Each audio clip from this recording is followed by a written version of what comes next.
Is not with us, and I would expect when we get to the vote that obviously we have the 100% as we've done with all other items. They need to be well, here. No, with respect, they need to be here. It's not unreasonable. I'll certainly explain. No, hold that off then. We might not go straight there because my view is they need to hear the debate of all people to vote. Do we have any understanding of when Sarah and who else is missing? Sarah's joining via Zoom. Sarah's on Zoom apparently. Right. Here we go. There. We do start at 9 so. Although, Oh, well, if you want an answer. Yeah, hang on. Who?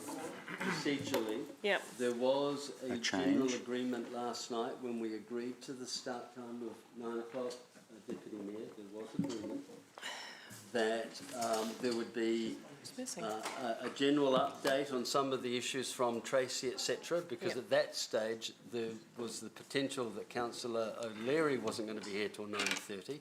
So I think it would be churlish to start an item. I've got that we your all point, know. Ewan. Good. I just wanted to make you. sure that that was.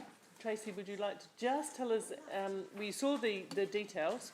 I'm just hoping they're going to be there because it is first item up. No, and we're chasing them. Tracy.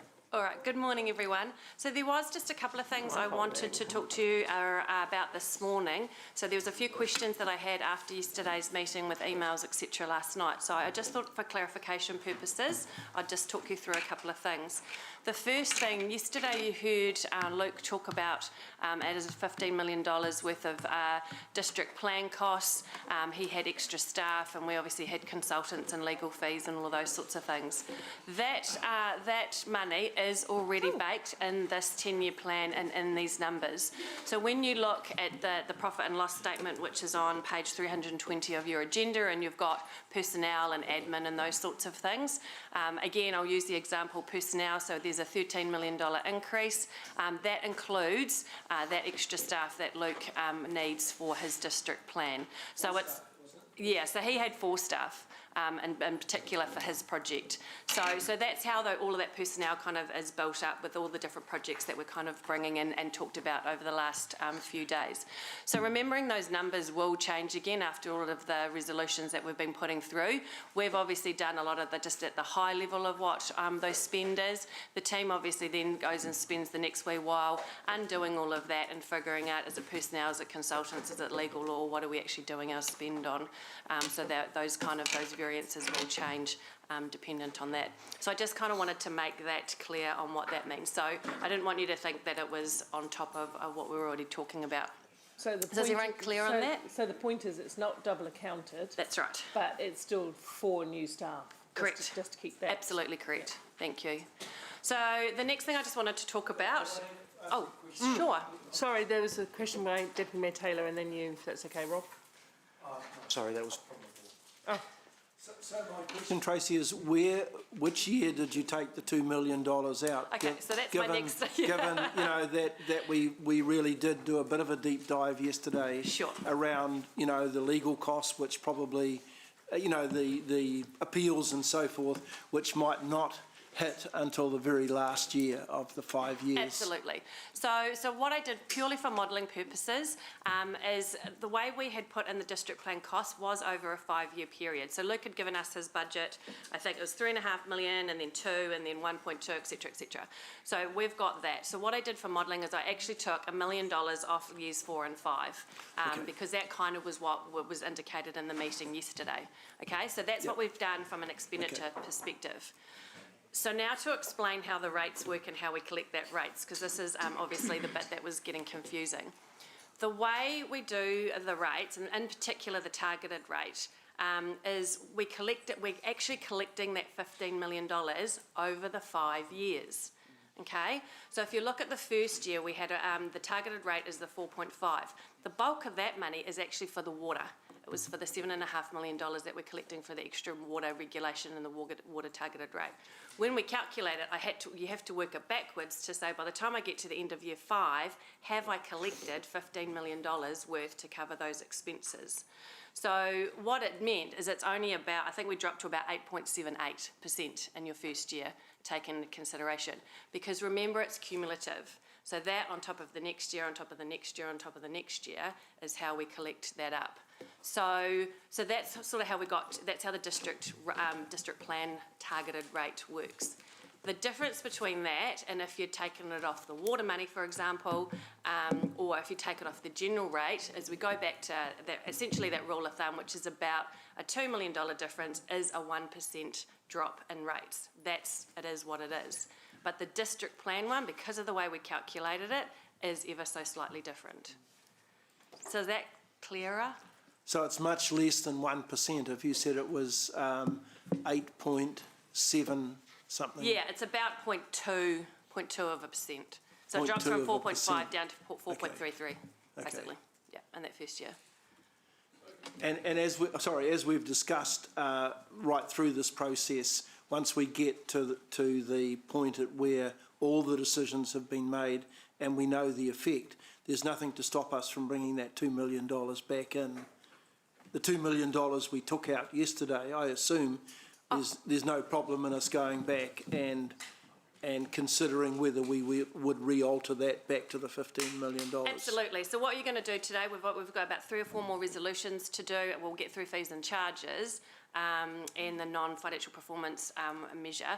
Once we've got to that, that pretty much is it from a modelling perspective.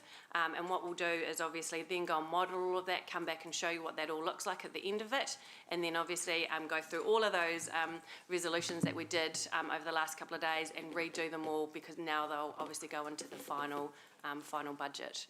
Okay. And that is at that point in time where you can now vote for or against or whatever you want to do for any of those particular items. Yeah, okay, thanks. Thank you. Councillor Bunting. On that, okay, I get it. Have we been completely upfront with our ratepayers then? Because we have been pretty clear in saying this targeted rate covers the district plan and the waters. Yes. That's what we've said. That's right. And We that's what haven't we're sort of doing. jiggery-pokeried it in front of them and said, only some of it does. No. So sorry if I'm not clear.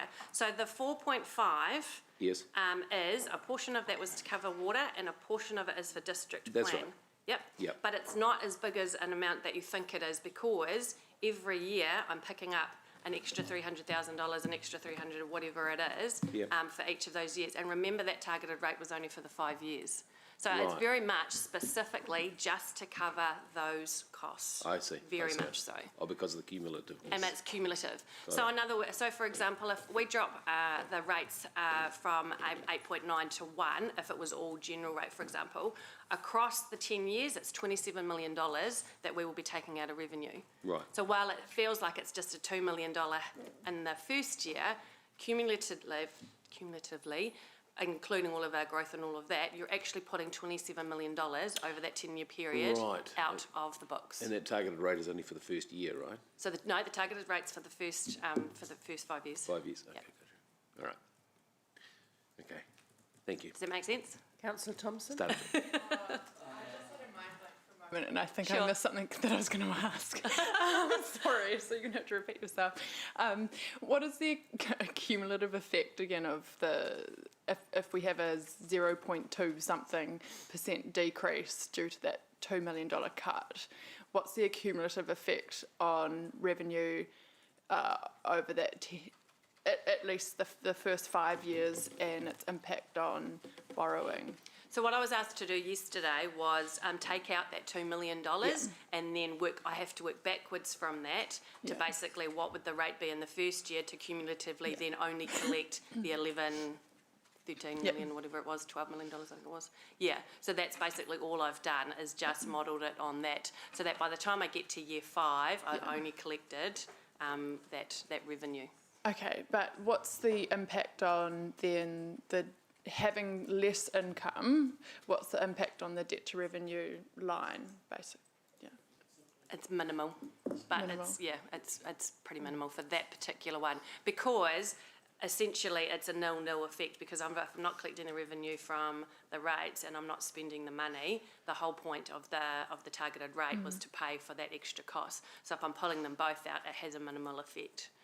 However, it is quite different if it's a general rate, decrease or increase. So you might want to talk council through that particular nuance, because I think it might have been you, Mark, raised it yesterday about targeted versus non-targeted rate across that? Yeah, so the targeted rate very much was just to pay for the $7.5 million for the extra costs imposed for regulatory and those other things, and again a new one, with the district plan being across the 5 years. And then we obviously have the general rate on top of that, which pays for everything else essentially.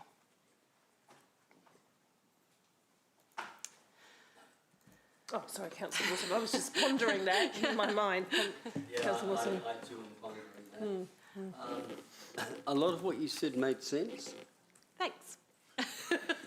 But Where I'm struggling, Yep. and again, treat me like I'm an Australian, speak slowly. fine.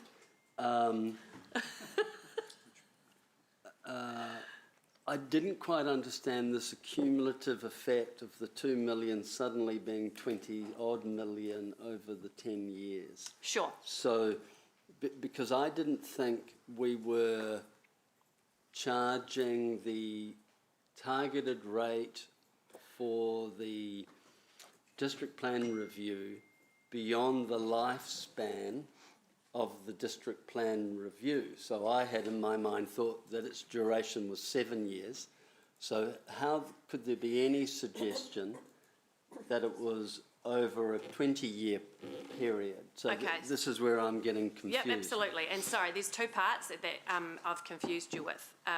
So a $2 million difference in a general rate, so if everything was in a general rate, so we didn't have the split between the two, Yeah. and we took out the $2 million, which is essentially a 1% decrease in our rates. Yeah. Okay? So the But that is cumulative not effect... what this is. No, this is not what this is. But that is the $27 million across the 10 years. So Okay. if you were to choose, Which is one of your... which is something for you to consider, to put everything into a general rate instead, Right. then, and drop the rates by 1%, you would drop the first year by the $2 million. It would be $2 million less, obviously, which is essentially what we were trying to do. Okay. But the net effect of that over the 10-year period is pulling out $27 million worth of revenue. Understood. So, sorry if I may, Mayor Paula. So, my motivation was not to try to drop the overall rate of 8.9. I was simply trying to curtail that particular project and that particular spend. Yes, I understood that its source of funding was a targeted rate Correct. that was prescriptive to Yep. that project. yep, That project has a duration of 7 years. I understand how you've told me how you've sequenced it in that 7 years. So am I correct that while trying to reduce that budget by 2 million, that's all I'm taking out of the pot? I am just, if we don't try to mix it with the general rate, yep, all I'm doing is taking the 2 million out of that pot. correct. But, yes, Yep. but the rate that you would now be charging the ratepayer only drops to 8.78% in your first year. Oh, yeah. So I guess I get it. So my motivation was less about the 8.9 part. I was trying to just give us more, but it does give us slightly more headroom in our... Absolutely, and those are the graphs that I sent you last night. Right. So just taking out that $2 million without changing a targeted rate or anything else, Yep. leaving everything the same, is what the graphs you saw last night. Which is helpful, right? Because Yes. it helps us a little bit at that critical year 5. Yes. Okay. I think I get it. Councillor Hamilton. Councillor Pascoe. One further question, Tracy. When I take 4.5% of the first year's rates of 221 million, that comes out at just under 10 million as being the collected rate for the, it's a very coarse way of doing the calculation because you could have to work backwards, but around 10 million is in fact the collection for the targeted rate. If we end, and you mentioned 7 million of that will go to water and maybe 2 million, if we spend 11 or 12 million dollars in the first year, how do you propose accounting for the fact that we only collected, say, 10 million, 9.9 million, and we've spent 11 on those two projects. Will we have a kind of unders and overs jar that will, because every year we'll be collecting the 10 million plus the 4% or whatever, the 4.9% increase? Yes, so that drops into your activity statements. So in each of the activity statements, so we'd have to divide it, I guess, evenly for the waters one, and we'd work with Evelisa and her team to figure that out. And then the district plan is specifically in one activity anyway.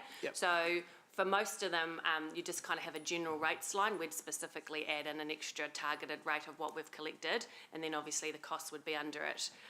Offline, I would probably just run it quite separately and obviously work with Luke, because it's quite a comprehensive budget, to kind of work with him on that. And as part of his reporting through to the district plan committee and things like that, he would have to bring that to you anyway. So we would try and help with that. So absolutely we'd be So you do some accounting for the overs and unders each year? We'd have to. Yeah. Yeah. How have you got 27 million when in the first year we're going to collect 10 and we're going to continue to collect 10 plus the 4.9% every year? To me, that's over 100 million in the 10 years, because I don't see any specific drop-off in rates at a point at where we might remove the targeted rate. And, no. You know, whereas perhaps after year 5 you might have seen a rates reduction, assuming that we didn't agree at that, or the council of the time did not agree at that point to move that 4.5, that portion of the targeted rate into a general rate. Absolutely. So if you remember, we did actually have this discussion in December, because that was one of the points as far as we have specifically put it in, and we agreed for the purposes at the time to make it simple, that actually it would just be picked up as part of the general rate. But your point is quite correct. If you wanted to, after year 5, so just sorry to Councillor Wilson, I think his budget is for 7 years, but we only did it for 5. Just to make things simple. So you could technically drop, after year 5, drop that rate a little bit lower than the 4.9%. Absolutely, you could. We chose and was agreed not to do that, just to make it simple.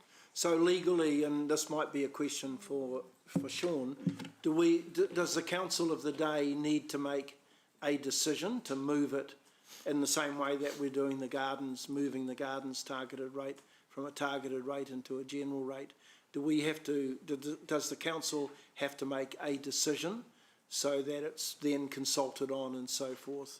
So I'll let Julie talk about consultation, but one of the papers you'll see, which is one of the very last papers that I'll be bringing to you at the end of today, is the revenue and financing policy. So that policy dictates how we are obviously collecting money from the ratepayer. So what you would have to do, which is why it's last after all of the things that will happen over today, is a determination of what you do now want to have as a general rate, as a targeted rate, or any other such I'll leave such that collection. discussion until so then. you can have that discussion as part of that. Yep, okay, thank you. Thanks, Tia.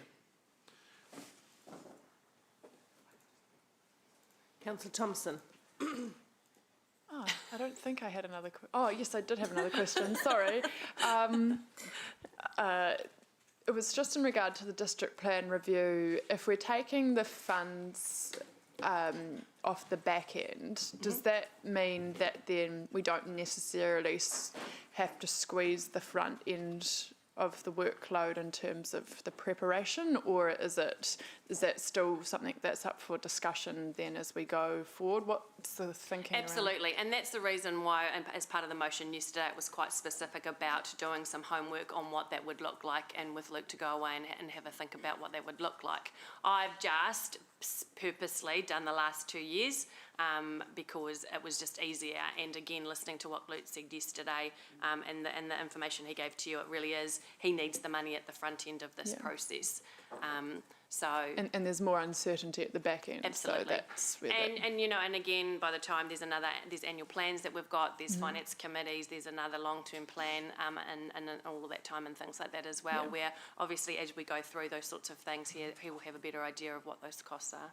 Okay, thank you. Just off the back of that, so he needs it in the early period, but I think what Councillor Wilson asked, I'm not sure if I got this right, Ewan, is that the legal costs, the complication, the contest over the, we'll sit in the back years, right? And that was a third, I think yesterday I asked it, you said it was a third, so a third of the costs will be the legal costs and they're not incurred till... To the later end, yeah, that's right. Okay. Thank you. Councillor Van Oosten. Sorry, Worship, and with some luck, may not occur.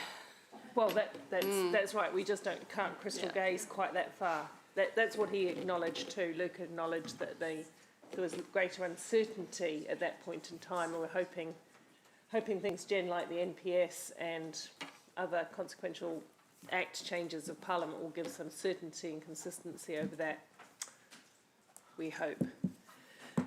Sorry, Councillor Van Oosten.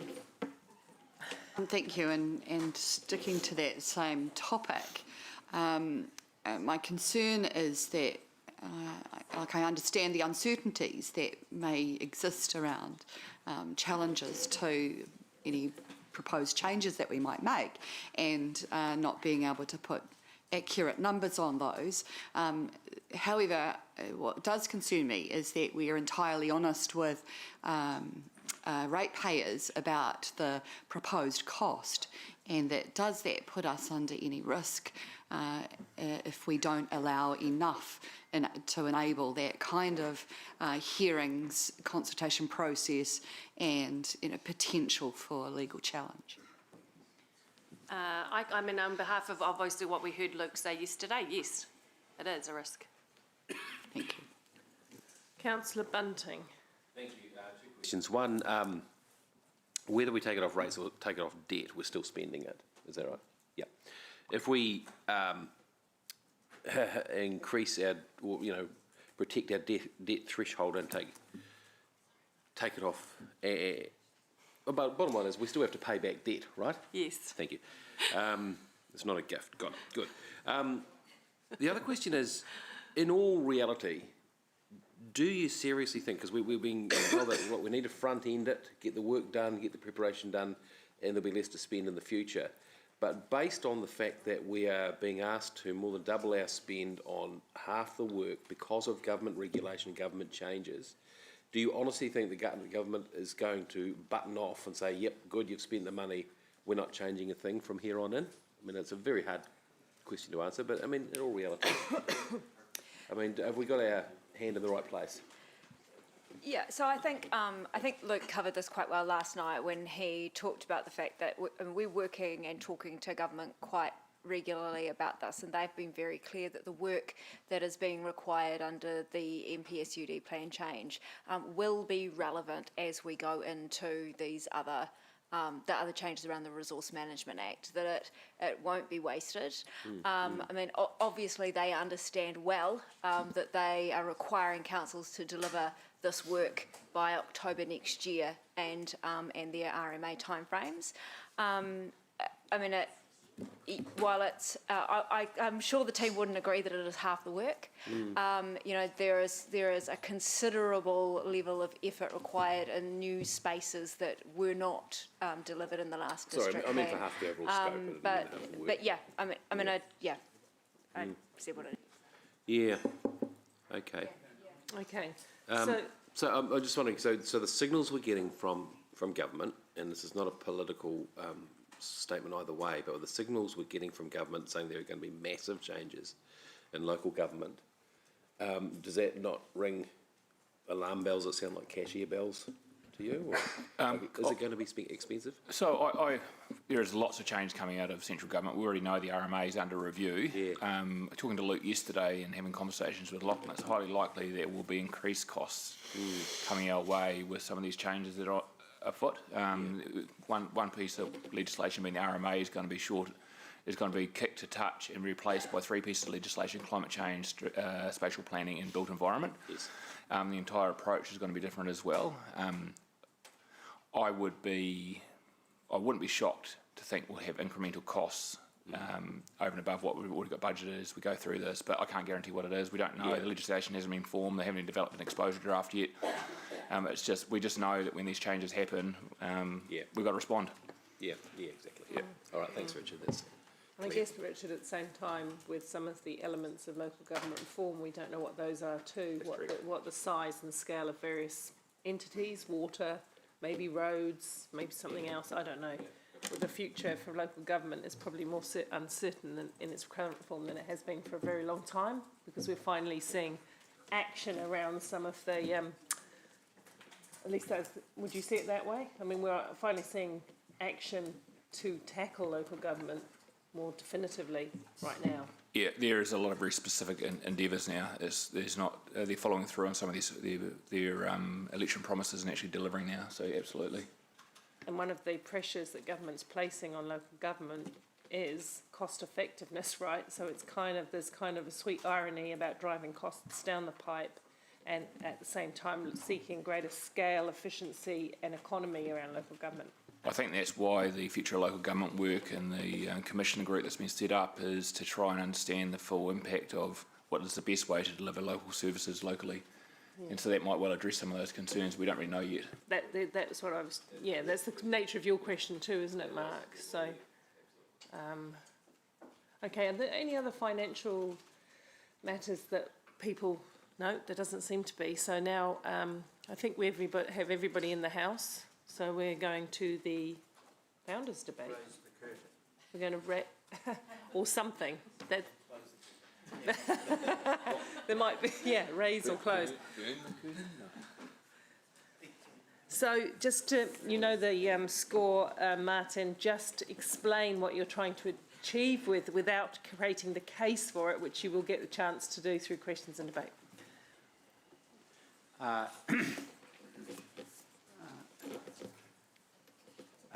In essence, as you're aware, in the consultation document, there's two bits to this. The current proposal is that $4 million 2021-22 to fund Council's preferred option to demolish the Founders Theatre building and create a new vibrant park space in line with the West Town Belt Master Plan. This basically, if you like, is... That's not. Just a point of order. I don't think it's 4 million. I think to demolish Founders was 960 or something thousand. Well, no, I'm just saying what was the wording, Julie. What was I was just quoting the wording in their document. That's all, Julie, please. I couldn't Councillor find it. You Gallagher, had to that help wording me. is for the whole project. The whole project, and yeah, there's so a number of components of that. It's the West Town Belt project. Yeah, so all I'm saying, in essence, if you go that way now, the consequence in part of upgrading the consequence is, of course, the demolishment of the current structure that is on that site. So this is merely asking that the final TOTI proposal, which you've all read thoroughly, obviously,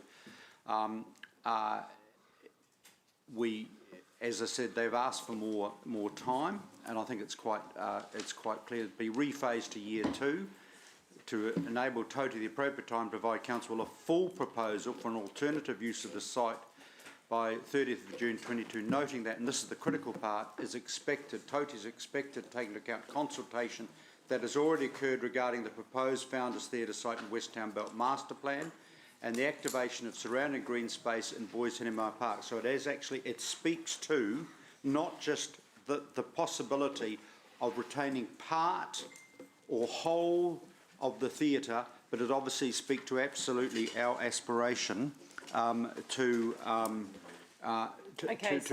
no new dollars, and obviously the 3.9 is what sits in the draft for the whole thing. West Town Belt the thing. number 2 is critical. Following receipt of the alternative proposal, the funding may be used as a contribution to the TOTI proposal and or the wider West Town project implementation. I've kept it very broad, so it doesn't say you do this or that. Okay, let's now we're slightly erring into Sure, is that a good explanation? But I think everybody understands. Are there any questions for clarity? And it's cost, in terms of the LTP, it's cost neutral. Just questions for clarity, and then we'll talk to staff as well. So Councillor, Deputy Mayor Taylor. Thank you, Mayor Southgate. Just focusing on that cost side and whether it is actually cost neutral. What would be the costs of, for another year's delay of looking after the theatre, maintaining it? Roughly it's around $150,000 right. just to basically keep it secure, keep it sort of locked up, keep it watertight. That doesn't include the costs of staff. We have a lot of social problems around the building, as you're probably aware, so we have to do quite a bit of clean-up every now and then. So that just comes out of the H3 team costs. I see. So the cash cost is 149. Right, 149. So if we moved ahead with the demolition and stuff, we wouldn't be incurring that cost? Correct. Right, so it's not cost neutral. So what roughly has it cost since it closed in 2016 for us to look after it and maintain it? It's probably totaled around 1.2 million. Right. Which is basically extrapolated over each year, but that has basically been, as I say, to keep it secure, bit of remedial action to keep it watertight in the meantime. Right, gosh, it's starting to mount up. And utilities costs. Right. We have consulted with the public on this, haven't we? Yes. How many rounds have we had of consultation? In various forms, probably three occasions. Possibly 4 if you consider the West Down Belt activity that we had. But the most recent consultation was late last year, and we reported that the outcome of that back to council in December. But that was a lot, and that consultation was much more specific around the conversation leading into this LTP. Yep. Okay. And were the majority of submissions in favour of proceeding with redoing the site and creating green space? Yes, they were. I'm just reading from the December 20 report that you received. So 84% of the respondents basically preferred option 2, which is what has been put forward under the LTP. 11% were in favour of option 1, which was basically remove the theatre but just do a very basic sort of remediation of the land, and 3% supported an alternative use for the building of some sort, but we only received one specific proposal from a party to actually do something with the theatre, and that was the Toti proposal that came forward. Okay. So the total feedback, formal feedback, was 505 people came back, but through some of the public stand-ups that we did both on site and downtown, there was a lot of other people also engaged in the conversation. Okay. Sorry, did you say 84%? 84%. 84, right. For option 2. And how much have we spent on consultation to date? The last consultation, Natalie, we're just trying to... Yeah. Okay, all right. That's the West Ham Belt consultation, is it? Or the That's previous? all of it together by sounds. Yeah. Altogether, both Yeah. the one we did specifically on the theatre and the West Ham Belt? Yeah. Okay. And from memory, when we did the earlier consultation following the closure of Founders Theatre, I think we spent around 60,000 at that time. Right, okay. Look, thanks, Sean. That's really helpful. Sorry, can we just check those staff figures for the consultation costs? Because it's not clear. It's been only consulted separately once, and the other times were part of other things. Yeah. So No, we want. Jeff was asking about the collective costs of consultation. yeah, but it's not clear whether. Yeah, what it we'll includes. get that. We'll get Sorry, that. Mayor Southgate. I've actually have a Lagoima in front of me, which has the costs at 91K. So I'm happy to circulate that, if that's helpful to Councillor McPherson.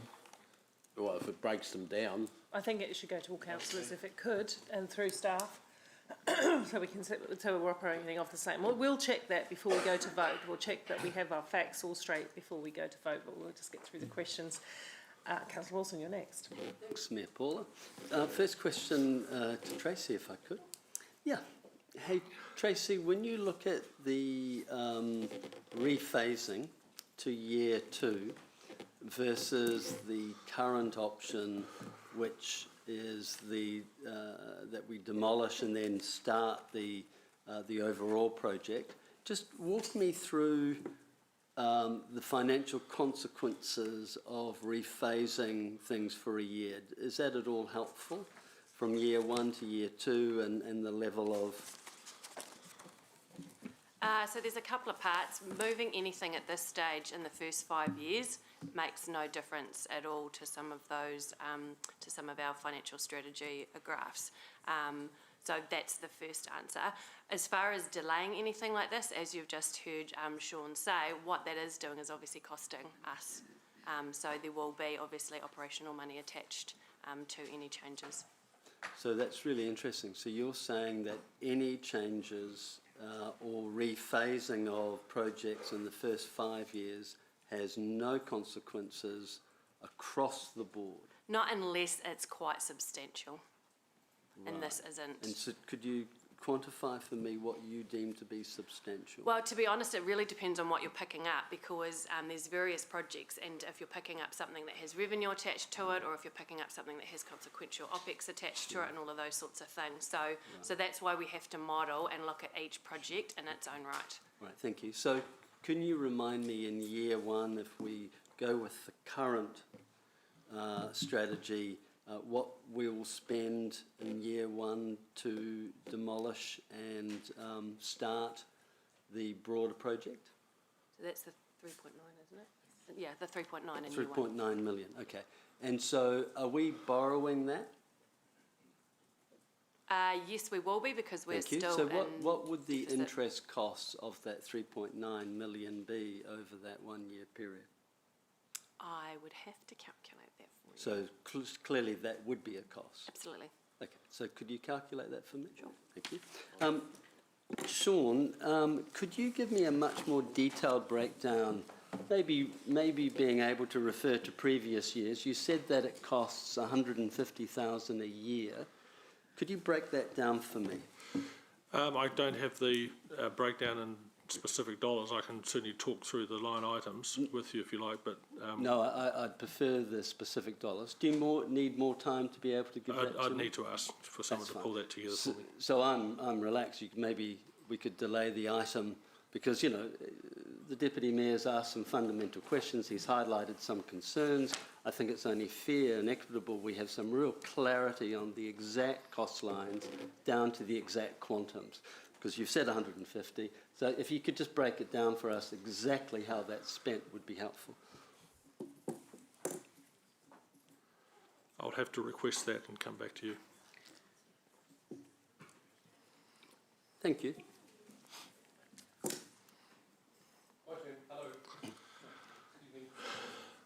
Sorry, hearing that. I'm Sorry you couldn't be with us today, Mayor Paula. yeah, no, that's okay. You, Mr. Invisible, carry on. I was just I'll listening to finish the now. No, conversation just over kidding. here. So. All right. Hey, just for clarity, and look, I'm not going to try and race down one line or another. These are genuine curiosity questions. Can you explain to me the $3.9 million in this motion? Is that for Founders or is that for the entire West Town Belt work? It is just for the Founders location. So we're talking about roughly $1 million to demolish the theatre. Yep. And the balance to create the sort of multi-purpose vibrant design park. So it's just that part. Okay. Yeah. So 2.9 for that, but 1 million is the quotes that we have currently for the demolition costs. And I might ask a question of the mover, Martin, Angela, if you like, if I may, through you, Madam Chair. So this is just specifically for Toti. It's not to reopen consultation and invite other applicants in, or. Clearly up there, I note the consultation, and this is the quantum is expected to be neutral. Got it. If they come back in a year's time or within the year to say this is our proposal, this is the colour of the money, then we determine as to what proportion goes towards their proposal, or if their proposal is just not a goer, full stop. This is really important. We keep the 3.9 in there for that part of the West Town Belt. No, so I guess so I'm just being really clear. This is just for the Toti thing, not to invite everybody else to come up with another. Okay, good. Thank you. It's just a very singular. It's acceding to their request from the former mayor. Thank you. Hey, and just so I'm clear, I'm trying to remember the details of the Toti, the Margaret Evans proposal. It was basically a $10 million rebuild for a big arts centre type sort of a thing. But after that $10 million, we were expected to maintain and keep. Is that right? That's my recollection, yes. It's a multi-purpose facility that would have, basically meeting spaces, a mixture of rehearsal spaces, some gallery spaces.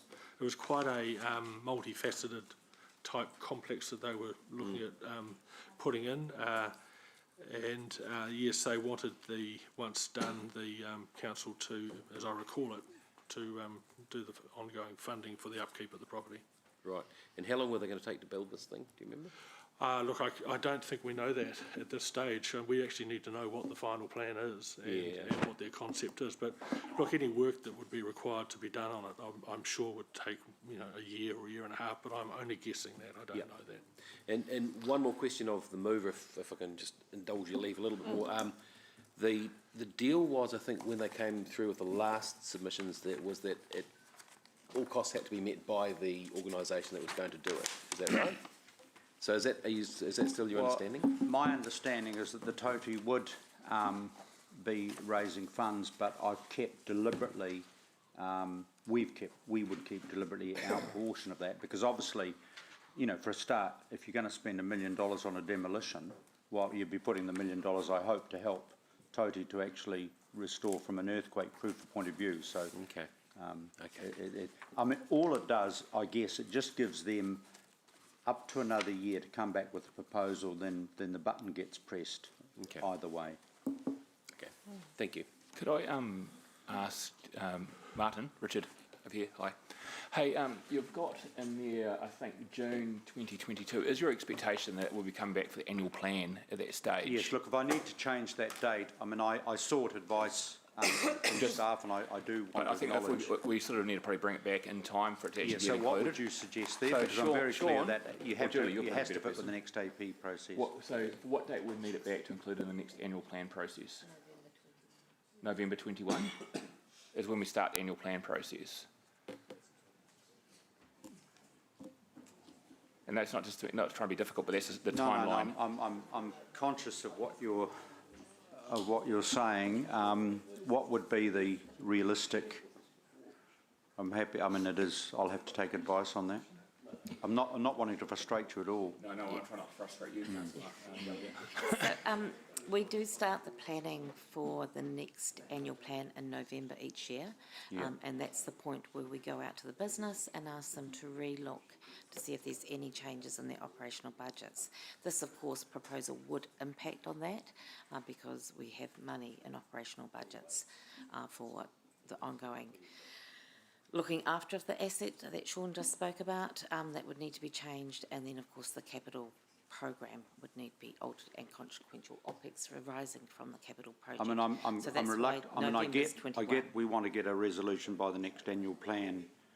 I get that. I'm a little bit reluctant to specify this year. It's just a matter of what is a reasonable time, but I'm trying to fit with you, and I don't want to frustrate. I'll sit out the side and have a chat with the staff right now just to work out exactly what it looks like and confirm those times. Not that I'm saying you're wrong, Julie. Just we'll take a break after questions. Yeah, absolutely, and I can do that. Thank you, Mayor Paula. So we will take a break after questions, just to allow everyone to be on the same page. Councillor Pascoe. Yeah, thank you. Look, just two questions that follow on. One from Councillor Ewan. The $3.9 million to demolish includes a brand new park, which presumably brings a benefit to the city. Would it be realistic not to include the interest on the new park, that in fact, in terms of doing that calculation that Councillor Ewan's asked for, should we just be focusing on the 900,000, which is the demolition cost, rather than the value that we will create in the new benefit of a playground and park there? That's actually entirely up to you. So the question that Councillor Ewan asked was specifically in relation to this motion. So to answer that question, if I may, for the first year, we would be spending about $102,000 of interest. If you moved it to year two, it goes up to about $114,000 with our cost of capital. Okay. So there is a And that's difference on the whole between the 2 years. 3.9 million, But that isn't is it? on the whole, Yeah, physically moving. Okay. The other thing, remember, which we haven't calculated, is again, as you're moving projects out, we also have inflation costs coming in as well. So some of your OPEX costs obviously all start increasing in that space. Okay. And to Sean, and this might come back to you, Tracy, the indication that the ongoing OPEX costs would fall on council, have we included anything in the long-term plan to reflect the potential OPEX costs beyond year 2 if this motion is accepted? Okay, so that would need to be revised if, okay. Yes. All right, now back to my questions that I had. I've looked at the business case that business plan that Toti presented to us as part of the ongoing submissions. And in that business plan, they've indicated that I take it their responsibility will be to raise a budget of around $10 million. I presume our 3.9 will be on top of that $10 million. Has council done any work to assess whether the spend of the $10 million and the 3.9 will be enough to cover the concept? They've given us a concept floor plan, and I know it's not the detail that we would otherwise want, but is that a realistic budget to do what they want to do? And I know, Sean, you've been all over this with the founders since 2016 in terms of what remedial costs are likely to be.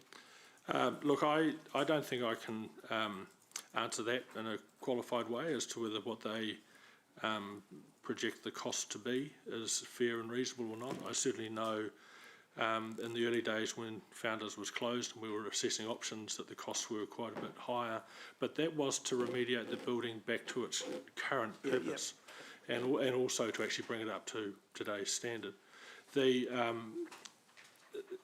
thing is, we don't actually know the extent of the work that they're proposing. We have a concept, we have an idea of how they'll utilise spaces and so forth, but it's difficult to know sort of how that will actually manifest itself in a construction job. I don't know how they came up with 10 million. I would say that I have some concerns about the structure of the building, the concept of turning the stage house into an art gallery. It's actually quite cool. It's quite neat.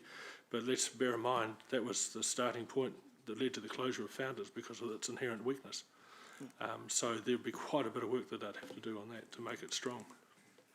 What sort of amount of time would be needed to, perhaps just get somebody to have a global look at, if it is 13.9 million, which I presume it's not clear about where the 3.9 pops in, but if they came to us with 10 million and our 3.9, whether they could get anywhere near.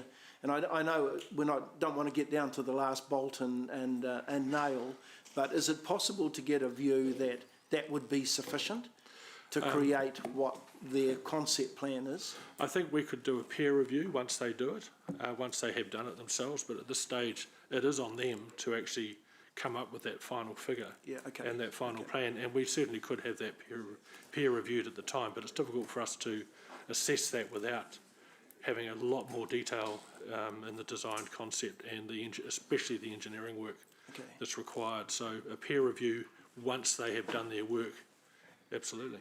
Okay. And just a question around the whole of the room, I suppose. That I guess they're setting a target to raise $10 million. Do we have any indication that there's an appetite out there for philanthropic groups, trusts, individuals, who are likely to wheel in a barrow with $10 million in it to actually get their target? Look, if you're asking me, I mean, all I can go on is what the Totu proposal has suggested, that they believe that they can raise the money. If you look at it separately, and Lance will have good advice on this as well, my understanding out there is that the new Waikato Regional Theatre has sucked up an awful lot of money from philanthropic and community sources. as it is, and things are getting tighter in that space. So I would have thought it would be challenging, but they seem to be supremely confident, and we have to accept that. Sorry. Yeah, sorry. No. There was an earlier question that I just want to ask Sean to comment on. You mentioned 3.9 million for the founders aspect of the Western Town Belt.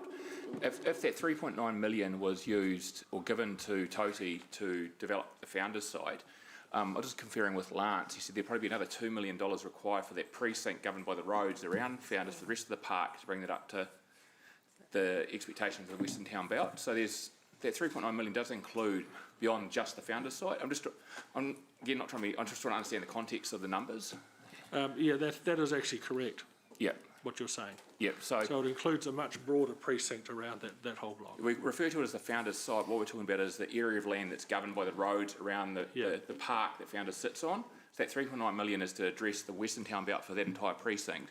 So if we were to provide 3.9 million, or whatever number we choose to provide to Toti, because it might be more or less than that, who knows, there's still a requirement for additional funding to achieve the Western Town Belt outcomes for that precinct that founder sits on. So that's effectively the surrounding infrastructure, isn't it, you're talking about? Well, that's the factors. Play space and whatever else we decide to put in there. Yeah, okay. All right. If get the fountain going, did you say, Councillor Gallagher?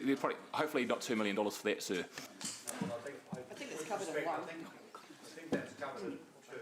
It's keeping that. I mean, all it is, I think, with respect, it's keeping all the options open.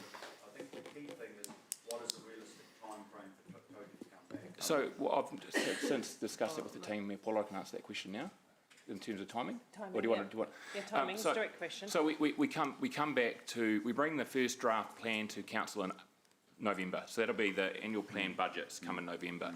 If we at some point, let's say in February, council makes a decision, which they usually do, whether or not there's significant changes to go out and consult on that annual plan, we make at that point. If there's a significant contribution or otherwise that requires us to consult, then we will have to make sure those budgets are included. So February is like well on the outside edge, but we probably won't be able to inform council as robustly unless we've actually done all the numbers in November. So November is really that drop-dead date to ensure everything lines up properly without rushing the situation, potentially making mistakes.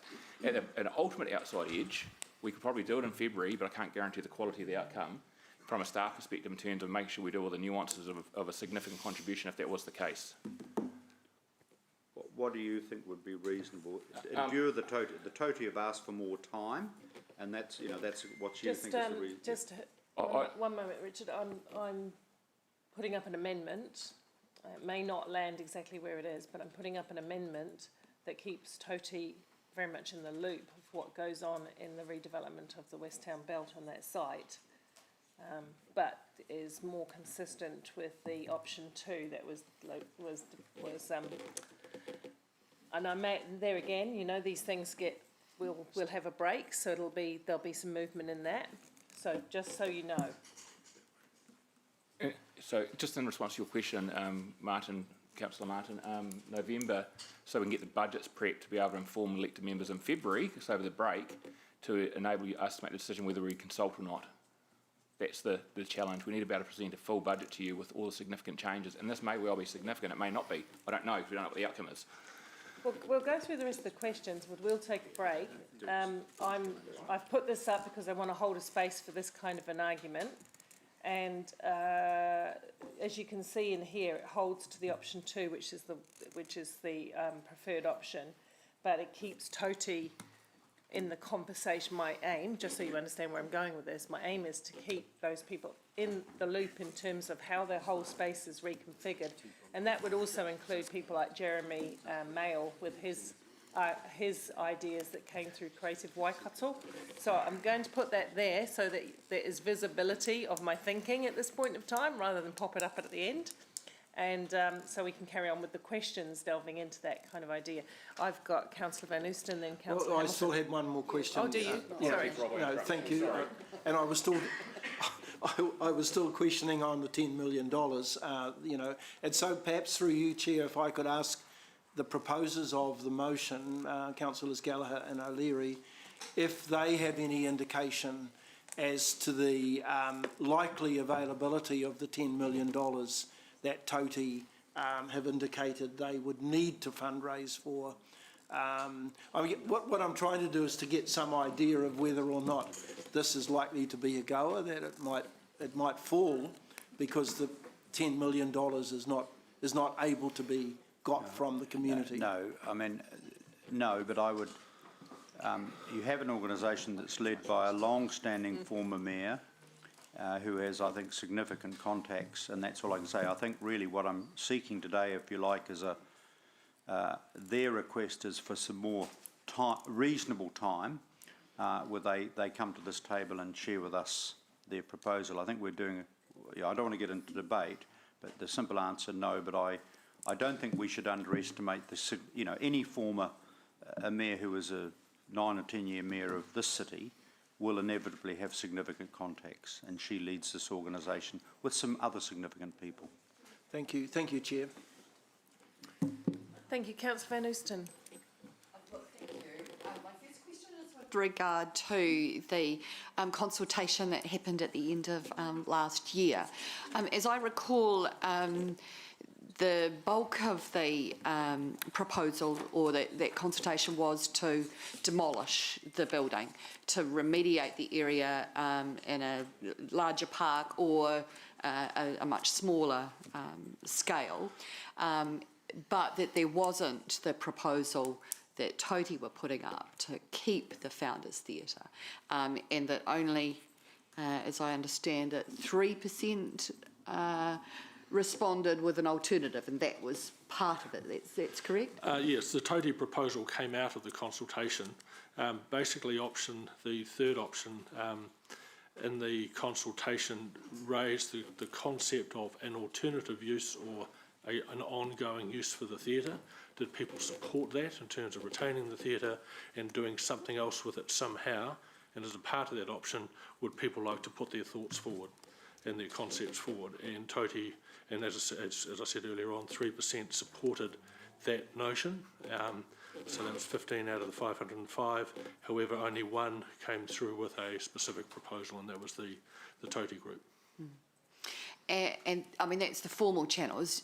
We also have informal through our Facebook and other channels. Are you aware of any other chatter around that supporting the Toti idea? No, I'm not aware of any other chatter around it at all.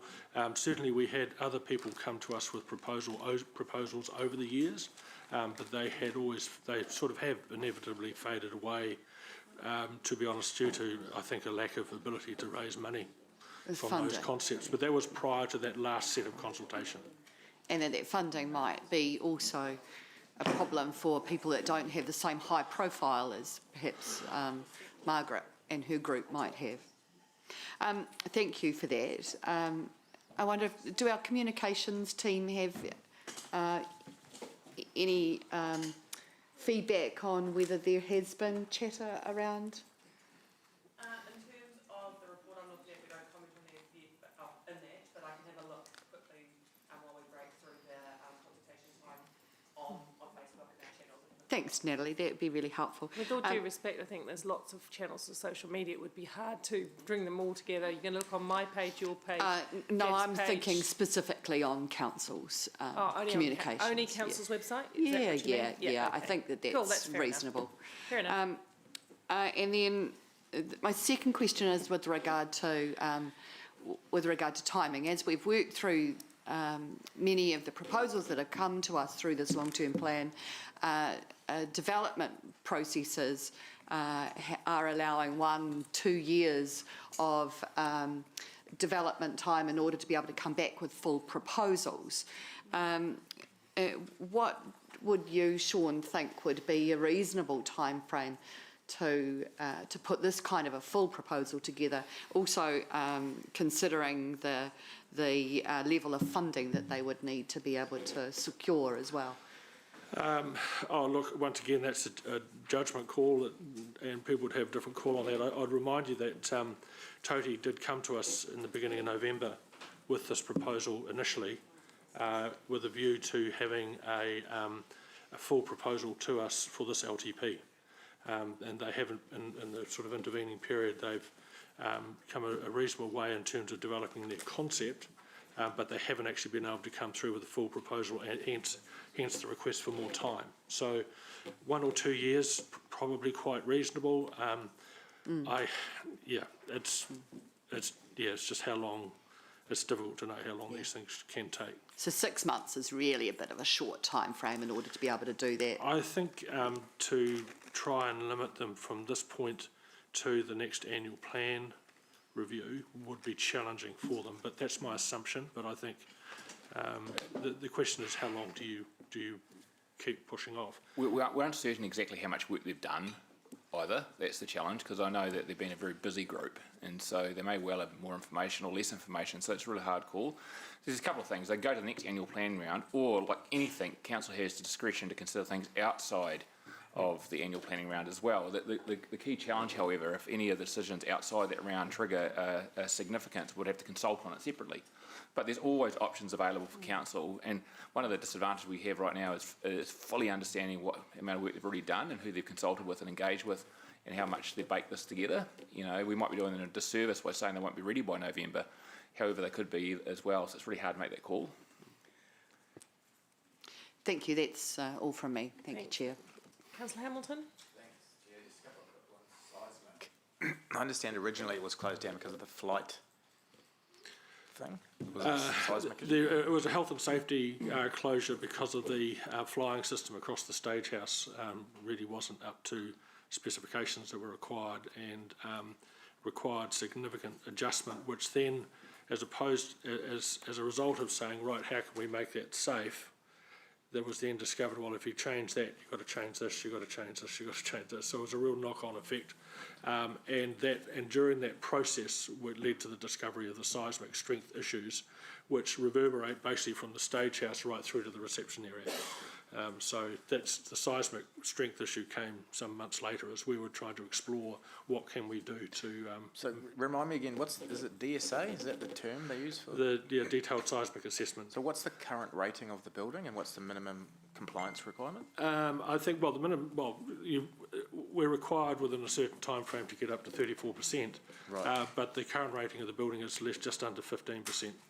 That's my recollection. And if any works are done on the building, does that then trigger the requirement to meet a higher? Yes, correct. That's exactly right. So one of the big issues we had in the flying system, for example, was the fire curtain that needed to be replaced. And so as soon as you replace that, you then have to replace all of the fire retardant systems and everything else right through the entire building. So because once you start to place something which affects code or compliance, that might have been fine when it was installed, but as soon as you want to fix that, or it needs to be fixed, you've got to come up to today's code of compliance. So which is what, 66% or what is it? No, I'm talking about just building safety and fire measures and everything else like that. So that's not to do with the seismic. What's the current seismic? Just under 15%. No, I mean, sorry, the current requirement to meet? 34%. No, but if we start the renovation, it triggers a higher level. Yeah, and it needs to go to 34%. Oh, 34. Correct. Okay. However, separate to that, there are, if they need to raise finance, depending on who they raise the finance from, there are a number of people that require it to be up at 66%. That's just to confuse That's what I'm trying to understand. So what's the 66? That's another level. Yeah. That's just more. So I guess question to I'll check if it's within scope, Mayor Paul. A question to the mover. I guess if the totally comes back to us with a business case, we'd need to have a high visibility to that type of cost or compliance issues. If I could add, if they come with a business case and the proposal to do, a detailed plan along the lines of what they're suggesting, they will need to be validating that they will be able to do so and be fully compliant. So which includes seismic and everything else. The 15% seismic, that has an expiry date, I assume. Like we've got, if we don't achieve it by a certain date, we've got to what's the time, the grace period? Yeah, I think we've actually we closed the theatre because it's a public building, full and frequent use, and also because of those other safety issues. So, look, I can't recall off the top of my head, but it's something like 2029, I think, or. That's in terms of the legal requirement, but we don't face that at the moment because we've closed the building. So. Right. But if it remains closed, and it goes to 2029, do we then have to demolish because it's an unsafe building? Or I can't answer that question. I'd have to check with building control. For advice. We also have an internal policy that if a building is below 20% DSA, we close it to the public and staff. And council passed that resolution 2 years ago. Yeah, yeah. Now my question was just if it's allowed to even be erect after that grace period ends. I can't answer that question. We'll get an answer to that question. Okay, thank you. Please, Lynn. I have a couple of questions. Oh, sorry, I'll come back to you, but can I just take a couple, if that's okay? I'll take my turn. In terms of a couple of things, if they find a really splendid use for the building and they find money to build it outside of the 900,000 demolition costs that we put in, if they do that, did you say, Sean, that they still want us to own and maintain an OPEX? Where does the OPEX renewals and maintenance sit with us? Well, that's my understanding that is their request. Is that your understanding, Martin? That the OPEX and the renewals and maintenance going forward would sit with us? Well, no, all I'm asking is simple, is for Cody to come back with a business case and a proposal. That's all it is. All I'm asking for. No, let's not get into that. I'm just asking what your understanding of...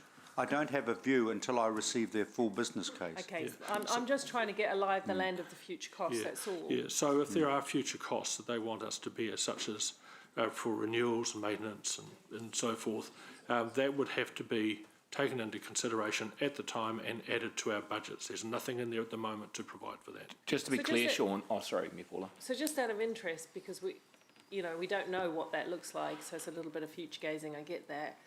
But one of our better community facilities, say the Western Community Centre, how much do we... They own that building, don't they, the Western Community... or do we own it? How much does it cost us to maintain a good community facility over time? I'll get Maria's puffing her cheeks out, trying to figure out the I don't know, I'm trying to understand. Yesterday she was jittery, or what? Now she's puffing. It was a very nice GM. Maria's contemplating that, and we'll give you an answer in a couple of minutes. We'll all be taking affidavits for future bullying claims. Well, I'm afraid, poor Maria, your body language is so... Brilliant. Brilliant. You are brilliant. If I could... Just going back to my question, I guess the point I'm trying to say is if something is there, can we get an idea of what it might cost going forward if we are the people who are required to maintain the asset? Because we've had some experience with theatres before we put them into trusts. So Sean, we were contributing. What was founders' costs? As an example. The founders' cost was around $700,000 a year. Now, the caution I would have between comparing a community centre with this type of facility is that they're totally different beasts. Oh, I get that. And with totally different requirements. But I don't even know how long a piece of string is. Yeah, that's right. So it's a bit challenging. But I think if you were to say... Sorry, councillors, too many other people talking, and therefore we can't hear. I mean, if you're happy for me to just say to you, get a ballpark 500,000 a year, roughly, over a 10-year period. Now, that would be backloaded, obviously, because of, once it's new and that. But by the time you look at a lot of renewals in different facilities that have short life in terms of some of the gear or equipment or facilities, you could well be looking at that sort of quantum. Can I question that, Sean? We did the allocation for our operating budget for the new theatre based on the operating costs for founders, the $1 million. 1.1. 1.1. Did that include other costs, the maintenance and rules when we calculated that? Yes, it did. Okay. Yep. Right. Okay. Thank you. At one stage, I think in a conversation we may have had, Richard, you indicated that the operational expenses that would have been applied to founders, of course, are now connected with the new theatre? Well, So there's- they've there is- already moved. Yeah, so basically council passed a resolution when we established the funding agreement for the new theatre that we would base our contribution to the new theatre based on what our costs would have been for founders, and that's effectively what's been transferred over. And so those budgets that did exist no longer exist for founders, they now exist for the new theatre. Okay, cool. I'm going to go down another different tack now with my question. Brilliant. I was really compelled by the submission of Jeremy Mail of Creative Waikato. And my question about that is, in option 2, I know what he wanted. In option 2, am I right in saying that there was scope for creating some kind of a performance area and opportunity for storage, toilets, electricity for the creative sector in the detail we might design into option 2? And under option 2, we certainly looked at retaining some features of the existing founders building, basically for the sake of the story, and also for the landscape. We didn't look at retaining specific buildings that would store things. We certainly looked at creating, as a part of the design, an outdoor performance area that gave it the option of continuing to have some sort of performance, and that would include electricity and maybe some sort of a permanent stage type structure. But we weren't envisaging retaining storage. Could I just say, the big issue that performing arts people have right now, which Jeremy really alluded to, is storage and rehearsal space. Yeah. And the question is, can you find a much more affordable solution to storage and rehearsal space? And the answer to that is what? Well, the answer to that doesn't have to be at Founders. But that doesn't answer the question as whether you can find... Because I know that Jeremy had, if I recall, am I right in recalling that his submission... It's really hard to hear when other people are talking. I understand that Jeremy's submission thought you could potentially use part of the building, not the bit with the earthquake issues, but part of the building as an indoor-outdoor kind of space for creatives, and it only needed to be quite small. Is that right? Yeah, that was his submission, as I recall it. But yeah, once again, people need to understand the numbers. Sometimes it's cheaper to build something new that's simple than try to use something that's already there. And so we don't know the answer to that question when we talk about this. And those sorts of ideas haven't actually been properly investigated in terms of a cost sense. But sometimes retrofitting parts of a building isn't necessarily the most optimal way of providing the outcome that you're looking for. I'm thinking of the space. But, yeah, sure. Jen, did you want to add something? Just add to that, but we did allow for changing rooms. Oh, yeah. So Jen's just reminding, we did allow for changing rooms and a little bit of storage associated to the toilets, the public toilets. That's what I was referring to, Sorry. so thank you for that. I can just give you a quick little summary. So changing rooms added to the toilets, and the toilets are kept under a different budget, and a platform covered performance area, as well as some public art. So I guess I'm just trying to keep a broad question, because I know devil's in the detail for design, but there's still, whatever happens to Founders, whether it still allowed for some performance aspects, some play aspects, some cycling, walking connections, some improvements even. We talked about corresponding, the redesign of that intersection and other things like that. So there's a lot of opportunity to still do things that the community want. Okay, so we could use, as part of the guidance, not the exclusive guidance, but we could use people like Creative Waikato and Toti to be able to have a say in some of that design element, right? Without necessarily retaining the founders. That's correct. Okay, thank you. Okay, thank you, Councillor Wilson. Yeah, thanks. A very brief question following on from Councillor Ryan's question concerning DSA values.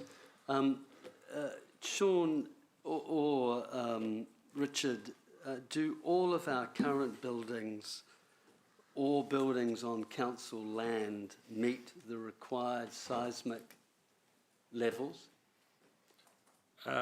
I can only speak for the buildings that I'm involved with through H3, and the answer is that there are some buildings that require some work, in order And to if bring them we- up to code, and we have a time frame for that. Right. And a good example of that is the strengthening work we're proposing through the LTP for the well network standard FMG Stadium, which is included in this current draft of the LTP. So, And Councillor, sorry, and can you, just on those points, and I'd be interested in Richard in regards to the other buildings, and could you just remind us of the time frame that you need to complete that by to meet the statutory requirements? Well, that comes back to that date I was. So it's 12.5 years after DSA to bring it up to 34% of national building standards. So 12.5 years from when? The assessment, the DSA assessment is my understanding. Right, okay. Yep. And to just on the buildings you were referring to, Sean, I heard from General Manager Lance that we have an internal policy that requires anything less than 20 in the DSA scale to be closed. Are any of your buildings less than 20? No, none that are occupied. Cool. And so, sorry, just to remove any doubt, are there any buildings that are less than 20? There's an element of the well network stand that's less than 20, and that's part of the rectification that we're doing. And have you closed that? We have closed it to permanent use, yes. But It's still open for games, and because it's permissible under the legislation. So is that not violating our own policy? We went through this probably a year and a half ago and reviewed it, and basically because it's not being permanently occupied or under a sort of a permanent ongoing use, it's only hours at a time. Sure. And is that what our policy says, that we can selectively determine when to use our policy or not? I'd need to get the policy document out and remind myself of that. Oh, right. But we did go through that process. So there's a few strands to come back to after the break. Cool. That's just, you can see I'm interested because Councillor Ryan has raised some issues focused on founders, and I'm now just exploring the wider breadth of all of our buildings to see if it's being treated the same way. So sorry, Councillor Wilson or you, and I've reached out to Corey, and I have to ring him at the break. He's off site at the moment, so I have to ring him to find out further information to your next few questions. So I'll probably say pass, but go ahead. Cool. Right, so I guess my question is what I've said to Sean. Do all of our current buildings or buildings on council land meet all the seismic requirements? Are all of them compliant to the policy that Lance pointed out, that anything less than DSA 20 need to be closed and closed permanently? We've heard from Sean that in fact one of them isn't compliant with the policy. I'm going to go get an absolute answer to that. Cool. I know in the past we have closed some for... Right. Sorry, no... Oh, Paul Gower's the guy to go to, so there you go. And he's on his way down. Okay, there you go then. So my attempt to contact Corey was redundant. It should have been Paul I was contacting. Right, and I guess just as a sub-part of that, if they are not compliant, then do we not need to introduce some emergency funding to ensure they are compliant? And we've done that in the past, Councillor Wilson. We've closed, for example, the Central Library for seismic strengthening work, if you recall. Actually, you might not have been here, sorry. But we moved the library into the reception lounge downstairs. We closed it. We invested significant money to bring it up to standard and so forth. It wasn't acceptable to have a permanently closed venue for library services. So we'll get all the answers once we get Paul down through. Thank you. That's already provided. Oh, sorry, Councillor Pascoe. One final question which follows on from our discussion. I'm wondering whether the mover and seconder of the motion would be prepared to make a change that says that the appropriate time to provide council with a full proposal, including a business case for the alternative use of this site by no later than the 31st of December 2021. And the reason I'm suggesting that date and that we have a full proposal with a business case is that it would then give us an opportunity to consider the whole of what I think Councillor Gallagher is hoping to achieve within the confines of the next annual plan. So would that, just back to Councillor Robb, that's very interesting, would that's something you could fully support? Well, certainly I'd be a lot more comfortable with that given that we haven't really got some formal answers. I'll ask Richard because the date. I get the date. I get by the end of this year. I get that. And I want a business case included in that proposal too, so that we know exactly what the ongoing maintenance costs will be and who will bear those, as well as confidence around the fact that Toti have been successful in raising whatever the amount is, whether it's 10 million or whatever, in order to achieve the build from their perspective, the rebuild from their perspective. We've got a tea break coming up. I'm happy to talk with my seconder Couple more on the basis questions that from would Deputy gain Mayor your full Taylor, support. and then we are going to have a tea break so that all the questions that have been raised can be brought to the Sorry, guys, it's really, sorry, just when you're sitting here, you know what it's like chairing, it's really hard. Dave, it's really, so it's like a funnel, it's like a sound funnel here. So we are going to get answers to all those questions. Deputy Mayor Taylor's got a couple more, and in the break, you're free to have a look at the motion and amendment and approach those people as to where it sits, okay? So Deputy Mayor Taylor. Yeah, just in response to Councillor Pascoe's suggestion there, I'm just asking, given that the CEO said we really needed something by November or February at the latest, wouldn't that really bugger up our processes? I mean, I can't see. Well, why are we getting later and later? November, but before February, I thought that was yeah. In between. Oh, so you said December. So the fact is that staff aren't going to be working December 2021. I mean, that's in the gap between Christmas and New Year. Staff will be on leave. I'm happy for it to be November. So to be clear, if there's and we don't know what the outcome is, so that's a challenge. If there's a significant requirement on council to fund this, we need to be able to factor that into our budgets, make the assessment whether it's going to be significant or not, which needs to be done in November. Report to council when we get back from the break to make a decision whether we go out and consult on that change. So it really needs to be done by November so we can meet those timeframes. But the comment before is an enabling comment, is council could well make a decision any time they choose to, outside an annual plan or long-term plan project to do whatever changes they wish to do. And if it's significant at that point, we can go and consult outside the annual plan and 10-year plan. So I'm not trying to be restrictive. What I'm saying is to meet the annual plan timeframe, there's a process, but we can do what we like, or you can do what you like as elected members on any other cycle if they wish. Mayor Paula, just procedurally, Richard's confused me a little bit. The motion doesn't require any additional spending. No, it was actually in response to a question I asked Councillor Martin. He was hoping if there was going to be any funding, he was hoping to include that in the next annual plan round. So if there's no funding requirement, this is a mute conversation, which is why you're confused. Right, yeah, because the quantums involved are unknown, yes, and are the same, and in fact are embedded. So there is no additional. So there is a holding cost for another year of 150, but you then deduct 102,000 in interest, bringing the forward. So we're talking less than 50,000. Gosh, we helped the Deputy Mayor out with the project for 50,000 yesterday and gave it no thought at all. So to be really clear, Councillor Wilson, you are correct. I was in respect of a question I asked Councillor Gallagher about if there was any additional funding. He said it would be hoped to be included in the annual plan, and I said if it's to be included in the annual plan, we need it by November. Gotcha. So that was the string of events, not necessarily, yes. My question might be for the break, and Jen and Sean, you might have some input into this, is out of the 3.9 million, the 990, whatever it is, for demolition, then there's the 3.9 million for the overall site.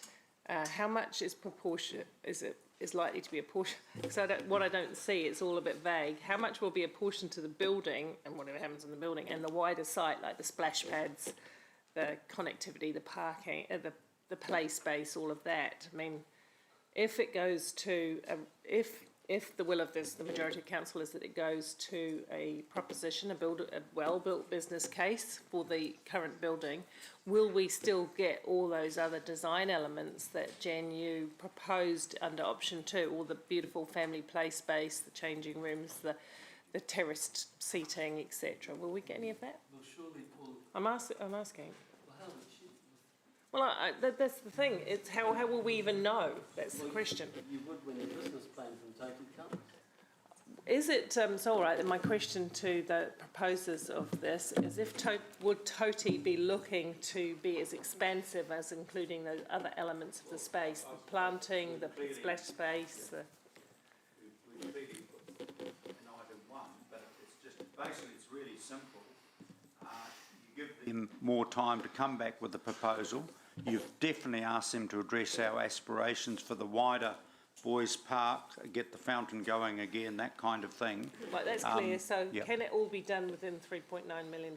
Well, that's a discussion that you would have at the time as to which proportion of that 3.9 you'd put towards. If they come back and say yes, we can rejuvenate the part of the theatre, all of it, a certain part, then that would be a discussion. You could determine at what time, what was the proportion you wanted to the building as concerning. That's a detail. All Toti are asking is for more time. I understand that. I'm just wondering about, we've got a sum of money, and Ewan's made the point that you're not seeking any more money, just the or diverting that money to that. Just is it enough to do all the aspirational things we wanted for the space, plus the... That's where I asked for the business case and time. So I was asking staff for their perception about how far 3.9 million would go towards those outcomes. Initial, and I'm asking, that's all Jen staff, yeah, so Jen can correct me if I'm wrong, this conversation I had with Lance offline, which I responded to Sean earlier, is an additional, there's probably 2.5 million outside the founders' work that would need to be contributed to the rest of that precinct on the founders' site to achieve our ambitions for the Western Town Belt for that area. So that's an additional 2.5 million. If we spent on the founders' aspect, we need 2.5 million for the rest of it. And Jen's nodding in agreement. Oh gosh, thank Okay, thank you. I was worried I was out on a ledge. No, that's helpful. That's helpful. Let's take a break and come back at 1:45, which gives people plenty of time to talk amongst themselves and staff to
councillors, well, any luck at all, we'll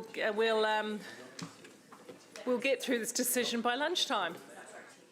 So there are some questions coming, but also there's some answers to questions that were raised before the break. So I'll start there, and then I'll see what consequential questions there are. And then we're just going to have to go into the realm of debate. Thanks, Sean. Okay, thank you, Mayor Paula. Just if I could respond to the question from Councillor Ewan about the breakdown of the 149,000 operating costs, and that's come through to me. Repairs and maintenance, 55,000. Cleaning, waste and security, 25. Utilities, 34. Rates and insurance, 30. And telecoms, 1. The math comes up to 145. Not 149, but that's because I've removed something that I spotted that probably shouldn't be in there. So that's a rough breakdown. Now, within each of those categories, I can break it down even further for you if you want. So 149? 145. 145, but it's in the LTP at 149. But so did I hear 30,000 of that is actually income back to council in the form of rates? No, the rates and insurance combined. Right. So what was the rates? Okay, hang on, Ewan. There's a lot of people in the pipeline for questions. Or at least there was 7. You've got the answer from anyway. Yeah, I'll just let the staff run out the information, then ask you questions. Is that okay? Thanks. Sorry, I'm just trying to come back to that then while we got it there. Yeah, the rates itself is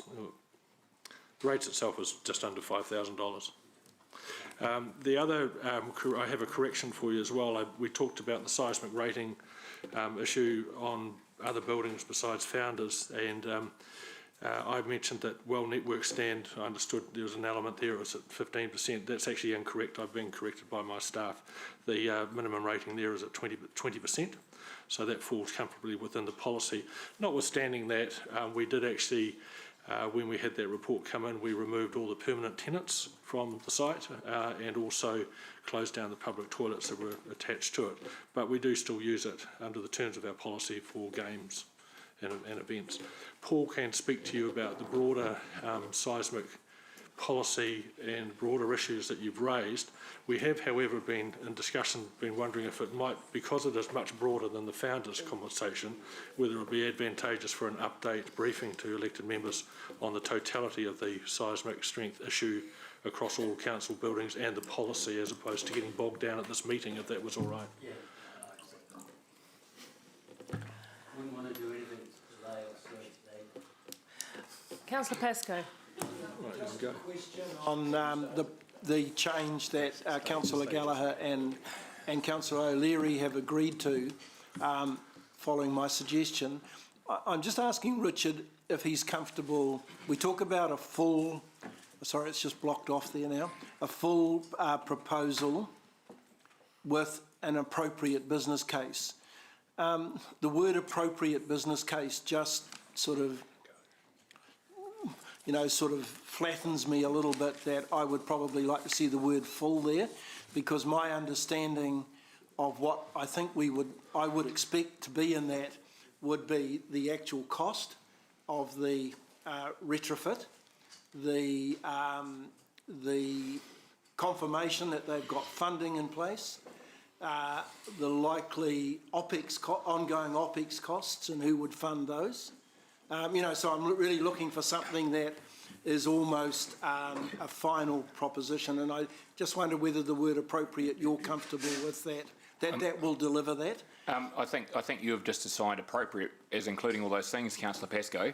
So what I talked to Councillor Gallagher about was there's going to have to be a process behind this that TOTI are going to have to get involved at an earlier stage. So I would expect prior to 31 December there will be a briefing by TOTI to the elected members, because whether or not they've got the most robust business case in the world, it doesn't change what we do from an annual plan point of view unless this council makes a decision to make a financial contribution to it. So by November, I'll need, regardless of the business case, an indication from this elected wing that they are prepared to contribute up to a certain amount, including capital and operating. And that would have to be based, probably at that stage, based on some form of information from TOTI, but probably a briefing from TOTI to the chamber. And then we'll use that information in November to build up the numbers.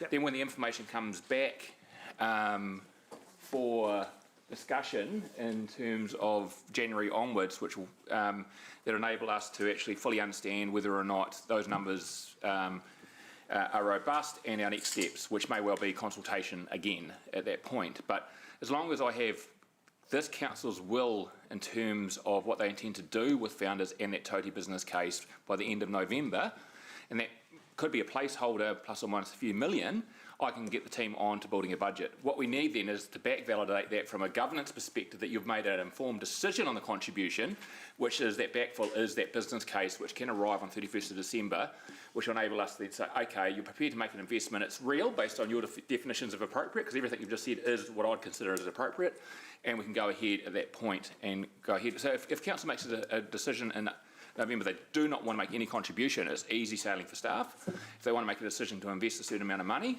up to a certain point, it's probably not significant. Beyond that, it is. And then we'll follow that through. But again, it's not necessarily Toti's, in November, Toti's position. It's your position and respect the information you have at that point in time. Understand that. Thank you. Any other questions? Any outstanding information that councillors require? If not, we will start into the debate. If I can, you've got an amendment, is that right? The amendment, yes. It's all fuzzy at the moment. I'm just going to clarify one part of that amendment, if I may, and then, is it there? Yeah, we're just having some issues. Some issues with technology. What a surprise. Last minute adjustment to the budget would like to include money for upgrading IT for the chamber. So you can see that in my amendment, the intent is to work with, in an engagement sense, Toti on Creative Waikato. I already said I was quite intrigued by Creative Waikato's consultation. And I've removed the direct reference to demolition because parts thereof may occur. The only problem I have, and well said in debate, the consultation document clearly states that our preferred option is to demolish the Founders Theatre building, create a new vibrant park space. Does or does not your, I mean, obviously... yeah, that's right. It's implied in... it implies it will be demolished. Yeah. The building. So your amendment still involves, at this point, the demolition of Founders building site and then ongoing work with Creative Waikato. Notwithstanding that in the design some small aspects or parts of the building might be incorporated into the overall improvement, yes. But the presumption is of the demolition of the current structure. Thank you. Yeah. Subject, as I say, to the final design of the space, where some elements may be protected. I think I'm quite clear on that. But I have to say, I don't have a seconder. So unless there's a seconder for purposes of debate, the amendment is lost, and we go to debating the substantive. So it does appear the amendment is lost. Okay, so we get So on we Ask? If the so with the amendment gone, should the motion fail, we go back to the original, the demolition. Yeah. Right. Thank you. So It's very similar to the years. It's similar, except that the intent of this is to keep Toti and Creative Waikato engaged in the process of designing that fabulous space for the community. thank you. Okay, so, but in any case, it lapses for the want of a seconder, so therefore it is gone. Okay, so we'll go to the debate, and the mover of the recommendation is Councillor Gallagher. And you don't get right of reply, so make use of your 2 minutes. I don't get a right of reply, and no one else would have right of reply either, obviously. Obviously, this is an either-or choice. If this motion fails, the wrecking crews will move in to what many perceive, and it's interesting we talked about Beale Cottage yesterday, many perceive aspects of the Founders Theatre has huge heritage value to many, many people in Hamilton, given its 60-year incredible history. Basically, to a degree, the proposed motion is playing for time to give Toti an opportunity to come back to us with a more fleshed out proposal. And as Richard very correctly said, there's an assumption that there would be very deep and ongoing discussions between Richard's team, our staff, and Toti, obviously with the appropriate briefing in October, but we would certainly want to know the lie of the land by, of course, when we workshop the annual plan for next year by November, and obviously there's a line of definitiveness in terms of December the 31st. If this motion fails today, and I just want to say, if you have any doubt whatsoever about the future of the Heritage Founders Theatre building or that site, any doubt whatsoever, support the motion because you actually give yourself more time. If you do not support the motion, you are formally resolving today for the demolition crews to move into the Founders Theatre, as we've had in the past with Euphrates House, which we didn't own, other examples. I'm not saying to you exactly what the proposal that Toti are putting together will ultimately look like, but I'm actually pleading for more time for that proposal to come to this council. To a degree, there's yet another fork in the road. Personally, I think it would be extremely sad if today we resolved to demolish a building and a structure that has meant so much for so many Hamiltonians. So I humbly, if you like, ask for more time. My time has expired. Well expired. My time's out. Councillor Pascoe. Look, I see this as more of a hospital pass, and I would expect that we will get some pushback from Toti in terms of, and Creative Waikato if they continue to be involved, given the short time frame. I expect, Councillor Martin mentioned a more fleshed out proposal, but I'm expecting by December we will have a full and final proposal, because I do not want this this building to be sitting around in 10 years' time as the Founders Theatre is sitting around. We closed the Founders Theatre, we closed the municipal pools in 2012.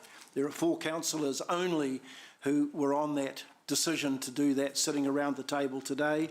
I want to see a formal proposal. I want to see some action, and if that action's not forthcoming, then I want to see a very creative park on a prime site in the city that fits within the true meaning of the Western Town Belt.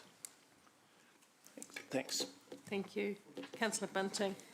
Thank you. Look, I'm very much in a similar camp to Councillor Pascoe, and I'm grateful to you for your work on this motion. I think the amendment actually it created more fears for me than allayed them. I'm in a similar position with regards having these the municipal pools situation, but bigger.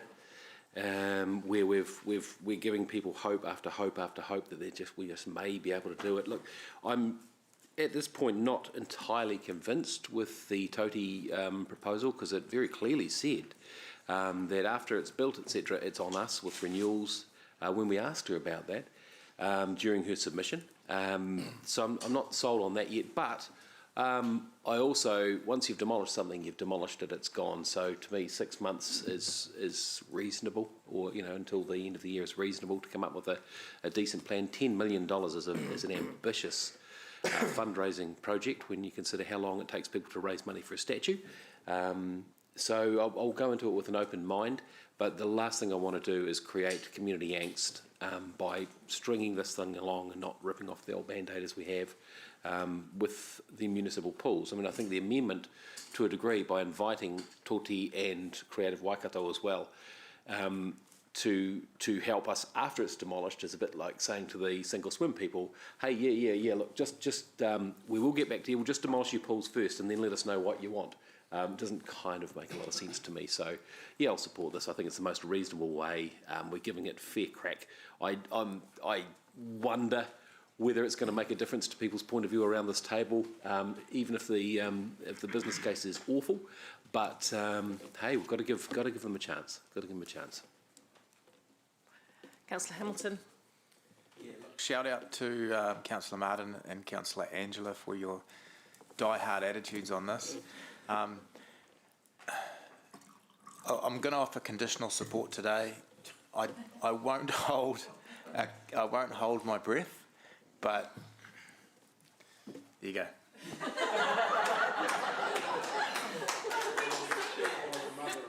He always gets the prize for the shortest debate, except I did get the one-word one yesterday.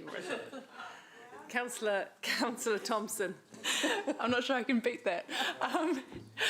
I wasn't so enthusiastic about the Toti's proposal last time it came to the table a few months back. But like Ryan, I've been I guess swayed by the persistence, the die-hard attitude of Councillor Martin, but also I think that all of us around this table have different experiences and knowledge within the community, and so while heritage isn't something that I'm extremely knowledgeable about, I defer to Councillor Martin on this one. And I think it's giving time for Toti to come back with a business case and a more developed proposal. And so, you know, why not see what they come back with? And maybe there's something that actually really does deliver something quite special for the community. So it's not we're not really losing too much by delaying things for a year. But I am happy to see that there is the clause in there that we do expect the activation of that green space. It is a very underused space at the moment. It's not very accessible. It's not very, doesn't draw you in at all, but it certainly has some great potential. And the Innovating Streets project we're doing at the moment is a pretty good start. Thanks. Councillor O'Leary. Thank you. Look, we wouldn't be having a conversation like this today if, when we commissioned Richard Knott several years ago, who was a heritage expert, if we'd accepted his recommendation, and that is quoting from that report, it is an important building with historic, physical and architectural significance. It is worth a plan rating B in your district plan. We would be having a completely different conversation. And let me just put that in your mind. The Diocesan School Dining Hall is a ranking B in our district plan. The St Paul's Methodist Church and Settlement Homes in Forest Lake Road, just to name a few. It's 60 years old next year. The public raised £25,000 and the city put in £225,000, and it was opened debt-free. Imagine today if we could follow that principle. It also won an award for merit in design in 1964. It is, to many, many Hamiltonians, worthy of its architectural significance. And look, once it's gone, it has gone. And let's be honest and answer with ourselves, why haven't we put the wrecking ball through the Muni pools? Because we don't want that visual on the front page of the Waikato Times, so we delay it and we delay it. So all we're asking for is to give Toti the same time for their proposal as we gave yesterday. We gave the the new working group, Aranui working group, time and money to come up with a proposition. We gave Perry's time to come up with a proposition. We gave the Sports Pavilion time and money to come up with a proposition. And all of those, I believe, were on one submission. We're responding to one submission as well. We're asking for some equality. Thank you. Councillor, Deputy Mayor Taylor. Thanks, Mayor Southgate. Look, elected members are elected to make tough decisions. So I put it to you that it's time to put on your big boy and big girl pants and make one. We've had multiple rounds of consultation and the majority of public support us proceeding with a plan involving some special use of green space that supports our central city plan, and the fact that we are planning more apartments in the north, and if you like, it's our own mini Central Park. You've heard from Sean today that 84% of respondents in the West Town Belt supported the option of demolishing and doing something special with this green space. We've talked over the last few days about listening to the public, so 84% of submitters supported demolition and a new vision. And are we ignoring that? 84%. They, I think, accept the reality of the situation, albeit with some regret and sadness, as do we. A new theatre is to be built on the river, a world-class theatre. We also have the $68 million Clauden's Events Theatre. We also have the Meteor, the Clarence Street Theatre and the Riverlea Theatre. The vision is something most of our public have bought into, as well as our stakeholders. I respect Martin's desire to retain heritage buildings, but the sad truth is the Founders has already been added to. By the time all the work has been done to it that's required, it's going to resemble a patchwork quilt. There's not going to be a lot of heritage value left. And at the moment, what credit are we really doing it? It's sitting around at the moment surrounded by hypodermic needles and condoms. I'm looking at a Lagoima here which tells me we've had 4 rounds of consultation and that cost 91k. It's cost us 1.2 million to look after since it closed. How much more talking do we actually need to do? How much more talking can we afford to do? I put it to you that it's actually irresponsible to keep frittering away ratepayer money because we can't make a decision. That's what we're here for. Time. Let's make one. I vote against this. Councillor Wilson. Really? I wasn't sure until the end. Councillor Wilson. In case you're not sure. Councillor Wilson. Just procedurally, Your Worship, could my time start again? Because, Yes, indeed. the Deputy Mayor was prolonging his finish. Yeah, we're coming. And eating into my time. So could you stop the clock? I think it was the jokes afterwards that ate mostly into time. No problem. Look, I once had a meaningful discussion with my mother who said to me, look, you can't bake and eat your cake too. And I suggested I thought her theory was flawed. I think this council has a unique opportunity. Founders played its role. In closing, Founders played its role in enabling the Waikato Theatre. And guess what? We got the Waikato Theatre. And it's going to be a great asset, and we're going to use it, and it's going to complement all the other theatres we have in this great city. Founders now has potentially a second life. And there are a group of passionate people who keep saying that they would like another crack at putting a proposal forward. And I say tough decision makers are informed decision makers, are decision makers that take a moment of time and say, let's have all the facts delivered to us and then we'll make a meaningful and tough decision. Statistics, I love statistics. We can say that 84% submitted that we should just bowl it. On reflection, you'd probably think that's less than 0.5% of the entire population, and is it really meaningful? I have no doubt that whatever Toti puts forward as a proposal will embrace this council's desire to have a world-class Western town belt, and it will give the activation that I think we all need. But ultimately, if those who say Toti will not be able to put forward a proposal don't put forward a proposal, then this council, with all the information, will make an informed and judged decision. Now, that's a tough decision, and I look forward to making that decision at the appropriate time. Thank you. No more debate from any of the councillors, then I'll take a go. I've always said in this whole process, the Greentown Belt, the review of the theatre, etc., that I want to recognise and preserve the founders, thank them for their gift and acknowledge and keep some of the heritage on site. And I haven't changed my view on that. But last council was clear in moving its support to the new Waikato Regional Theatre.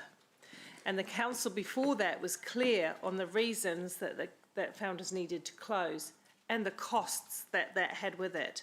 This keeps costing us. It's a sore that's not healing because we keep going back to it. The staff time must be extraordinary outside of the actual practical costs. I do want to involve, I sought to keep involved Toti and Creative Waikato because I am warmed by some of their suggestions, which might include small elements of the building or space being used for creative expression.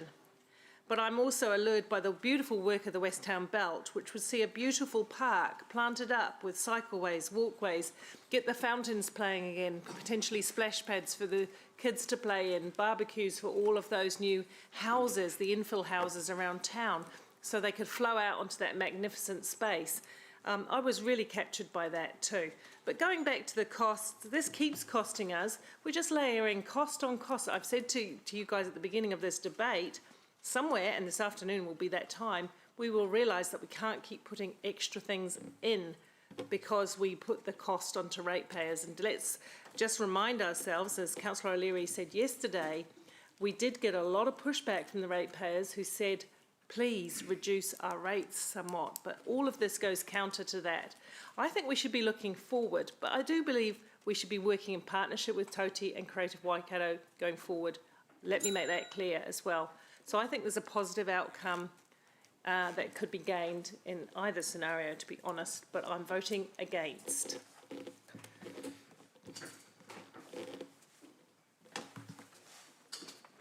Oh, sorry. Is there someone else now? Councillor McPherson. The last part of what Councillor Gallagher said resonated with me because I haven't necessarily been thrilled by all the ideas that have come forward from Toti so far, but he made the point, if you are in any doubt, how does it hurt to, or doesn't hurt, to give this another 6 months chance. And I just heard the Mayor talk about good ideas coming forward from Toti, and there certainly have been. If there are good ideas coming forward on this front, let's see if they can come to fruition. It's not actually costing us the sort of money that has been talked about, given that there, at the same time as there are holding costs, there are also reduced interest charges. So they're offset to a large extent. So I think for something as iconic as the Founders Theatre for this city, and those of us who are around here as kids certainly recognise that it was iconic, is iconic, from the very early 60s. It's 60 years old. It was the replacement to the old town hall in Victoria Street, I believe, before my time. I think that we owe it one last chance, which is effectively what this motion is giving. Thanks. Anybody else? No, let's go to the vote. Let's go to the vote. Thank you.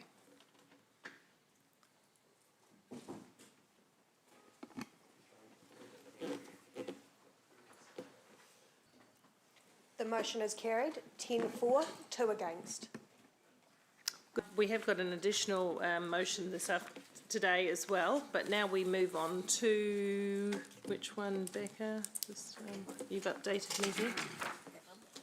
Okay, so we've got a new motion from Councillor Naidu-Rofe, which will go up now. Oh, it's there.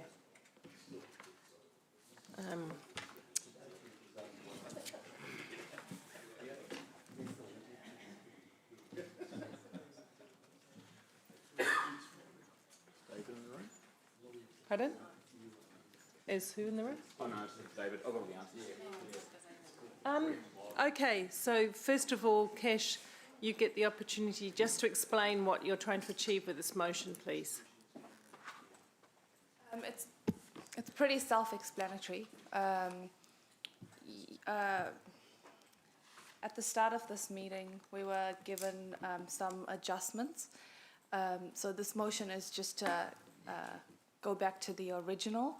So it's to do with staff remuneration, the proposed increase, which was originally set at 2.5, but now proposed to go up to 3%. So this motion is just to take it back to 2.5 with the savings of 5.8 million. Thank you. I do have a question on this because I'll second it to get it up for the debate. Thank you, Councillor Wilson. I do have a question on this. I read, was the view of government, there was an announcement in government that the public sector would hold their salaries. Was that with staff or was that just governance? So that was a decree for central government departments to freeze salaries over staff earning 60,000, where there'd be special exceptions. They could get a pay rise, and all those staff over 100,000 not getting one at all.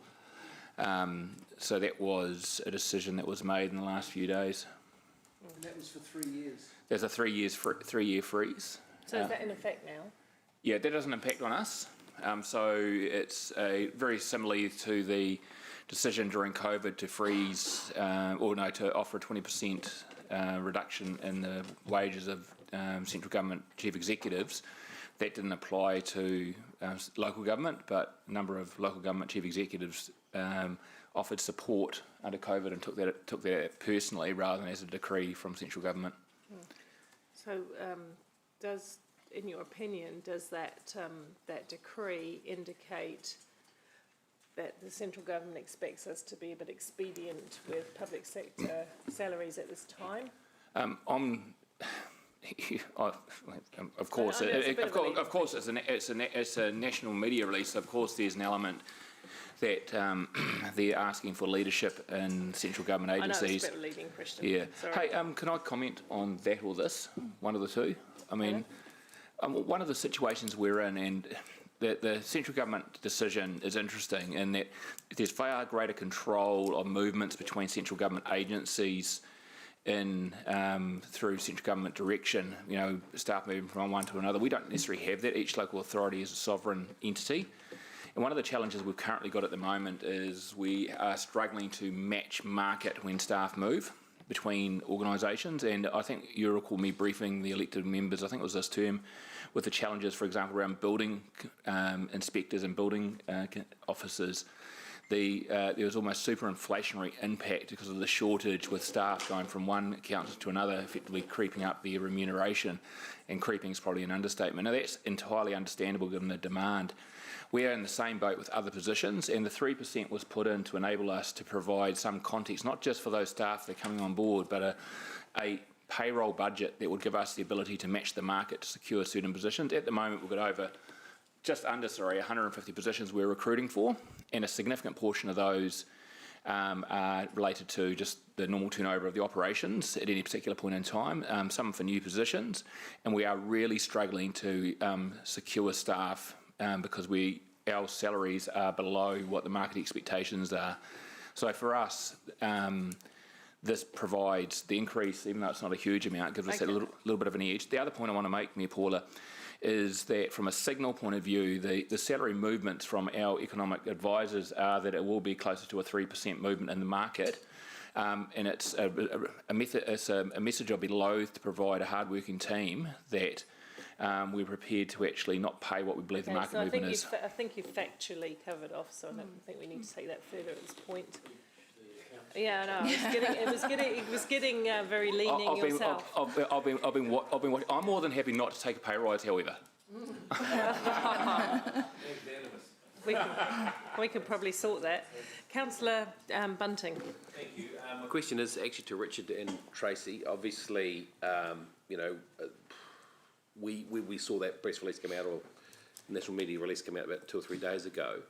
You would have, in the back of an envelope, done a few costings as to what that would have meant for us if we were to follow that example of the freeze over 100,000 for 3 years and the, by exception, pay rise over 60,000?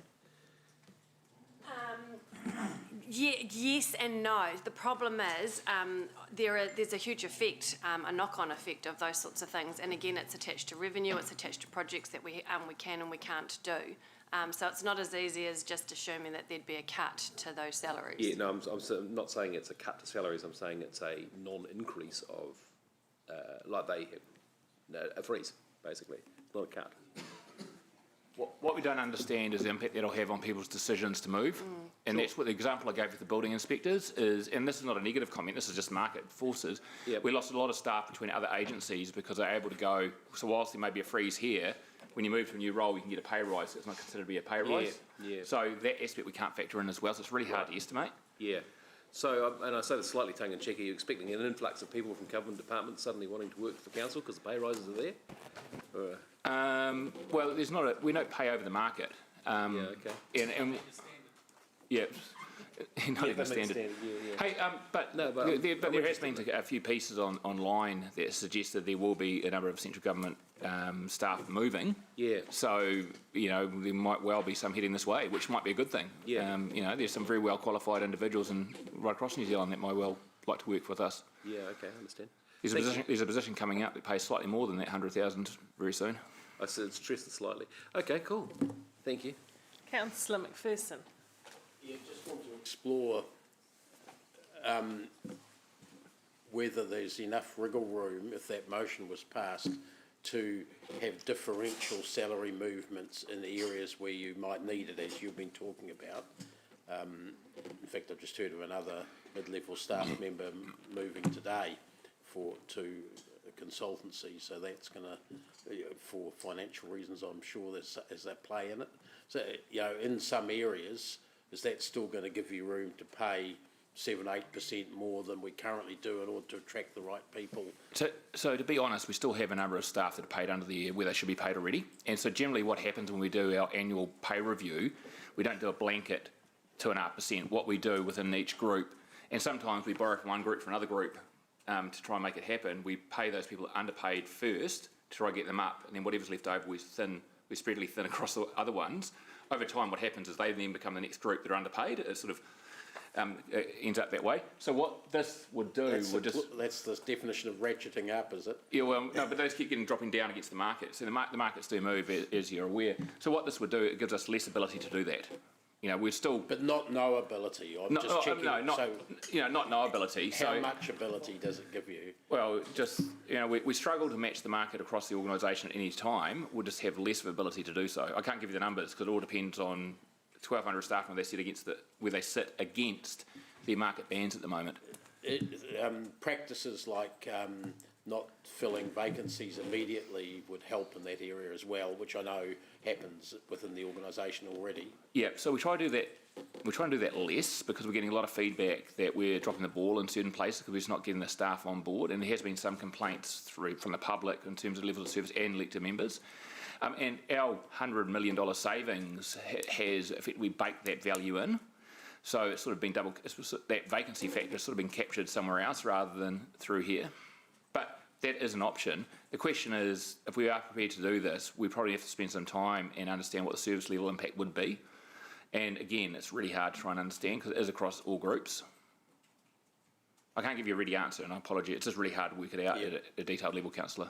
I mean, is that something that you could, is this level something that could be worked or tried by the organisation for a period of 12 months and revisited if necessary, in management's opinion, at annual plan time? So the challenge is that the market keeps moving. So as soon as we don't meet the market, then the percentage increase is greater to get back to the market. So it's sort of like a constant battle to market. I suggest that we've always got, I don't know what portion, David, I don't know if you do, already got a portion of staff that are underpaid for what they should be paid. And that's our first go-to point. It'll just be the extent to which we can try and also not make the people that are paid enough not fall back too far. So you never really catch up. It's just the pure nature of mathematics. So even with 3%, we're never catching up. It's a struggle at 3%. And what we do is it's very much focusing on those underpaid. We've got some, in all cases, and you'll be well aware of this, there's some union negotiator movements as well. Sending a signal that 2.5% is our movement number helps with that conversation, but likely thereafter what the market movement is, which will be closer to 3% as well. So overall there's a lot of pressure, and we do our best to keep it at that 3% or the 2.5% if that's what it ends up being. Richard, also, not sure if you said this, but the gap was increased because of last year not giving staff an increase. Yeah, oh, that's true. And so during the COVID, we locked down a number of the increases, and whilst we're not going to try and put them back to where they should have been, we're still going to have to move them closer to where they should have been as well. So COVID lockdown, we froze in our annual plan and followed through on the annual report in actuals. So that savings that are mentioned there, the 5.8 million, is over 10 years. Is it backloaded? Is there a greater saving, if it's just at a guess, I would have thought in the end of it than there is at the start of it? Exponentially, it must be so, because every year you're at 3% on the previous number that would have 3%, so it'll like that. Yeah. Curve upwards, the saving, so not so much in year 1 and 2 sort of thing. Okay, thank you. Councillor Van Oosten? Much. Richard, thank you for mentioning the unions that we deal with. Have we had any indication from them about what kind of claims might be coming forward from the number of unions that we have engaged with? Hand over. I know we're entering into some bargaining at the moment. We have good relationship with the unions, and we are annually bargaining with them, and we have, as I say, good relationship, and we don't have any disputes that are outstanding. I think there's a couple of negotiations about to start. I got received notification of one the other day. It's just minor, very minor, and it's all situational. And does it come with an ask on a pay increase? Oh, that's just natural. I mean, I don't want to get too much into what should be a very confidential conversation between us and them, but it is. They are very well aware of the movements and the cost of living, and so that's always the conversation. From a union perspective, is to understand that every organisation is actually ensuring their staff don't fall behind from a cost of living perspective, and that generally translates to a salary or a wage increase. But just for clarity, the wage increase is locked into the collective agreement each time, so it's not outside that. Oh, okay, thank you. The other question is with regard to other benefits that aren't necessarily financial. Is there the opportunity to be able to use creative ways in order to be able to increase the value that our staff feel in being our employees? I think we're doing quite a good job in that space to the extent we can. It's one of the more non-financial benefits is working in an organisation that respects and acknowledges the great work they do, and our engagement survey results have year on year increased, so people are feeling far more comfortable and engaged working for us. But just about every other benefit has some sort of cost attached to it, not necessarily 3% of a $75 million budget, of course, I get that, but we do our best in those spaces to do so. And I know, David, your People and Safety and Wellness team run a number of activities trying to actually provide alternate ways of encouraging staff and opportunities, transfers to comments and all those. Generally, we try to keep them cost neutral and stuff like that, and we do plenty of those, so they're there. Okay, thanks very much. Councillor Wilson? Yeah, thanks, Paula. Richard, my question relates to whether people are attracted to work and or stay at council because we're a good place to work. And I guess it stems from a bit of your narrative that seemed to focus around meeting the market, salary packages. In all of your experience, is there not things that that attract people to stay in a local government organisation for career longevity, market safety and security, those things? Yep, you're bang on. I mean, we've had that conversation a few times, Councillor Ewan. So, you know, for the most part, salary and wages end up being like that grudge factor if other things aren't aligning perfectly, which I think is what you're implying, you know. However, and to be fair, we've got a lot of staff that thoroughly enjoy working here and are totally comfortable with what they're earning. But there are still those individuals that get that, but also want to make sure that they are paid what they're worth. The salary banding for the work that's required in a local government context for the level of effort that's required are in general lesser than the commercial sector, similar between councils. And so some of the higher or the harder positions to recruit for, the sheer increase in salary to go somewhere else, even with other local government, is quite an incentive, despite how good it is here. I think we're one of the more enjoyable councils to work for. Great elected members, of course. But when the gaps get so large, you know, it's quite hard to stack up non-financial benefits as well as the love of working here to encourage people to stay. And we have had situations when, you know, I've tried to negotiate people to stay and they've taken 20 grand less to stay and work here, absolutely. But equally, I've been in a position when someone's left for 10. So it all depends on that individual, and we do our best to build that environment so they will stay. I've got a saying that I'm going to make you the best you can be, I'm going to make you entirely poachable, but I'm going to make it so enjoyable you never want to leave. And it works for the most part. Works with some councillors too. Yes. Well, some of them should leave. Are you referring to Councillor McPherson with that? Will you leave for 10 grand? Ewan, Absolutely not. Make it 150. Ewan? No further questions, Your Honour. Your Honour. Councillor Thompson. We cut all those. Richard, do you see this posing any, the proposal posing any risks in terms of deliverability of capital projects and different things going forward? Just, I guess, following on from what you're saying, that it can potentially be a deciding factor for people moving on. So let's not talk about the pay rise as such for the existing staff. Let's talk about our ability to attract people to come on board. We've got a growth area in our capital program because we've got a significant capital program ahead of us. We've also had a huge desire to be world-class in our contract management and project management expertise. We are struggling to meet the market in those areas, you know, and to the extent that some of the operational staff in those areas, if we were to pay them what the market dictates, we'll be paying them greater than the existing staff that work for us that are more senior. So and that capital area is a really difficult area to recruit for staff, and Chris and I have this conversation quite often.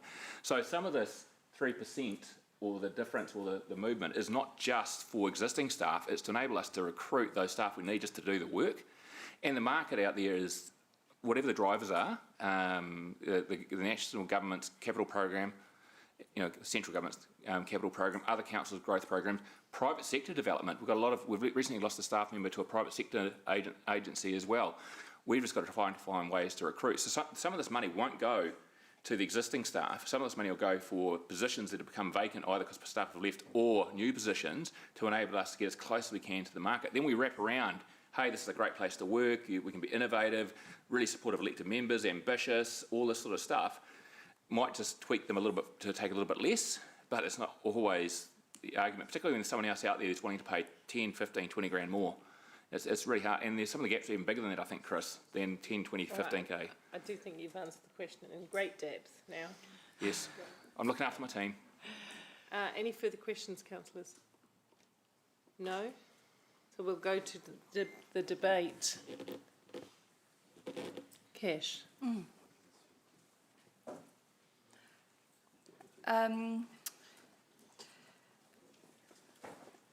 I think that I don't doubt Richard and his team and the hard work that they do. This motion is just to bring us back to reality. And in essence, a 2.5% increase in numbers is $29 million. 0.5% is equivalent to about $580,000 a year. In this budget, we're approving $16.9 million to increase staff numbers. The personnel spend goes up by $40 million over 10 years. Like, these are big numbers compared to what we're talking about in this motion.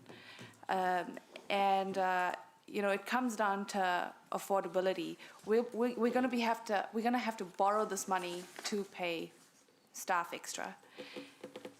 Are the people out there that we're serving getting a 2.5% or 3% increase in the next year? So that's just something to think about. This is still a pay increase. It's just not as much. It's a tiny bit off.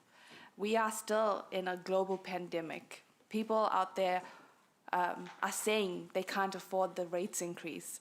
580K, that's equivalent to about a 0.5% drop in the rate rise.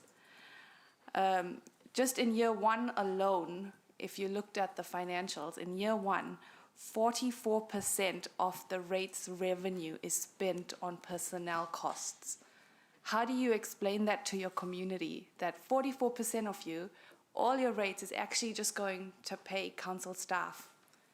That's the reality we're living in. So this is just a motion to claw back just a tiny bit, but it sends the signal and a message to our community that, hey, we do care and we are listening. Thank you. Councillor Hamilton.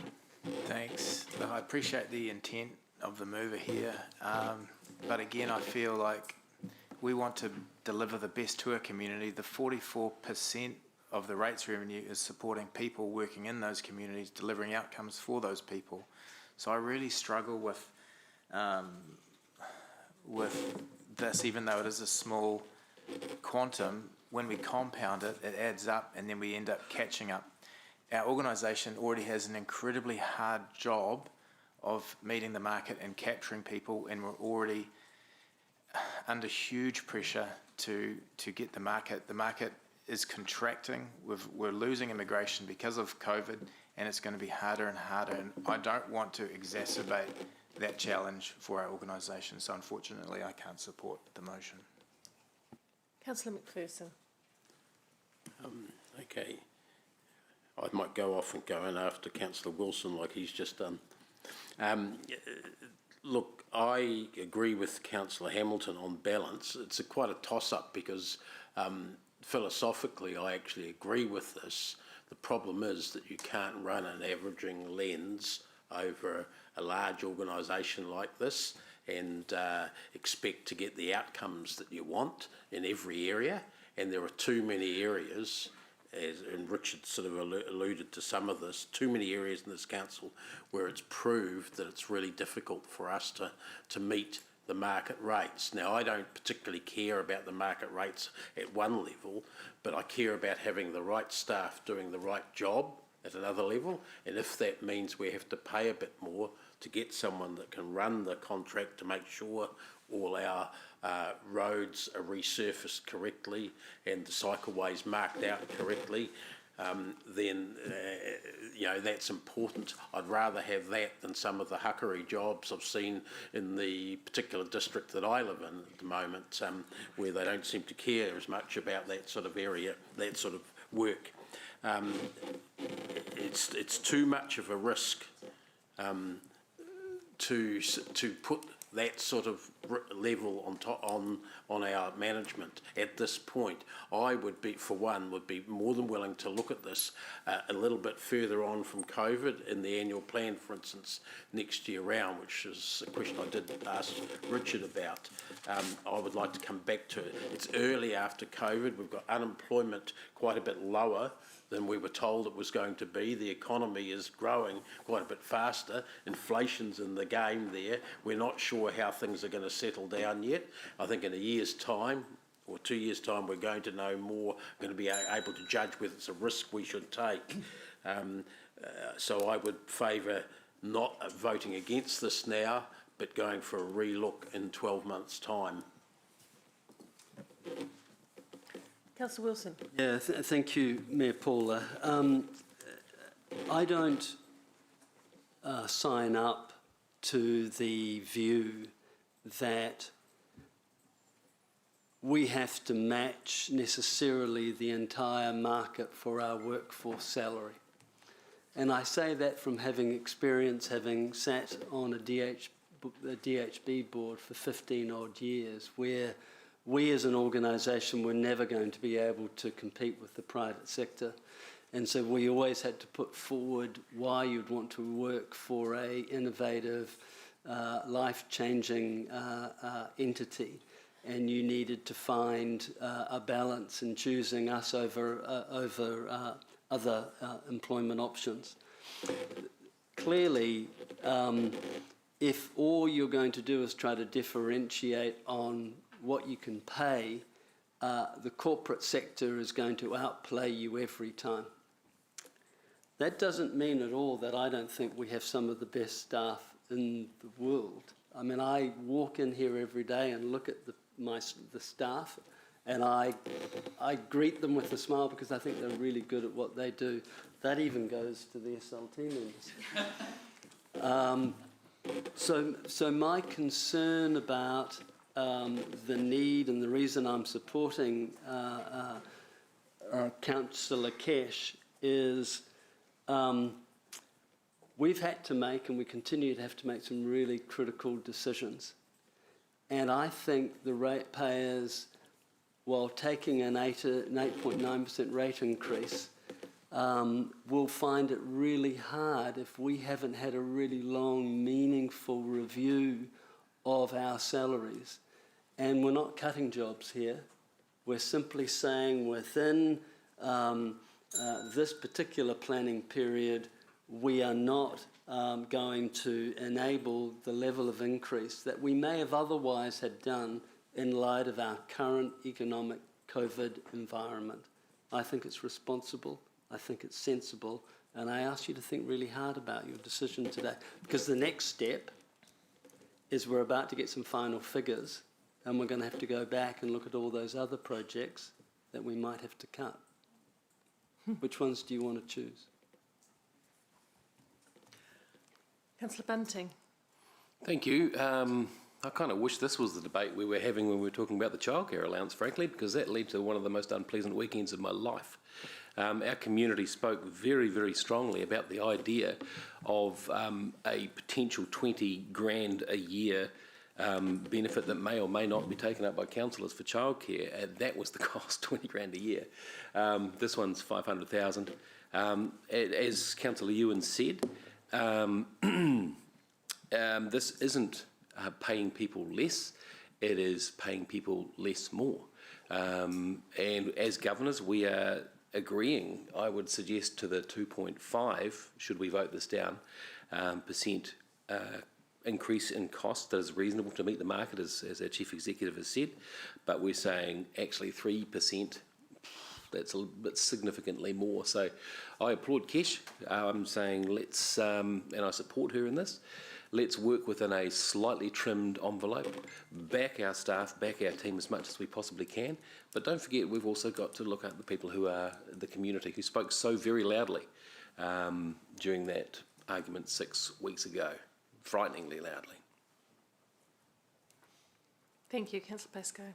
Thank you. Some of the number crunchers who I often align myself with have indicated to me, and I've asked the question here and never really got an answer, but we seem to have a reset in personnel costs at the beginning of each long-term plan. And if I go back to the current one, the 18 to 28, in the first year our personnel costs went up 10 million. In this one, the draft that I've got in front of me now, it's going up 14 million in the first year. And I know we've talked over the last couple of days about the need for some skilled staff to help around the district plan and so forth. But they are significant increases, and then after that they seem to be relatively small each year. So I still don't have any understanding as to why we get these great big increases. But what we're looking at here is a tiny, tiny, tiny, tiny little adjustment, which I hope sends a bit of a message back to our community that we are aware of the high cost of personnel. We're also aware that it's important that the organisation has the right skill base, because as governors we want to make sure that what decisions are being made around the organisation are solid decisions, are made by people who are sufficiently qualified and experienced to make those decisions. And of course, if you want those people, you've got to pay for them. But I think this is an attempt now, only for the purposes, of course, of modelling the proposed impact on the long-term plan, to see whether or not we can, one, send a message to our community, and secondly, we can look at trying to find some reductions in what is becoming a very, very high cost in our budget. Thanks. Councillor Van Oosten. Far be it from me to hold worker back from being able to really see the value in their pay packet of their work every day, and I'll never do that. What I see in this proposal is the opportunity to to restrict that, and I think that's a problem for us as a city, as a growing city. And I've listened to our CEO today and the rationale that he's provided for us around that. I've also listened to other staff who have talked about the challenges that our city is going to be facing in the coming 10 years. And I've heard all of those things. I've heard also from our public about the aspirations that they have for our city as well. And that all adds up to a very big balancing act and some real challenges that we're going to be facing. I think at the very heart of this, though, is making sure that we as a City Council are in the very best position to be able to respond to those challenges. And that means that we have to be able to keep the great staff that we have, attract others to join the team, and to be able to put out the very best and well thought out and well planned plans for our future. And that involves having that market and having the opportunity to be able to offer a small increase to be able to attract them. There's many other benefits of being able to work for our City Council, but at the end of a fortnight, it's what comes into your bank account that matters the most, and I recognise that, and so reducing that would be a shame. So unfortunately I won't be supporting the reduction in that. Thank you. Councillor Thompson. Thank you.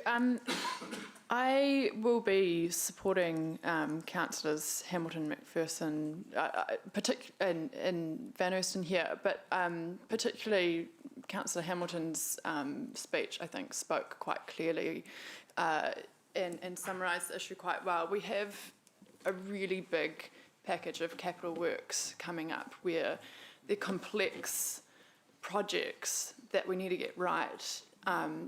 And so I think, and we have a lot of competition in the market to actually get the right people to deliver these. And so I think we're shooting ourselves in the foot a bit if we then cut that bit of room we have to negotiate to make sure that we can get people on board. And in time, we might be sitting here in another year's time looking at more deferrals, partly because we can't get the right people to actually carry out the work. I also feel a little uncomfortable with, I don't know if, I don't want to be putting words in anyone's mouth, but uncomfortable with, I guess, the sentiment that its staff salaries are something that are kind of a bit of a, not a waste, but, you know, it's there's a negative connotation around paying for personnel, yet these are the people who are working at our wastewater plants, who are picking up rubbish, who are looking after our parks, who are at the customer service desk, who are looking after our museums, the animals at the zoo, who are doing the designs for safety improvements for our intersections, all of these things which take human time to do, and then they deliver outcomes for the community. This isn't just kind of an expense that we don't, maybe isn't fully necessary or anything. These are the hands that build our city and look after our city. So I do think that we need to make sure that we put in the right amount of money to keep them here. Thank you. Deputy Mayor Taylor. Thanks, Mayor Southgate. I'll be supporting Keisha's motion. After a good deal of agonising. In the past, I've taken a position on things like the minimum wage, and in retrospect, I grapple with some of that. I'm acutely aware of living costs, cost of living, rents, mortgages, etc. And I agree with you, and this is an incredibly hard-working organisation, but also very talented. But I find it very hard to justify, in fact, I don't think I can justify an 8.9% rate rise unless we have done our absolute best to trim costs. We've had 2 days of making some tough decisions on projects. You know, we've won some, we've lost some, and I think by and large we've done pretty well. And this is not supposed to be a comfortable decision. It is supposed to be uncomfortable, but we're governors, and that's what we're here to do. We mix with these staff every day. We like them. They probably like some of us. But I wouldn't be too sure about that. Yeah. But you know, we are here to make the tough decision, and I will support Kesh. I think this is the right thing to do at the moment. Thank you. I'm also going to support Kesh, and apologies to staff because you know how much I appreciate you, but I think the word that Mark used resonated with me as a trim, and it's a trim at a time when the time is now to control costs. The time is now to control costs. As Ewan also said, we're coming to the thin end of the wedge this afternoon in terms of how we've done with this budget. We certainly haven't delivered an austerity budget so far. In fact, we have layered on more costs. We have also created new jobs, 4 new jobs alone. So we are creating opportunity, economic opportunity, and opportunity to support people in the community, 4 alone for the district plan. People out there are hurting. It would be going against what I've said through the whole few days. People are there at hurting, and Kesh is absolutely right. People have lost their jobs through COVID. These are not normal times. They're not normal times, and there will be pain felt at all levels of society, and a little bit of pain felt here, potentially, if this goes through. Many people, you ask people in the retail and hospitality sector and some of the service sectors, whether they are getting a pay increase or whether they even have a job now post-COVID. I have to be mindful of that. So the government also, I think, is mindful of that, because although, as Richard said, that decree around holding public sector salaries doesn't overtly apply to us in this instance, the signal is pretty clear from central government. They're looking for everyone to work expediently. As the Lorax would say, Hamilton City is biggering and biggering. It's getting bigger. We are growing. But we have to grow in a way that's both affordable to our citizens and takes us forward. And we have got some of the best staff, so don't mistake me. I rate these staff very highly, and I hope we can provide a good workplace for them to work. Councillor O'Leary. This is a difficult one. I listened to Councillor Wilson, I thought, yeah. And then I listened to Councillor Thompson, I thought, yeah. Yeah. And then I've got Councillor Wilson's text and I'm like, yeah. Look, I just, taking a step back and, and taking a step back and looking at this principally, we've spent 2 days spending money on projects, and now we're looking for a cut from our people. And that doesn't sit well with me. And while the CEO didn't say that this would be not for those who earn over 100,000, I know just how hard the people in this organisation work. And I've been out to that water treatment plant, and this is a tough place to work and difficult situations. And we put staff in, while we look after health and safety and everything else as much as possible. They, in many of the jobs that they do, they put themselves at risk to build a better city. So I appreciate the intent of this, but I think we need to cut from some of the spending that we've done in the last 2 days, not from our people. But good work, Councillor Wilson. You nearly had me. I sent you another text. Oh, too late.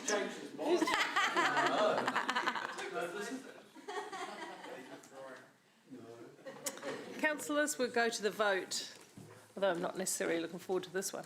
No, so you'll have got the casted vote. Sorry, we're not supposed to say that.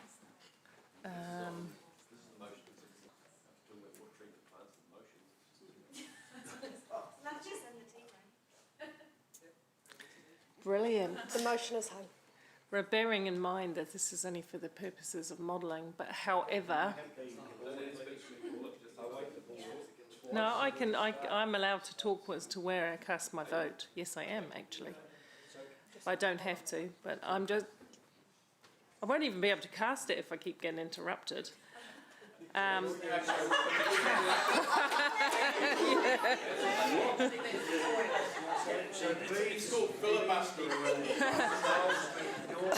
One cent. Hang on, I've got a frog in my throat now. I'm going to vote in favour of the status quo, but put you on notice to find the savings. Councillor O'Leary, I'm putting you on noticing everyone else to find savings this afternoon. Thank you. What does it mean? Status quo. The motion is lost. 6 against. Lunchtime. No, could we do the next two votes? We need time to prep. Otherwise, we've got to go to lunch and we have to go back out again. Hang on a minute then. Okay. Has anybody got a mint? I have.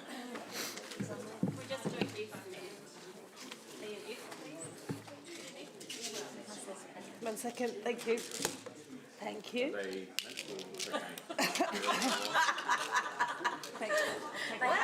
Richard, the hand back up the front seat. Okie doke, I'm back. You'll be pleased to know. I'm sure. Councillors, we're going to, Sarah, Angela, if we can just, Ewan, so we can get through to lunchtime and have some financial modelling. I don't mean to keep pulling people back when they talk, but if you sit here as a chair, you know it is like an amphitheatre, and though all sound comes this way, like a big speaker. So we're going to go to E, motion E, which is Councillor McPherson, what you were talking about yesterday.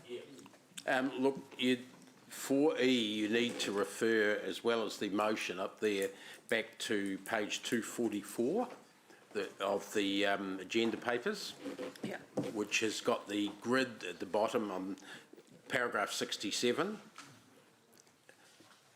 So, just if I can explain this, when we put out the draft LTP in February, we said in relation to two targets that we should keep the average quality of ride on our sealed road network, it's no matter whether you're on a cycle or a car or or bus or whatever, at least 80%. In other words, keep that standard going all the way through the LTP. Yet what's come back recommended by staff is only keeping that standard for the next 2 years, then dropping by 1% and then a further % sort of over the period of the LTP. That's one thing.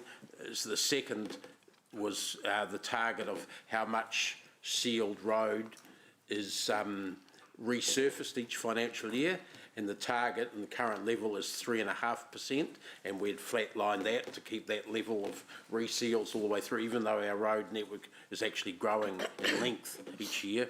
But the staff have proposed reducing that to only at least 2% resealed each year. So what this motion does is going back to the draft LTP. Which I'll speak to why I don't think that's a good idea. Well, I think that's a good idea, and the staff recommendation is not a good idea when we get there, but hopefully that explains what I'm trying to do with this resolution. Thank you. Any questions, councillors? Just one. Sorry, remind me. Is renewal CapEx or OpEx? Renewal is CapEx. It is CapEx.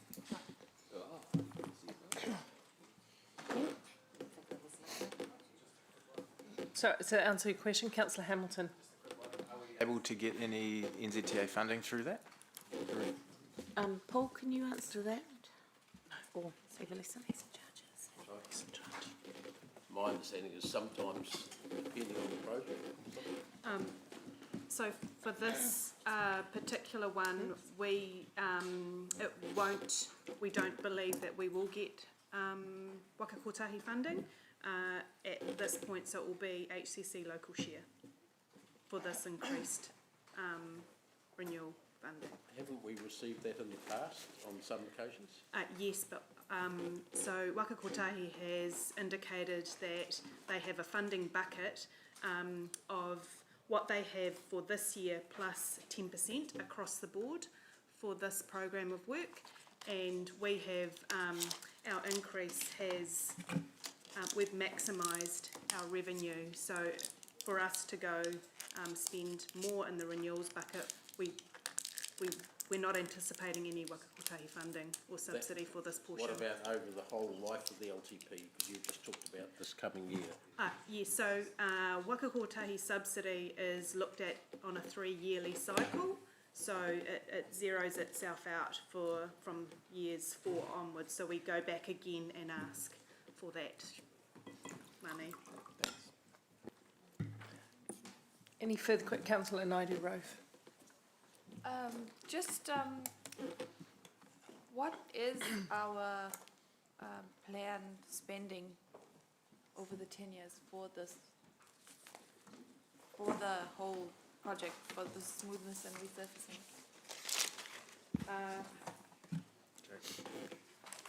In terms of, on page 243, there is a breakdown of the renewals funding for transport.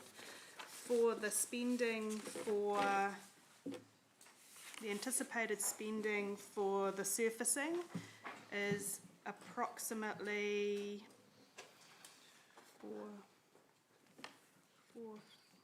$5.5 million Per annum. per annum. Per annum. Yes, which seals quite a lot of road. So that's the first year.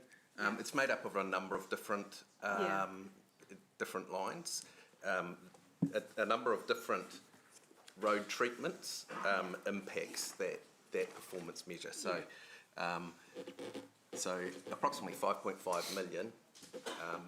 Well, that's the first year is 5.5 million. It moves around a little bit depending on the age of the asset. Got you. Yeah.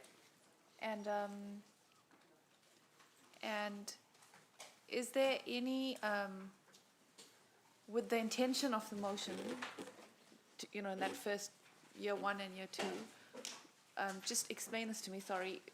Can that money be rephased from the end of the 10 years to be brought forward to achieve that same KPI?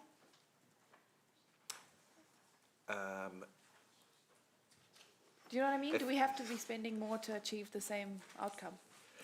So, in order to have a high confidence that we will meet those performance measures, that's what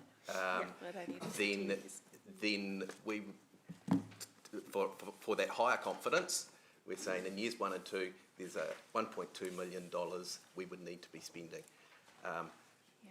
in order to ensure that we're going to meet those. Now, the performance measure of the smoothness, which is the outcome, it's like that. It's the goat track sort of outcome, I think, is the smoothness, is that's dropping from year 3. Okay, so we monitor that on a yearly basis, and so we, 1.2, Way, because staff are starting to get technical over here. I said to staff, what will it take to get us back to those levels in a financial sense that were proposed in the draft plan?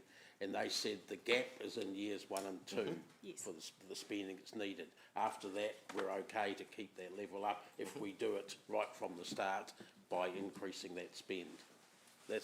So that's why the motion only has it for years 1 and 2. That's right. Okay. Thank you. Yep, that answers that. Councillor Thompson? I was just interested in whether, in achieving pretty much the same outcome that Councillor Dave is trying to achieve, whether there's any other ways of doing it where you maximise the Waka Kotahi subsidy. So, for example, if we spread out the spending in a more smooth way, would that still achieve this outcome, but in the later years you have more likelihood, once Waka Kotahi's buckets are replenished, to can get that subsidy? effectively that's what we've already done. So the renewals and compliance budgets, you'll remember, are a stepped budget over the 10 years, and we've moved some of that out to those later years. Now that's financially what is already in the plan. The issue with that is that we have an increased risk that we're not going to be able to meet those performance standards as they're currently in the plan. There's a bit of a misalignment between the two. So it's either, our recommendation is, well, we could change the performance standards if we want to keep that profile. Councillor McPherson has suggested the other way to do it is to increase that, so increase the funding in that earlier year. So we've already smoothed from a financial perspective. Okay, so the performance standards are they expected to then level off at 78%, or are they expected to just keep dropping?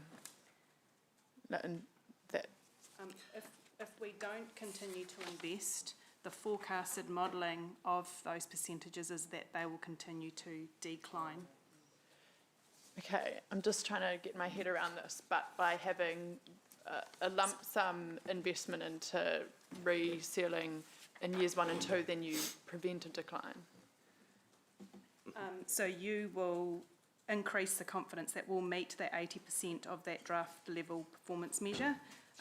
If we increase in years 1 and 2, we are expected to maintain that performance measure across the years. The 10 years? Across the 10 years, yes. Right, but otherwise we're expected at what would we likely be at once you get to year 10 if we leave it as it is? It is a year 10. 78%, so it is a decline. But then it stabilises once it... Yep, so the table on 244, the 78 figure is not year 4, it's a year 10 figure. Oh, right, okay, okay, sorry, that was confusing because they were just stuck together. It looked like 1, 2, 3. Right, okay. Councillor Pascoe. I may have missed a point here, but the 1.2 million is additional. It's not a matter of moving it from one year to another. And it's 1.2 million in year 1 and in year 2. So it's 2.4 million is the amount that we're looking for. So there's no answer to Councillor Sarah's question. There's no chance that if we incur it now and Waka Kotahi say, no, you don't get it in these 1 and 2 years, that we might still get it in years 8 and 9 or some other later stage. So we might find that the 51% could be a deferred subsidy. Or don't they work that way? No, they don't work that way. Okay. So if we know at the point of the spend that we're not going to get the subsidy, we're never ever going to get it. Correct. We'll get a level of subsidy, but we, in terms of council spend, we may need to invest with local share money without getting Waka Kotahi subsidy to maintain our performance measure level targets. Okay. Thank you. That's Wilson? fine. Thank you. Yeah, thanks. With the current recommendation by staff, you were comfortable that it would lead to safe outcomes? I mean, gosh, if there's a hesitation in answering that question, we're in real trouble. So in terms of safe outcomes, the level of performance measure does have an increased risk of having more defects in our roading network.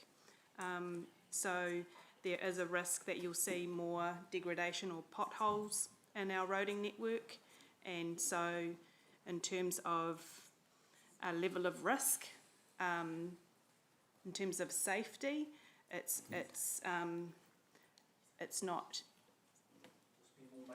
We'll spend more maintenance money in the operational aspects to ensure that that safety is mitigated, but it will come at an increased cost in maintenance. We will ensure safety of our network at all times under Vision Zero, and so there is a consequence of of a reduced performance level and funding of renewals. But surely in forming your recommendations that are enshrined in the documents, you will have calculated the two different spending pots, right? And that's why I'm assuming what you recommended was we can go with the slightly less smooth seal, and if there are issues, we can fill the potholes with the maintenance fund, right? Yes. And you were comfortable with that? Because otherwise, why would have you recommended it? So we take an approach with our maintenance strategy, a proactive approach through our renewals and a reactive approach through our maintenance. So what you'll see here, the network will keep it safe, but you're putting more pressure on us to react to defects as they happen. So there's an increased risk that there'll be more potholes that we'll be responding to, whereas if we do the renewals first, we're proactively maintaining the network to a level that we think, yep, we can maintain that comfortably. Can I specifically, I just want to dive into Councillor Ewan's question. So what he's particularly asking is, we've got this solution whereby we're reducing the renewals, going to use our operating budgets, right, to cover it. Is that the most cost-effective mechanism you put forward, or was the solution that's been remedied by Councillor McPherson a more cost-effective option? Because what it seems to be, that we've put forward a solution that says less renewals, more maintenance, seems to be a cheaper option than more renewals and less maintenance. Is that correct? Or, to rephrase again, if that's not the case, why do we put it forward? Exactly. Yeah. We put it forward in an attempt to, so we were trying to make sure we could work within the parameters of saving 26% from our renewals budget in transport. So to achieve that, we've come up with this program and saying, hey, we can do it, but it will mean that there will be a reduction in the performance measures. It's not the most cost-effective way, I would grant that, because if we're doing more reactive maintenance in that space, there's more degradation of the asset happening. So do you understand the answer to the question? Yeah, but it's just any further questions? Horrifying iceberg. So how many other examples in this entire LTP have you got this odd scenario where on one hand you're recommending a strategy to comply with some overall percentage versus you're going to end up spending more money from a different pot? Do you see what I'm saying? So it's just a horrifying... So I know Paul can answer it. So the value in the solution is timing of money, right? So there's a timing of money argument here, right? So it's not an iceberg. What it is we've got some very, very tight capacity available, and basically with renewals you spend a whole lot up front, and in doing this what you effectively do is spread those costs out over a longer period of time. So the ability to maintain our debt to revenue ratio is achieved, but the cost in doing so means a slightly greater cost over the life of the asset. So it's not a bizarre, now I'm starting to remember this conversation because we had it at the veranda. It is an attempt to try and find a way of maintaining our assets overall to a certain level, but at the same time achieve it within our debt to revenue capabilities. So that was part of the smoothing process we did. Now, Paul, you can dive in here because you were about to say something probably more logical than that. No, that was pretty good. We prefer the logicality of the CEO. Just adding to that, how many other examples? Well, this is the one. So in 65, paragraph 65, it says, yes, yeah, with the smoothing, it's the smoothing that we've done over the 10 years in the renewals program. We are suggesting we manage the risks and the implications of that by how we manage the program, and also in relation specifically to that there's this performance measure that we are recommending to change. Okay, so that's our advice around that. Right, I think we understand it. So we need to now move to the debate. And Councillor McPherson. Yeah, thanks. I have a seconder, by the way. Look, this is a classic case of a stitch in time saving 9. you've already heard that what staff have recommended for fiscal reasons is actually in the medium to long term not the most cost-effective way, and that's a direct quote from staff just before. I'm, in one sense, relaxed if this didn't get passed because it saves money up front. But I think it would be a major mistake if you look back 6 and 9 years when the council under a previous mayor cut into maintenance budget significantly, and council supported her, so it wasn't just her. And we were left with a bow wave of deferred maintenance, which cost us more in the long run, caused some very big increases to be proposed 3 years ago in the last LTP, caused a hell of a lot of potholes and waves and whatnot in roads. And we were left with wishing that we had kept the maintenance up along the way to save us money in the long run. And that's where we're at. I appreciate what staff have tried to do here to keep us within that fiscal envelope, but I think it's a fool's paradise. If we think that a target of 80% smooth surfaces, for instance, is something we should be aiming for, why would we accept reducing it? Because what you'll get are more of the sorts of submissions that we did have some of this time, complaining about the standard of roads. You'll get a lot more of that, and we did 3, 4, 5 years ago get a lot more of those than we have recently. Another thing I want to say about the second one, where a target of resurfacing is dropping by nearly half. Think about 2% of your roads being resurfaced. That means, on average, a road would be resurfaced only once every 50 years. I'm suggesting that we go back to what staff thought was a good idea in February and at least have an average resurface length of every 30 years. What I would say to you is you can save money now. It will cost you in the long run. The next LTP and the following one, you will see the effect of cutbacks like it being proposed here. I don't like proposing extra money, but I'd rather do it now to make a better future. Thank you. Any further debate? No, Councillor Wilson. Yeah, look, I'm finding this particularly annoying because the reality is we've just illustrated an example that Councillor McPherson has stated that I'm tending to agree with him, but we just don't seem to have an appetite around this table to make any other cuts. All we seem to be doing is adding. And so I'm just beyond frustrated because we never seem to address tough decisions about how we cut, but then we're easily convinced of why we need to spend. And I thought this was yet another opportunity where maybe we could just trim. But now, listening to what staff have said, in fact, that is a fool's paradise and that I'm just kicking it down the road.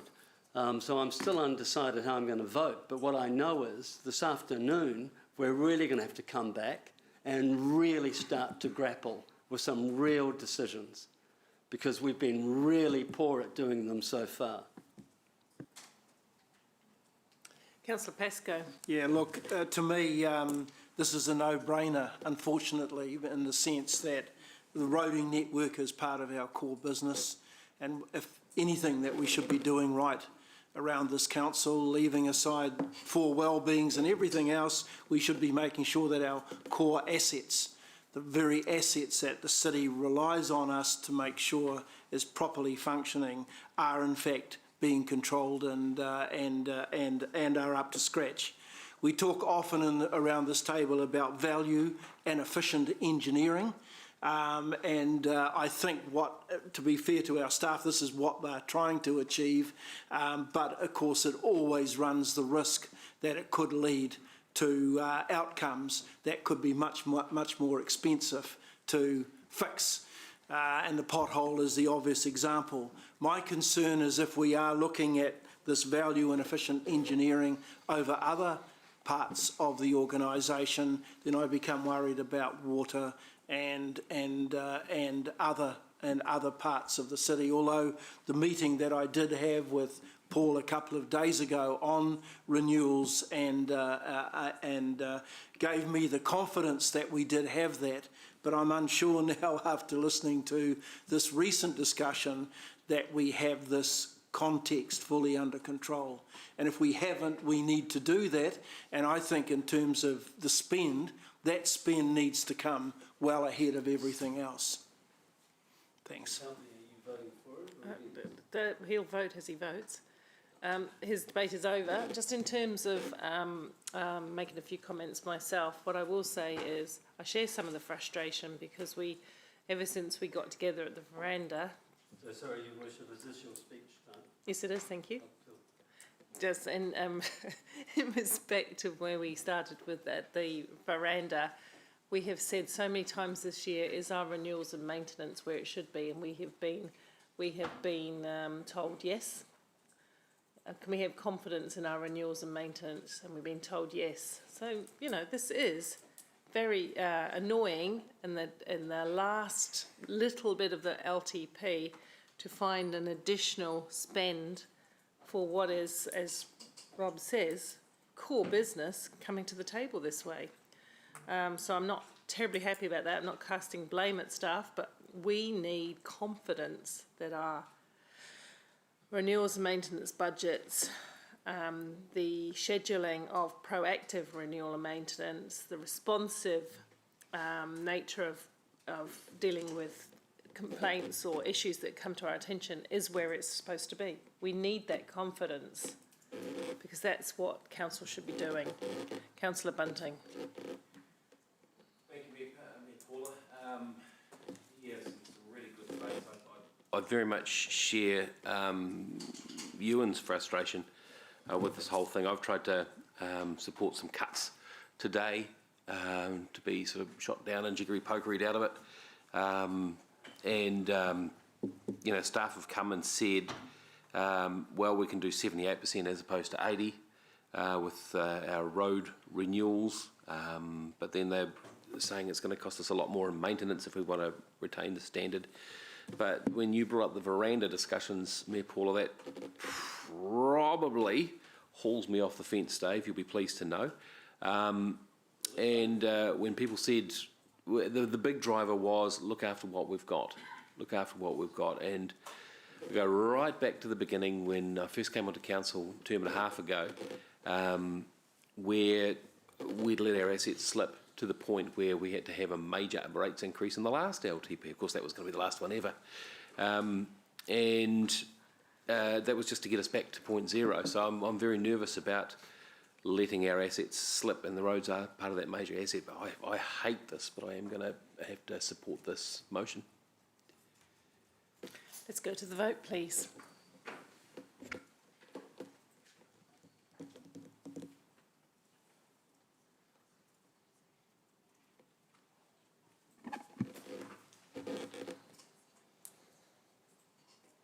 Southgate dissenting. We're doing fees and charge. No, but it's all waiting. No, sorry. It just means that they can do the modelling at lunchtime. I know that does mean we'll take another break after a short break for you to add the fees and services. We've been sitting long enough and we do need a break. So we'll have a lunch break till 1:15. Then we'll do fees and services, and knowing that we will allow for another break for final calculations. We're going to get some more updated figures. That's right. That's right. So we'll have a slightly shortened lunchtime on the basis that we'll have another break shortly after fees and services.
actually, as long as she feels like she can, but she's had lots of customers and stuff like that. My daughter cut the whole entire part of her hard palate open with a pencil.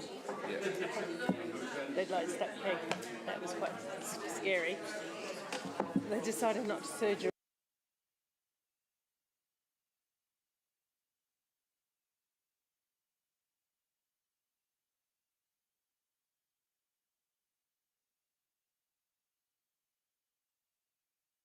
Okay, people, let's go. Hey ho, let's go. Councillors, we are now just going to look at fees and charges and then take a moment to make sure that that's in the calculation if there are any changes. And then we've got, that's not the right piece of paper, then we've got Rob's rates increase versus split amendment.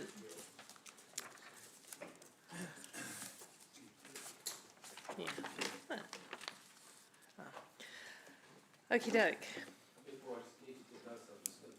Small motion through with regards to fees and charges. I'm just sending it through now. Cool. It's not a Cool. nothing that's going to, I don't think, create too much. So the fees and charges are in attachment 4 in your agenda. And are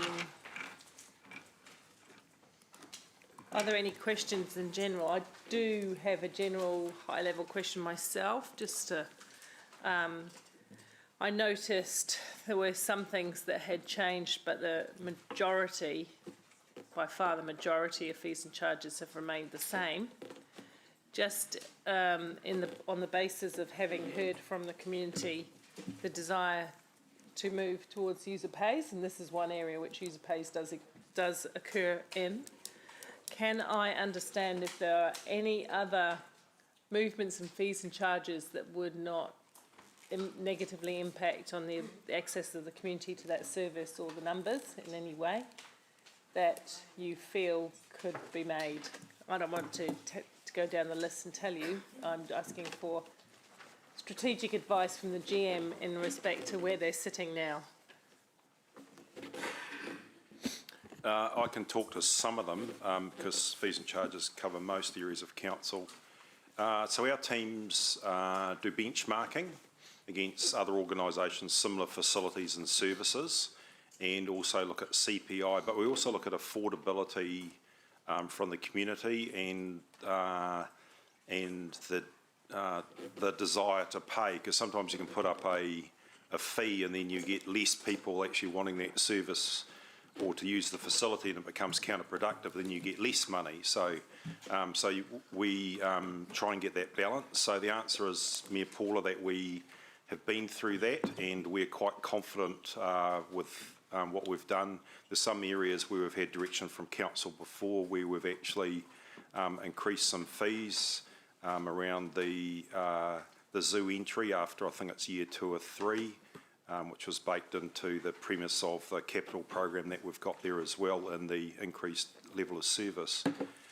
There was a couple of specific ones which came up too in a recent briefing around the child and youth overdue charges at the libraries, which is about $20,000 a year, and there was also a hydrotherapy pool disability concession as well. So.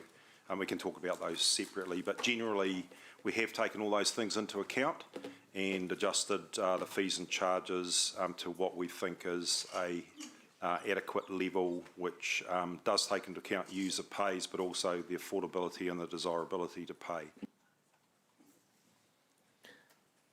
Councillor Bunting, how are we doing with your... Yeah, very quickly, and I don't think it's... It requires a lot of explanation. We had the query come up during submissions about the disabled concession in the hydrotherapy pool, and this adjusts that, and there was a wee bit of a snafu in there anyway. So any questions, I can direct them to Helen because she's much more over the detail than I am. Any questions, councillors?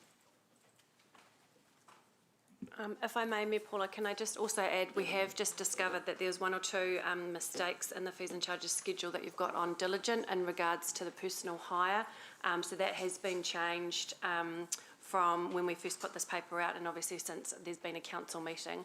So I thought that I'd changed it in the document, but it hasn't quite flowed through. So just an FYI that there's just a few tweaks I need to do with regards to that particular item.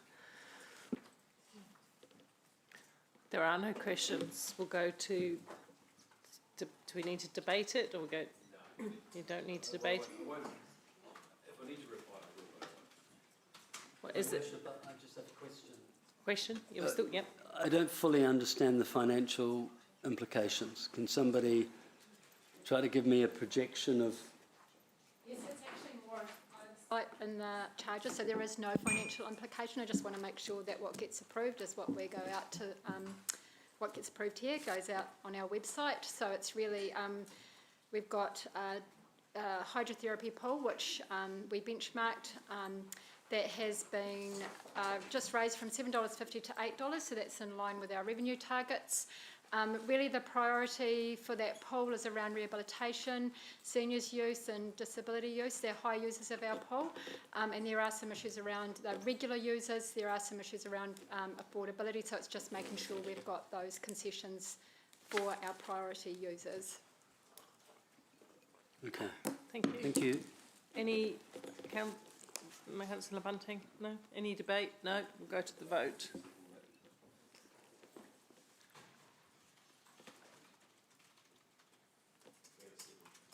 Hmm? I'm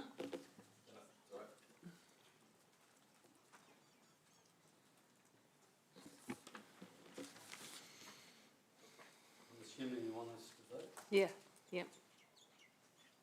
Vote's up, isn't it?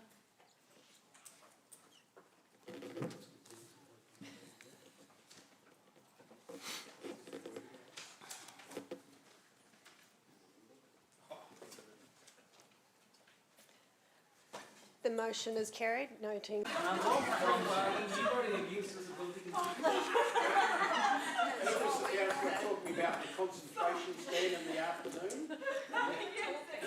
It's clear, so let's go back to the vote, please. We can just call it, can't we? Majority. The motion is carried unanimously. You sure you put your arm up right? Some chocolate. Okay, so we're now on to the modelling is ready to show us because fees and charges made no difference. So. Thank you, Mayor Paula. You're absolutely correct. So based on all of the decisions that you've made over the last 2.5 days, our debt to revenue ratio now sits at 278%, and we're still balancing our books just, and we're coming in year 2024. Amy, can you move that up? Yeah, there. And it just oh, and sorry, so this is, remembering this is exactly with the rates currently sitting as we were as part of consultation. So the split between the targeted rate and the general rate at the 8.9%. So just to be clear on that. So we haven't made any adjustment to either of those rates. Some questions, Councillor Pascoe. Question, Tracy. The 278% debt to revenue ratio will be at a time when the maximum permitted by LGFA is 280%. So our headroom is 2%. So what will that be in terms of millions of dollars that we could borrow? 7-ish. 7-ish? Yeah. Yeah, okay. So in terms of, you and David are in charge of managing, the finances. Are you are you comfortable? I'm thinking. I don't want to think of the kinds of events that we might face in those years, and it's over. There's potentially about 3 years when we're in that sort of shaky, and I'm not thinking of an earthquake here, but we're in that shaky sort of period. What contingencies have we got in place that could buffer us if an unexpected event occurred over those 3 years? And I'm trying. I should look at it on here. Those 3 years to 23. No, is it 24? to 26, where we are potentially most vulnerable to exceeding that maximum. Yes. Okay. So there's a couple of things. One of the things we do have is we have a facility with one of our banks that essentially I pay for but don't use. So that is baked into these numbers. So again, if I have to go out and borrow, especially if I have to go and borrow for someone else as well, which obviously most of our borrowings come from LGFA, I do have that. So while it's not being used, it looks like it is with regards to those numbers. So we do have that capacity. And the other thing is obviously all of our numbers and all of our budgets today are based on what we can kind of see in the first couple of years, and that is part of why we do an annual plan every year. And even with with regards to finance committees, every time I'm trying to update the forecast on what those are going to look like, and especially going out into the future. So yeah. Okay, so can you just remind us if we did breach that LGFA top line, which will have dropped to 80% by 2025, what's the penalty? What will be the outcome for council at that particular time? And I'm asking that question because I guess we're creating a legacy now with this LTP for a future council. Absolutely. So one of the very first things, if we're getting to near that point, is it's around our borrowings from LGFA specifically, and what we actually get a period of time to pay that back. So that would be the first thing, is to look to see, is there a possible way or another way of finding some funds and paying LGFA, and obviously coming back below that line. If we couldn't do that, then basically LGFA can call and we would no longer be able to borrow from them going forward. What that means in a practicality perspective is we would have to go out to banks and potentially borrow from the banks. One, it's being able to borrow that much money from a bank, so that's our first. It's the whole lot, isn't it? That would be the whole lot. Yep. So that would be our first thing: is can we borrow that much money from a bank? Would be the first question, and then the second part of it is at what rate? And obviously, we get amazing rates from LGFA because of why they put LGFA together. So obviously, you'd end up paying quite a substantial amount more because of the interest rates that you'd get with the bank. And the term as well is difficult when you get a term. Yeah, so that's, so thank you, Richard, that's another great point. So again, with LGFA, the terms are obviously longer. Banks aren't so keen on doing that. So again, what that means, bottom line, is we'd have to pay more money. More interest. More interest. Interest, yeah. That's right. Thank you, Chair. Councillor Wilson? Yeah, thanks, Mayor Paula. I just want to try to get a better understanding of the context of a $7 million borrowing capability in terms of headroom in year 5 and the risk profile. In the last year, roughly what was the quantum of unexpected and unusual spend that this council has had to manage, from black swan events, I won't go any further, et cetera, et cetera? So About $7 million. So I'm joking. I'm just trying to get through. You've got COVID with the initial payments made for COVID. and then Yeah. is that, I don't know, is that peaks? Does it help if I think it's closer to 17 or 18 million, keeping in mind of a particular roading blowout and some recent issues just in the last couple of weeks? If you were to combine those, is it not closer to 17 million? What was the blowout on Warrior Road? The asbestos. Hey? Yeah, I need to sit down Yeah, and pay that. You're a little bit ahead of me, Councillor Wilson. Yeah. I guess and this is in question time. As a reality, are you as our financial guru, of which there is no doubt, telling this chamber that we should feel comfortable as an organisation of our size, to have simply a $7 million borrowing capability in year 5. That should be enough protection for us as an organisation, in light of the fact that I think in the last year alone we've had unexpected, unplanned for expenditure well over 15 million. I'm not going to confirm that 15 million because I haven't added it all up, right? But the question Is it question more still than stands. 7?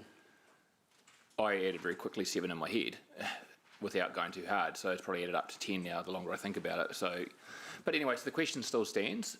I think $7 million, even as a proportion of our total capacity and our spend and what we're involved in, is quite towards the lower end of the spectrum. It's probably reflects a medium to low level of risk coverage when there's potential risk of, in any situation as we know, to medium to high, particularly in the various activities we're getting involved in. But having said that, we do have the ability to turn things on and off, some things faster than others.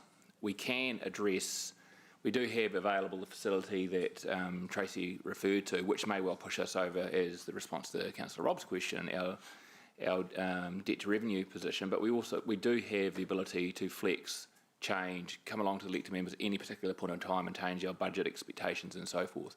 There's not going to be anything that directly impacts on us to such an extent it will affect our liquidity, because that's the one question. Is it going to immediately impact us on the next, create restraint on the short term? No, but on the long term potentially. But I think we've got in place enough measures to actually address that. But if you would ask me, do I think it's enough? I think it should be slightly more. I would suggest at least double. 20 million is a number that, if you would ask me, I think 20 million is probably a safer number.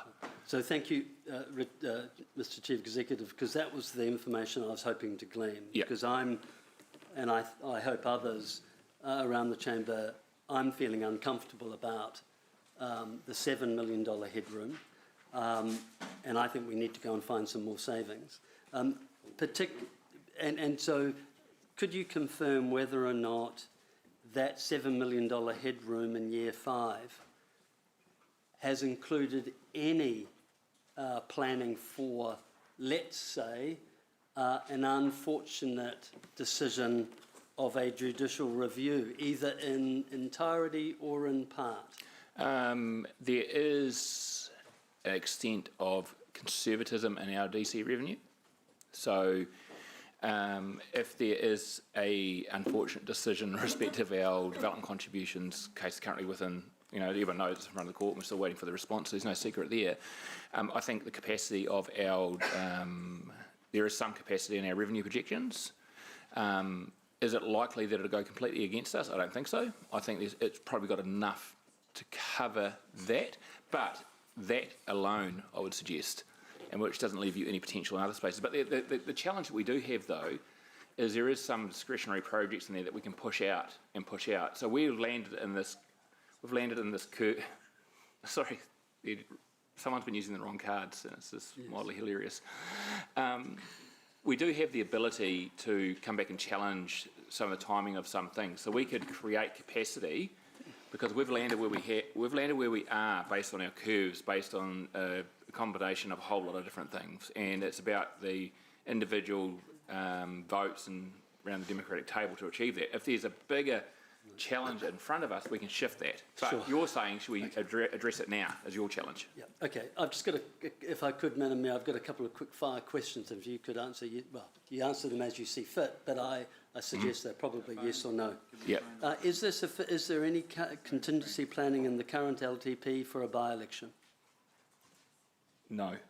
Is there any contingency planning for a additional black swan event like another shutdown level to level 4? There's some conservatism in the budget, but not specifically a lump sum. I could go on. It's tight, Councillor Wilson. I think it's the point you're trying to allude, and I agree with that. Questions finished? Ewan? Councillor Hamilton. Thanks. Tracy, remind me what was that facility we've got on hand available again? So we have a facility with one of our banks that we can access if I need to. So I basically pay to be able to go and use that money if I want to. It's like basically having an emergency fund. It's an overdraft. Yeah. Sorry, sorry, Dave, can't, sorry, I was just. Yeah, sort of, yep. So, and what's the amount we can borrow up to on that? 60 million. 60? Mm-hmm. 60. 60 million. So that is basically another headroom opportunity we've got, should we need to, potentially $67 million. Yes. Okay. Yeah. Question, yeah, go through the questions. Yeah. Mr Chief Executive, if we borrowed it, I kind of include it. okay, so that's, okay, so this is really interesting. Are you saying that the $60 million line of credit that we have at the ANZ is already calculated in your 280? So you're saying, so when you say we have a $7 million capacity in year 5, is that 7 plus 60? So you treat it as if the 60 million is drawn down? Because that's what Councillor Wilson's asking you. Sorry, I'm learning this today myself. Yeah. I'm glad that you're not only surprised, because I'm a little surprised. Yeah, we do. Yep. So Councillor Maxine, you knew that. You knew we had $67 million. Yeah, I changed. I mean, the question, if I may, is if you took the $60 million out of the calculation on the bar graph, that would effectively drop all of the bar graphs down. Is that right? If you took it out and said it's not already built in. In which case, I foreshadow an emotion that removes the $60,000 line at the ANZ. $60 million line at the ANZ. I think we might need to take a few minute break just to kind of get to the bottom of that. It's because now nobody was confused, but everybody is now. But Richard, you need to sort that out. Yeah.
explained by Tracy because she's far more articulate at it. Councillor Wilson has raised what he loosely referred to, well not loosely, he referred to as black swan events. Absolutely, and I understand where his numbers come from now. One of them related to capital project management, and from a confidence point of view, we've upgraded is the best way. We've improved our approach for both costing our projects and managing our projects. So from a risk perspective, the risk in that area is reduced. I'm just putting that as a context for that. I know it doesn't necessarily address the gap available, but to give it some context, that's all I'd like to say. And flipping over to Tracy in terms of the facility, please. Okay, so apologies for the confusion. So in this debt to revenue calculation, it does not include the $60 million facility that I was referring to. So we do have that facility on standby if at any time we needed it, but if we suddenly needed it, for example, in year 5 and we used it, that $60 million would have to be added to this calculation and we would breach. That's clear. Thank you. Councillor Pascoe. Yeah. Sure. In light of the fact that in that scenario, how confident would we be that the ANZ would make it available to us on the basis that the current facility is probably based on our overall Treasury strategy? Would we not, in fact, have to go back to the bank at the time of borrowing in light of our financial position and reconfirm, in fact, if the facility is available? No, probably yes. Thank you. Yeah, probably yes. I mean, the facility gets reviewed from over a period of time. So if the facility's in place, we go to the market, we tender for the facility because there's value. You've got to pay for it, right, to have it there. So probably yes, it's probably as part of any contextual conversation you have with your facility provider, but it's there, and as long as we meet certain criteria, we can draw down against it. So it's not a subjective assessment, it's an objective assessment. Agreed, but in light of that, if in fact a series of events had occurred that was leading us to perform outside of our publicly consulted process and lending parameters, we're not necessarily saying that there's a 100% airtight guarantee that the ANZ would enable the facility to be used. We entered into the agreement with a bank. Originally, I don't know if it was ANZ, but when we originally went to get the facility, for the sole purpose of ensuring we can maintain liquidity through events that are unusual. So it was provided as a buffer for those events. So I'm just drawing that conclusion. If that's the reason we originally got it, to provide us liquidity through negative times or bad times, that, you know, that's a reasonable assessment is that we would actually meet the criteria. I can go get the agreement, have a look at it and confirm that. But it was originally put in place to provide us the breathing capacity in the event of something major. And at the time, like if there was a significant earthquake or a downturn in the economy, rates weren't being paid, or something to that effect, we could actually then draw on that facility until such times we've got things lined up to continue. So it was put in place not for cash flow management under normal circumstances, it was put in place for cash flow management under less normal circumstances. And it was put in place post pre-COVID and pre the lifting of the LGA to 280, was it not? Absolutely. I mean, it's been around as long as I have and longer, I'm assuming. So when did we test it last? We probably tested it when we went to the market last, which is pre-COVID and pre any of the other scenarios that you mentioned. So would it be a good strategy and the one that would minimise risk going back and in light of those events, just retest it? Yep, absolutely. Yep. Councillor Pascoe. Just a follow-on question. Have we ever used 60 million, any of the $60 million facility? No. Okay. The question that I've got is around our debt to revenue ratio, and I'm looking at the debt to revenue ratio that we had for the current LTP, and of course we have changed our financial strategy and that has been approved by council. But what was our, I know that the maximum that LGFA would allow us to go to is 250. What was the maximum that we previously had on that on that debt to revenue ratio. So council made a decision to only go to 230. And we built the last long-term plan around not breaching that 230. Yes. Yeah. This time we're now, LGFA of course allowed us to increase the limits up to 300%, and we have not imposed any sort of buffer between the LGFA max and what this council would go to. No. Okay. Do you have any concerns that we haven't done that this time? Because I know last time it did give us the headroom that Councillor Wilson has been talking about. Are there concerns with management that we haven't got that buffer this time? I think I'd agree with what Richard said earlier, as far as it would be a little bit better to have a little bit more. But my thing with that is a bit like exactly what we did with COVID. If we can see or there is an event coming, we would do exactly what we did with the annual plan last year. We stopped, we re-looked at it and we started all over again. We made some cuts, we made some changes and we made it work.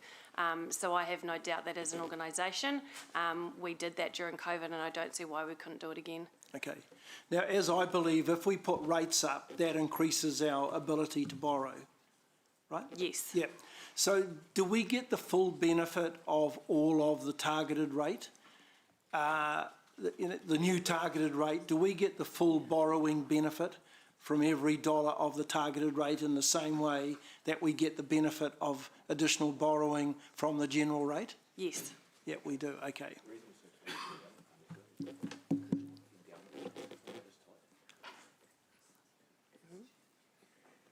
And do you want to go there? Yeah, well, I'm just going to, all things aside, part of the reason we ended up with a slightly leaner resilience was, and this is still a backstop that is available for us, we made our debt to revenue ratio as tight as we...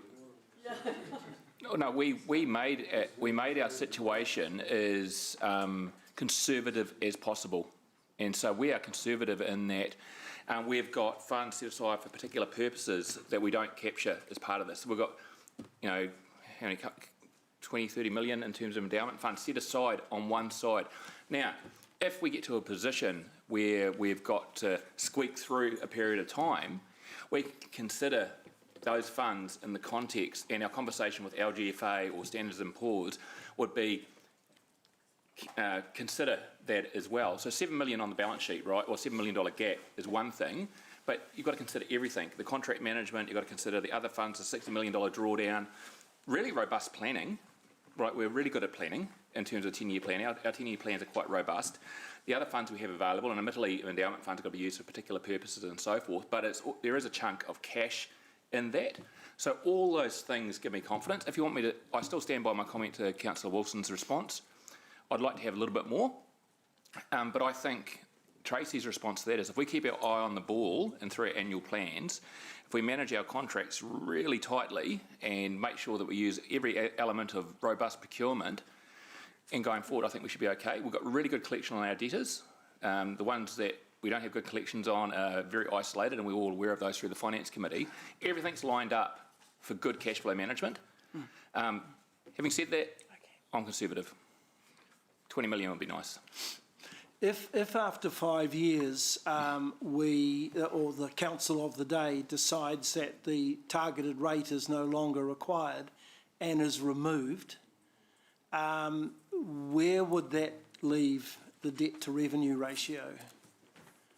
In the sense that you would probably expect in year 5 for there to be a reduction or a lower increase in the rate in that particular year? To be honest, it would depend on what year you chose to make that change, because as you can see... I thought of 5 years, but where we are at our greatest risk. If you make it in 2027, absolutely fine. I realise that, Tracy. I'm just, because we have previously talked in the last couple of days about the targeted rate being needed for the district plan, which would probably be completed in 5 years. I guess the question I'm leading to is, and this might lead to the next motion or the next part of the discussion, are we would there be a greater degree of confidence if this rate increase of 8.9 was a general rate increase rather than split into two parts, one part being the targeted one and the other one, which requires further decisions going forward as to whether it gets removed, and then if it gets removed, does it morph into a general rate, or do we stop charging that rate to our residents?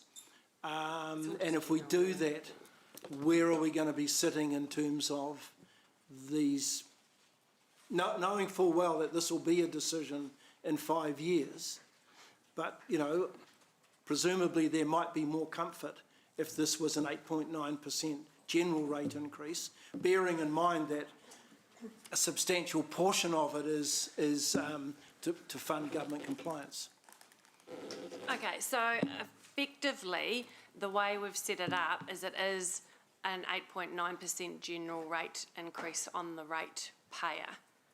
So the only way it would make any difference whatsoever is if you specifically wanted to start changing the district plan portion of that targeted rate. And that's the conversation that I had with you this morning around aligning up, because I've got those costs split over 5 years and I'm collecting that revenue over 5 years.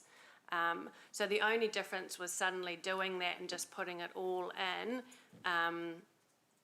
Actually, from a ratepayer's perspective, doesn't matter. So on my rate bill, which I bought one in, I bought my latest rate bill in to pay by cheque. No. By cheque. Yeah. Moths fly out.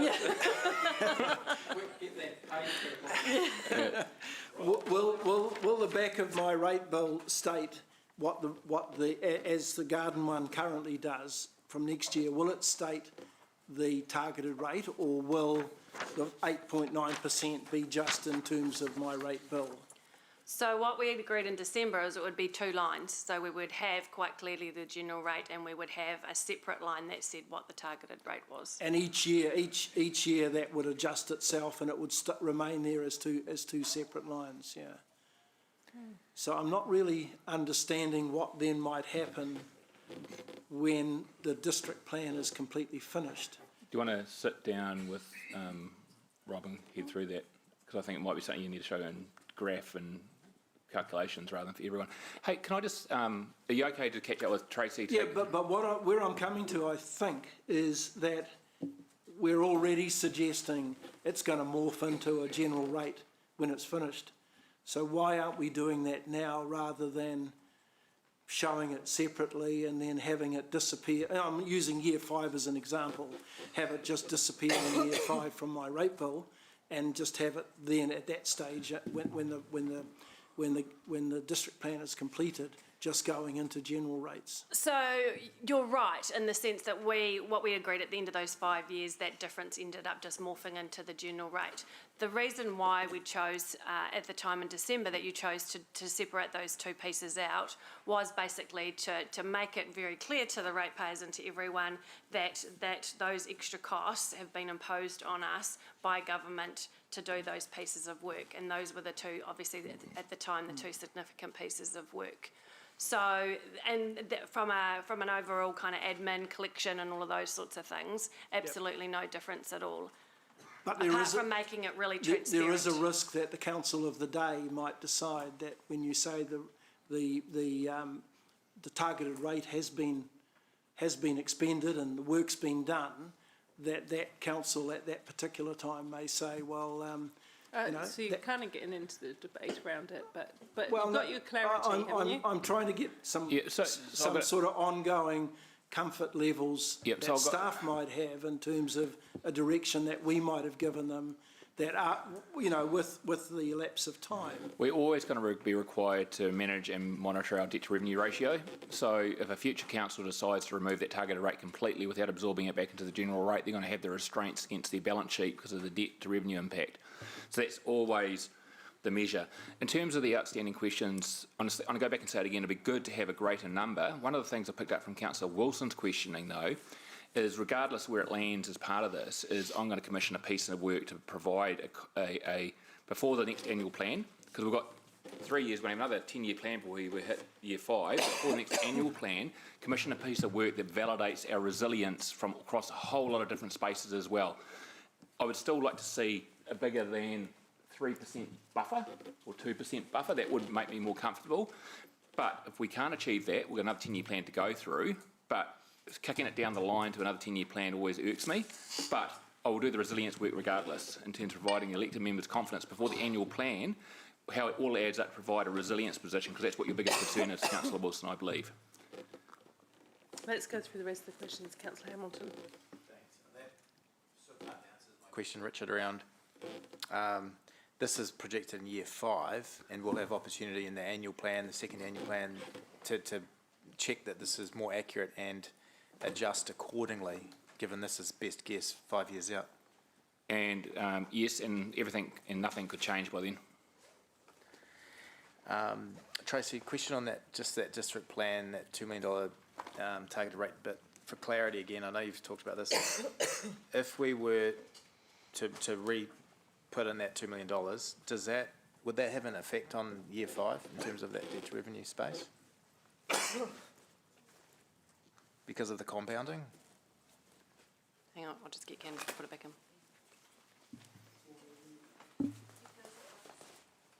Goes up by %. So give us 8%. Goes to this, so the 278 goes to 279. Yeah. Debt to revenue. 'Cause you've No, just how does added that work? How does the debt become greater if we're earning more revenue? No, because remember, I haven't taken the revenue off yet. I've just taken the costs out. Okay, I'm lost now. Does that answer your question, Councillor Hamilton? Keep asking until you're certain. I don't understand. Yeah, just reframe, help me, walk me through that So again. yesterday, we took the costs out of the $2 million cost. The $2 million costs out from the district plan. But you didn't affect the rate. But I haven't changed the rate yet. So all along, I've kept to the 8.9% rate. Okay. Total rate, but what about the compliance rate? Is that going to be smaller and the other bit bigger? Yeah, I mean, all I would do is switch it between one and two things. If you wanted to keep it, then 8.9%. Okay. Yeah. So you take the costs out, $2 million, which means we're spending less. But how does that debt go up? Just by 1%, shouldn't it come down?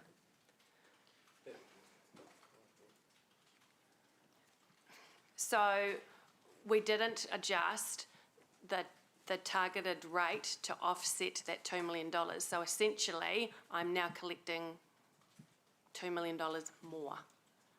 So shouldn't that increase our debt capacity and push it down, not up by 1%? But I've just put the costs back in. I've just spent more. So what, okay. Do we need a break to go through the numbers and do the model? Or is it all there and be up to date?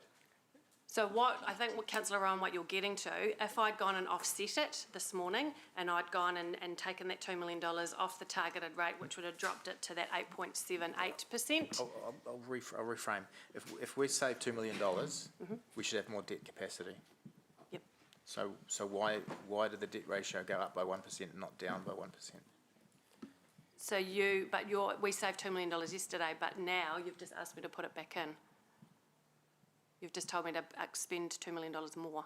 Oh, okay, I see what you're saying. Oh, on the other decisions Yeah. you made today. Yeah. That's right. Yeah. That makes sense. That was the missing part for me.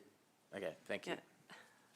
Councillor Bunting. We saved Dave You saved it, but now you've just spent Does it. that make sense? Yeah. Make a perfect couple. It's most unusual. There's been spending and deductions the whole way through this. Councillor Bunting. I found you more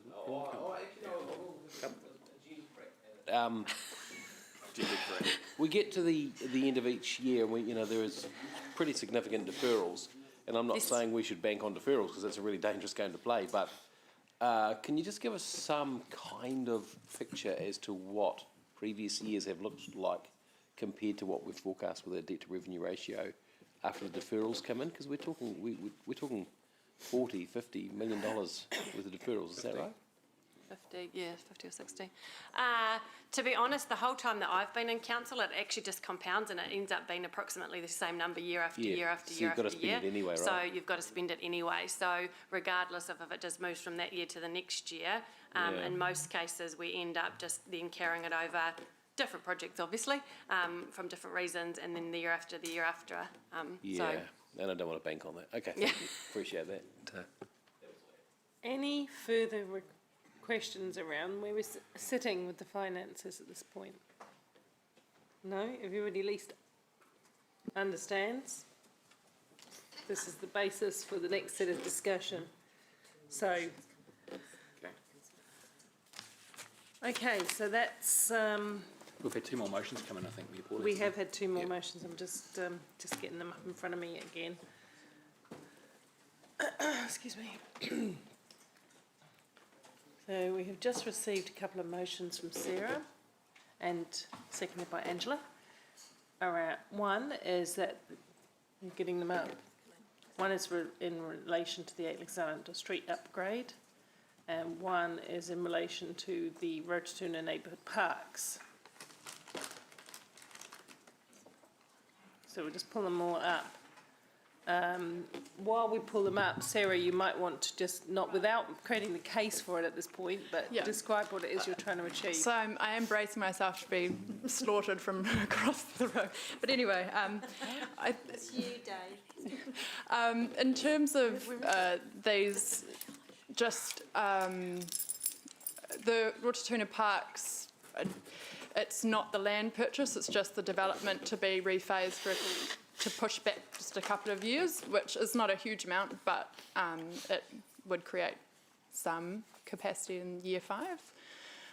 And the other one is the Alexandra Street upgrade, putting it up for debate.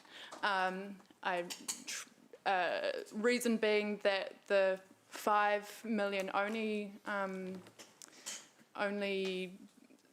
funds a third of the whole street, so I mean that might be going into debate, but just thought it might be better to do the whole thing in one go. So, and really attempted to choose projects that wouldn't offend too much, but I have been wrong in the past putting up the museum entrance. So, yeah.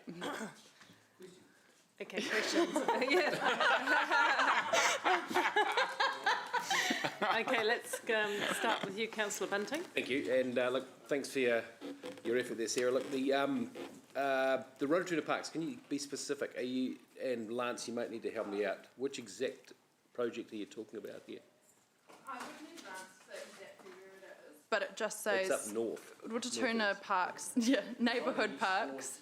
Yeah. And then it says neighbourhood reserves are now relatively well provided for throughout the Rototuna Growth Cell. 1 additional neighbourhood reserve is required in order to meet the 500-metre walking distance requirements of the open space provision policy. So that's in a city that's with lots to do, fun city with lots to do. So I'm just trying to work out, are we talking about making them into full sports fields? Are we talking about the work we're doing at the moment? No, these are neighbourhood parks, so they're not sports fields parks. So what it would mean is you'd buy the land, it would have a whole lot of grass on it, it would probably get mowed once in a while, and there would be no development of it, no facilities, nothing on it for another 2 years. So what, this is land we haven't bought yet? Correct. Is that right? Yep, so we have provisions, so when these subdivisions happen, as part of the structure plan, so, and the tap's turned on as quick as, you know, is needed by developers or is slow, depending on the market, then we're committed to actually purchasing some land in those areas. So if we did that, then that would just mean that you don't develop that park immediately. You could have houses around it, and it'd be a piece of land. But when people bought a house there, they would know it's coming to year 6 anyway. Then in that case, wouldn't they? So it's not like we're changing the game on people who've already got houses there. Is that right? I'm helping you. No, it just means they've got to wait 2 years longer. So in reality, would it look like Te Manatu, Mangaiti, etc., have looked up till now? Correct. Yep. And we just give it a bit of a rotary slash now and again. And how big before we get how big are these parks? Are they as big as Mangaiti and Te Manatu? They'll be half a hectare to a hectare. They wouldn't be that big. It depends on where it is, and look, we have some intel on what's going to happen. I can't tell you what this particular one is. Yeah. But there's provisions in there, and it's not an exact science. Okay. But in the meantime, people could still access it reasonably safely, build huts.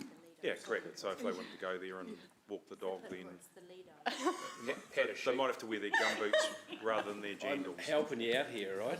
Do you mention anything that rhymes with Rito one more time and I'm fine. Okay, thank you. No, I'm okay with that. That's okay. Councillor McPherson.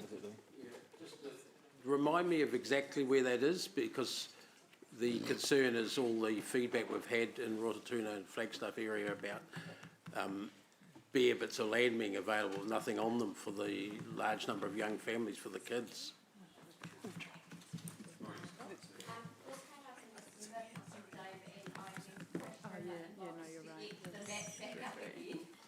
I thought it'd be on the tip of your tongue.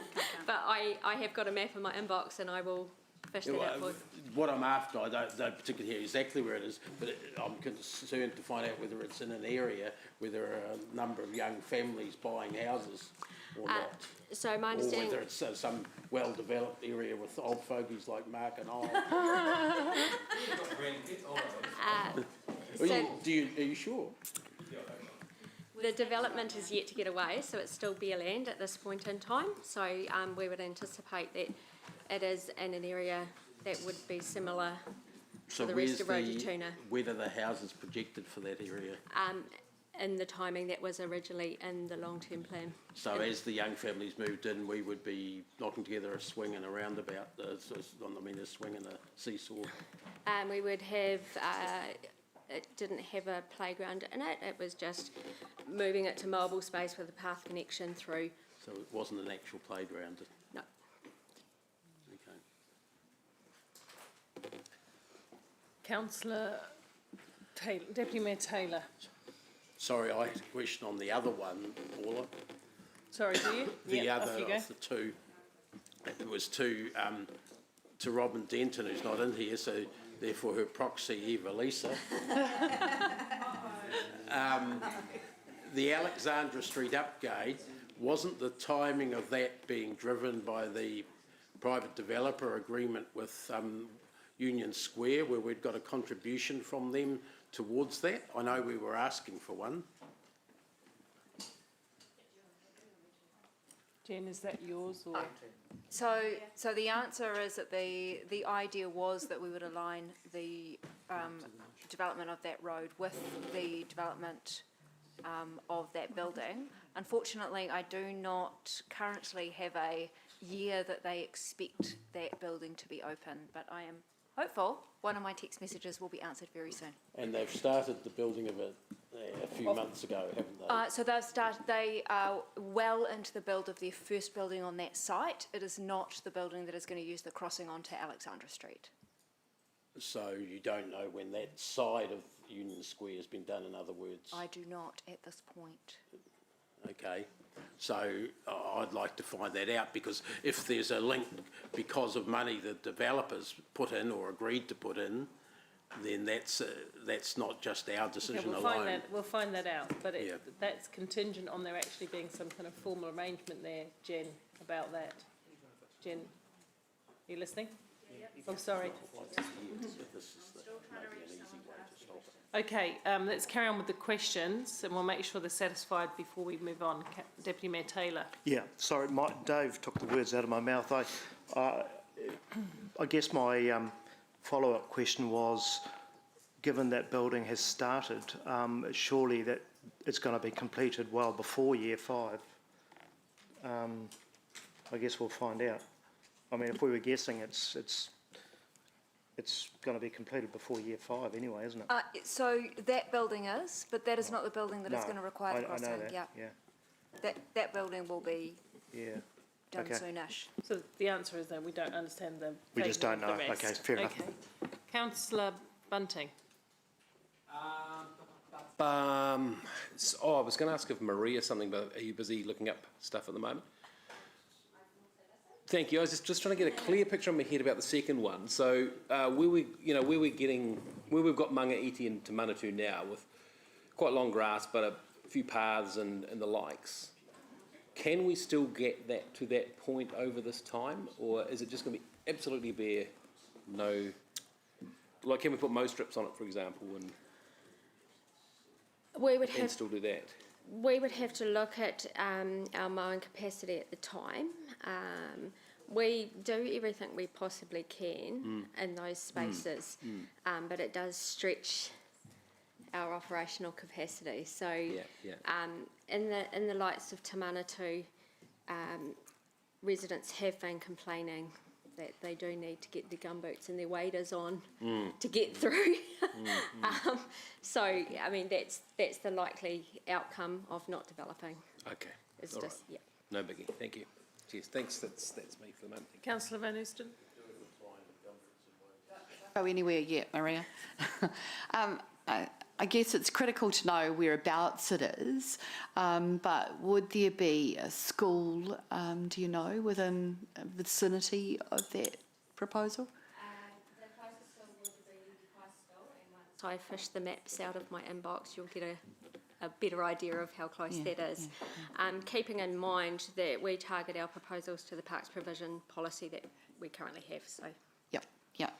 And second question on that particular motion, and with regard to the equipment, etc., that's on it, would there be the opportunity to recycle other playground equipment as a temporary measure, or to be able to use innovating street collateral for that kind of purposes? So just to be really clear, that 530,000 for the development doesn't actually include a playground on that site. So that is, we're talking about paddocks to level parks. So there's a reasonable chunk of that is earthworks, and there'll be a path component, bollards, those sorts of things, some seating and some planting. Okay, thank you. But yes, there is always that potential. What we find with our playgrounds is that we renew them when they're pretty close to the end of life. So we get a fair amount of use out of them. Mine in Hayes Paddock is being done up at the moment. It's looking amazing, by the way, just by the by. Second series of questions is really around the Alexandra Street proposal and the timing for that. If the second building and the more extreme use of the crossing, is there a cheaper way for us to be able to provide interim remedies for the situations that may arise through that? And I'm thinking the low cost, low risk budget that we might be able to access. So it's a no for low cost, low risk. There is an opportunity to work with a developer because they do have a portion or have some funding that they are required to provide council to for the amenity of Alexandra Street. And so I think in terms of elected members and the central city, it's understanding there's a temporary measures that you can put in place, but is that the look and feel we're wanting for the central city in that location for that development? But it also incorporates the safety of the people who are accessing to and from, and the requirements once the building's in place. And is the biggest concern car versus pedestrian? So the conversations have been around access of vehicles to Union Square and the people who are in the office building and residents of the building crossing the street over to where they need to go. So yes, it is. It's about cars and people being safe together. Okay, thank you. Councillor Pascoe. Yeah, very quick question. Jen's back in the room now because she may be able to answer it. And that is in Alexandra Street. I understood part of the development includes a multi-storey car park, which there may well be some requirements for us to upgrade the street to fit within that piece of infrastructure. And I'm not sure of what year that is and whether that would fit in with Sarah's proposed rephasing of the spend? So I cannot currently put my hands on an indicative timeframe of when the developer expects to be building that building.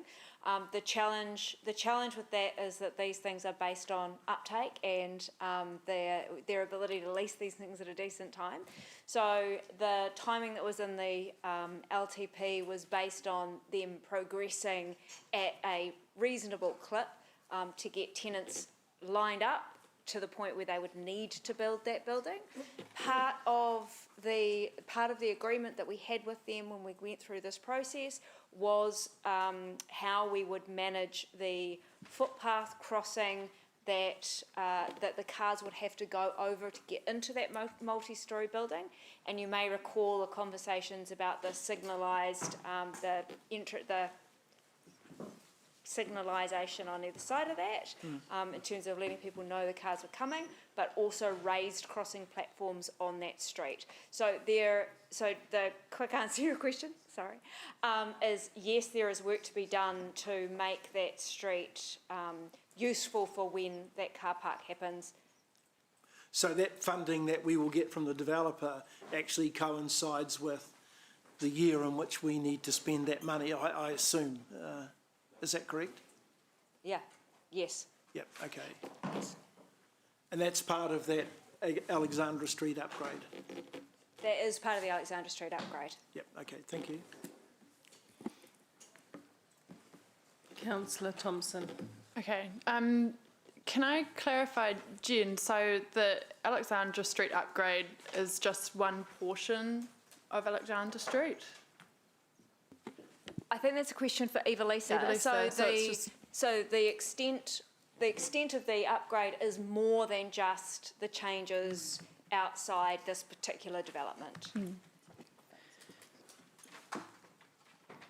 Yes, so the Alexandra Street upgrade that is mentioned in the motion is from Hood to Collingwood, the cost from Hood to Collingwood only.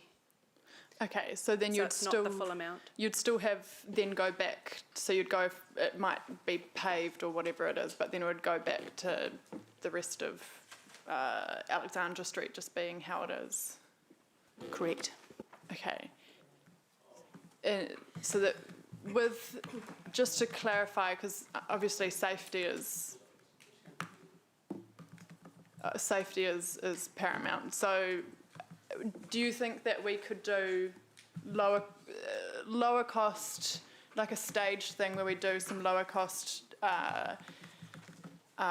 measures to deal with the pedestrian flow and cars coming from the car parking building, and then later on do the whole thing at once?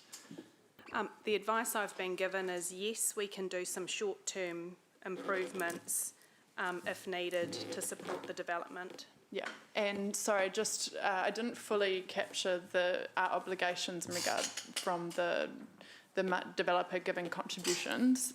Are we obligated? Do we have something specific that we're obligated to do beyond those safety interventions? No, the developer will fund their mitigation measures for the development, and then council will then develop as we need to in terms of the amenity and materials that we'd like there. And is there any, obviously you have inflation for this particular part if you move it, rephase it, but otherwise are there advantages to doing the whole $15 million upgrade of the whole street at once versus doing one part now, or is it neither here nor there?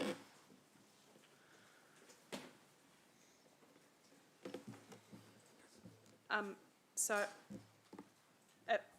in a perfect world, it would be nice to do the whole thing, but it would generally be staged in terms of development anyway, once the design guidelines and understanding of what was to be put down in Alexandra Street was approved by council. Okay. Thank you. Councillor McPherson. Yeah, look, I think there's been a bit of confusion getting sown here. correct me if I'm wrong, Evelisa, but the bit that's talked about being moved is this, I think you said the section between Collingwood Street and Hood Street, i.e. a whole block, and the bit that would be later on is the bit between Worley Place or Caro Street and Collingwood. So it's not like that. It's two distinct areas physically separated by Collingwood Street, is it not? Correct. Okay, and so a big chunk of that work, I don't know how big a chunk, but a chunk of that work relates to where the new car park that's going to be built, where the cars entering and exiting that cross the current pedestrian area and any future pedestrian area. I turn in, turn out of that car park off a different level, and where we had discussed the safety barrier situation that needed to be put in place for safety for pedestrians. Correct. And that's built into that work, okay. And is it correct that we went to, the council went to the developers of Union Square and asked for a bigger contribution than normal so that we would get a better street outcome for pedestrians? I would need to confirm the bigger outcome for pedestrians, and Was it in correct terms of that council asked staff to go to get a bigger and better outcome? Look, we're getting correct. a little bit. That's correct. Well, I'm trying to find out council whether did because we ask can't get staff. an answer on whether there's a PDA, unfortunately. So I'm trying to find out the memory, because certainly with some of us who are on the working party at the time have a clear memory of what our expectation was. That's all. So we're testing. I think you've made that clear. And if we get an answer in the interim, we'll go there. Are there any further questions on these two? So we're going to take them one by one, obviously. Are we able to wait to hear up before voting? Well, it depends how long that's going to take. We've got no certainty.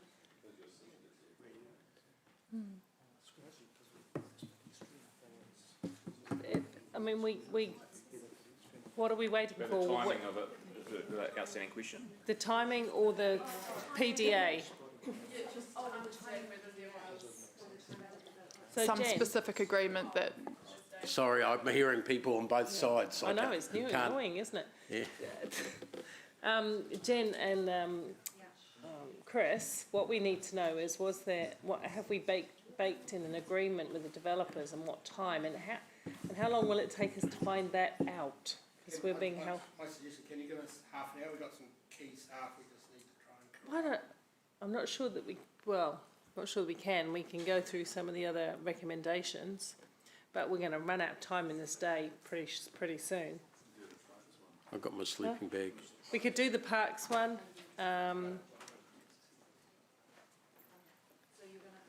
There should be some documentation or evidence about what you're asking there. We'll do the parks one, and then we'll see where that brings us. So, do you need to debate on this? Mayor Paula, before you do that, we've just circulated a map of where that bit of land's likely to be up in Rotorua, so you should have that on your email by now.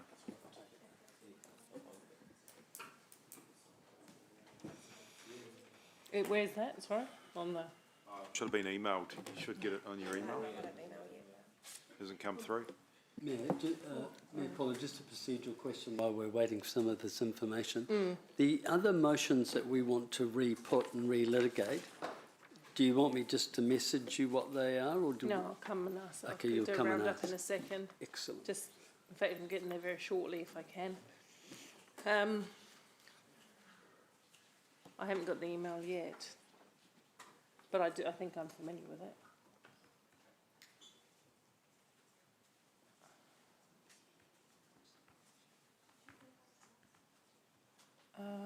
Okay.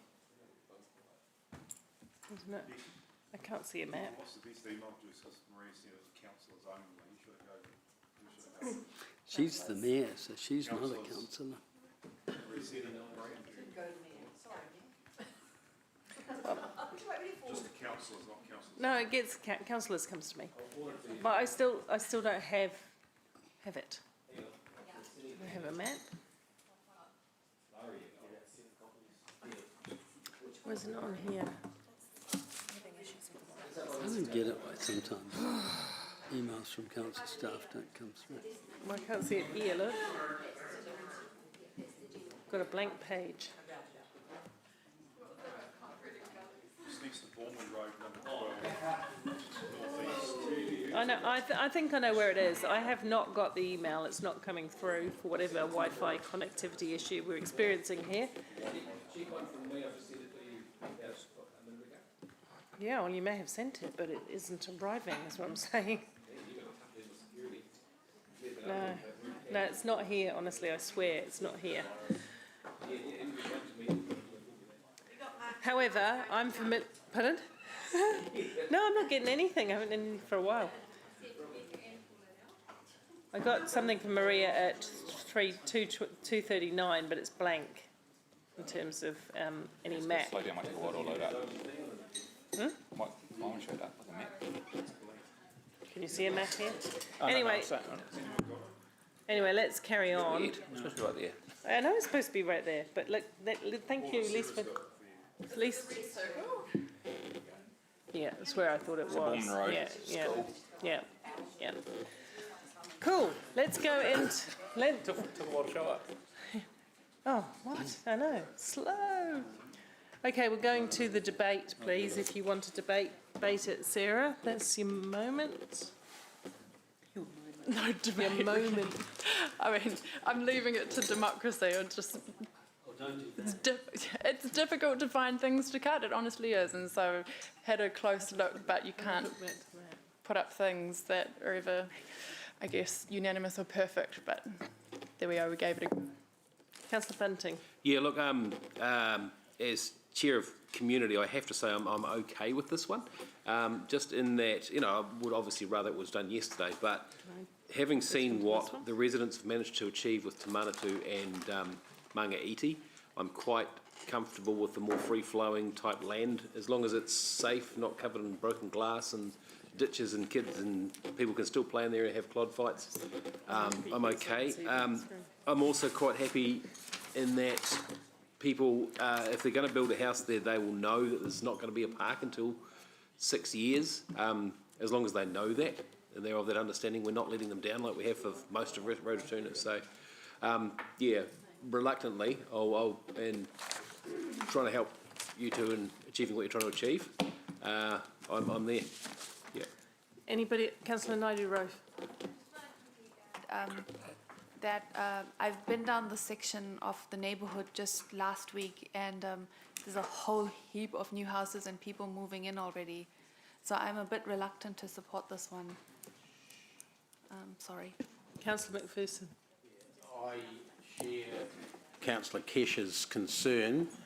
I don't know the area as well as she does, but clearly in every part of Rototuna North that isn't already filled up, there are houses going in, and in actual fact, most of those houses appear to be houses for young families. There are large numbers of kids, hence every school in the area is chocker and projected to be double chocker in about 3 years with new schools being built. It shows the need for play areas, recreation areas in that area. And while I have complained about too much going into Rototuna, this is not an area that I would support being cut. I think it does irritate me that when we look to make cuts, what are the first things that come up? The small things, the things that are used by little local neighbourhoods. And that concerns me, because I don't think that's the right way to go if we're looking at cuts. And let's do something a bit more serious than that if we really want to make changes. The other thing, I'm a bit surprised that the chair of community is supporting this, because I don't think this particular sort of thing is a good idea. It's not that particular park. We want more stuff for young people, even if it is just a bit of grass they can run around in. It's better than, unfortunately, them running around on the roads, which is their sort of alternative in some of these new areas. The other thing, I had to chuckle ironically when Bunty said they know that when they move in, there won't be a park for 6 years, and then I added in my mind, and at the end of that 6 years, they'll be too old to be wanting a park. They'll be sitting in front of their computer screen, so we will have solved the problem then as well. Get the parks in and get at least some basic playing equipment, which I know is not part of the motion, on those parks for the kids. We had huge problems for years, for those of you around, with Discovery Park, which is a big park used by a lot of people. For years and years and years, decades, we had nice mowing grass but nothing for people to do on it. There was a real demand from the community. There will be a real demand from the community for that sort of thing here as well, in every other part of our growth areas. Thank you. Councillor Wilson. Yeah, thanks, Mayor Paula. I respectfully disagree with my good friend, Councillor McPherson, whose very talented debating strategy is always to make anyone who's putting forward any scenario of cutting to feel guilty. Did it work? To hit it. It worked with Sarah. To hit at the core of the individual. Let's attack their integrity, while quite deliberately stating his own manifesto is cut nothing, spend as much as you can, and try to get away with it. No, point of order.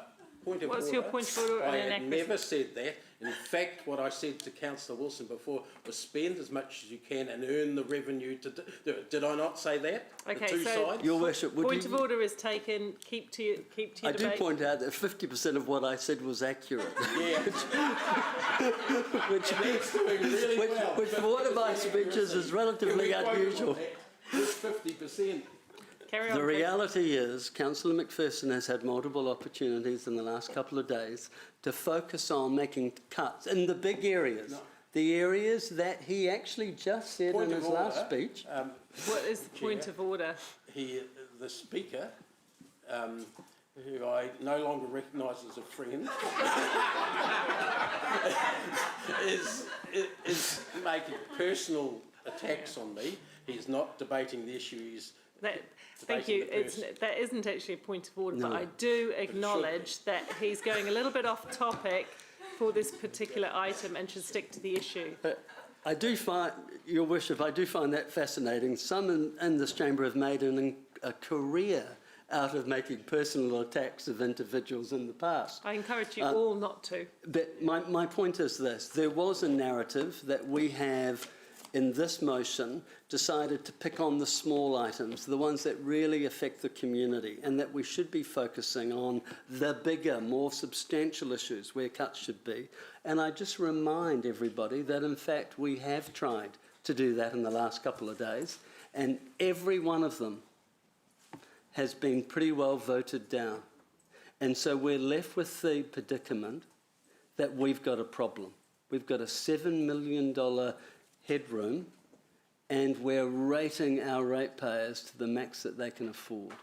I'm respectfully thanking Councillor Sarah for again trying to put something forward that may save us some funds. And I just feel it really churlish that we challenge any strategy to cut while ignoring the bigger opportunities and voting against those. Thank you. So I will be supporting it. That was 50%. Thank you. We'll go to the vote. You want hand pressing the right button? See if you can get it 50% right. The motion is carried, 9-4, 3 against. Not making progress, are we? We've sent 2 people out and haven't come back. Okay, so what I intend to do is to take a little moment of time to see which, because remember we've only been doing holding holding motions at the moment for the purposes of modelling. So not that I'm going to encourage you to do this, everything else is still movable, but I'd like to do it by exception. So I'd like to have an indication out of the motions. Where's my list? Yep. Thank you. Which ones you have an appetite to either? I only want to hear from you if you either you want to change your vote on that because you've changed your mind through the debate, or Question of process. Yep. What if there's a variation on that that's being thought of? yeah, that's the second thing. You were just going to take the words out of my mouth. So either you've decided to vote differently on something in respect of where we've ended up, or you have an amendment or adaptation to it. So we have a number. Can we please understand which ones? And there's DCs as well. So there's the development contributions is one. Is anybody interested in, or will we assume that that vote will go ahead the way it was? Yep. Okay, it's cool. Gully restoration and development. Any changes?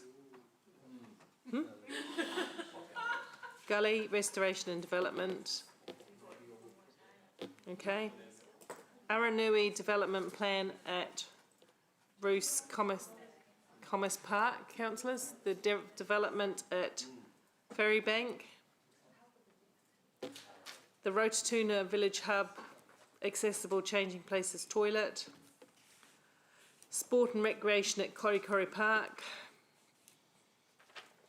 Gosh, nobody wants to take anything out. District plan review. Any comments on that? Beale Cottage. Founders Theatre. Have I missed any?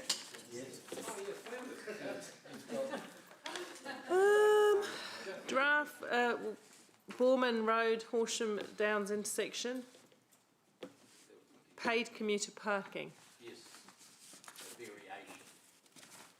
River infrastructure. I'm going down the original list of. Yeah, so I'm a bit. I've had so many pieces of paper now. I'm like a bit like that. Pardon? Our list is slightly out of order. Yeah, so we'll just send an updated list. Let's get the updated list, Yeah. but so far, and I'll double check with you then, but so far we've had indications around one. The Borman Road one, of course, if we could take that out. And river infrastructure, any appetite to look at that? Hamilton Gardens, any appetite to look at that? Actually, just on that, any appetite to increase the $10 to 15 and what? So that's a variation, just to try to generate some extra. Well, that's for you. That's for you to propose and get a seconder too, if you want to make an amendment to that. Do you want to discuss it, Councillor Wilson? Do you want to? Yeah, I do.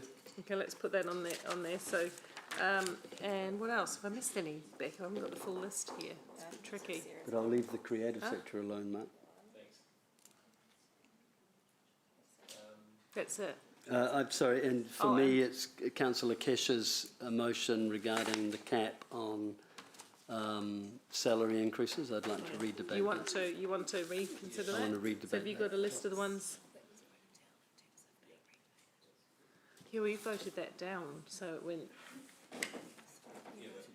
Oh, Yeah. makes but no still- difference. still- Yeah.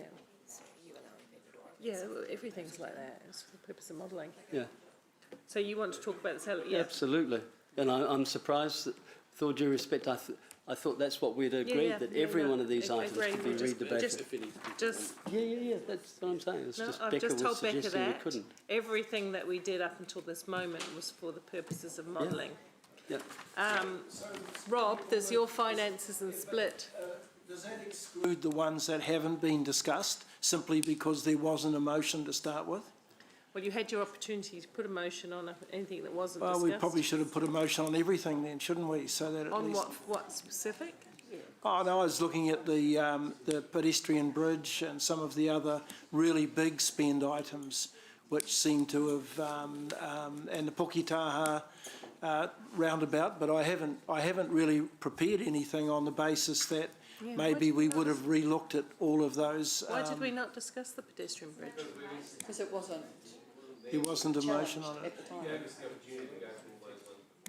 Mm. But Yeah, it still yeah. doesn't make them a protected species now. You can actually raise anything that you want to discuss. Do you want to discuss the pedestrian? Well, I'm not that prepared for it, but I'm just. I think what we might do I guess is- what we're trying to look for now, and I may be wrong here, but we're trying to look for ways. You know, we've identified the big risk area is the $7 million headroom, and you know we could easily remove that risk by taking out. We're not going to remove it by moving. Yeah, no, I understand all that. A 500. Let's take a 10-minute break. Get the staff to get us a up-to-date list of what's.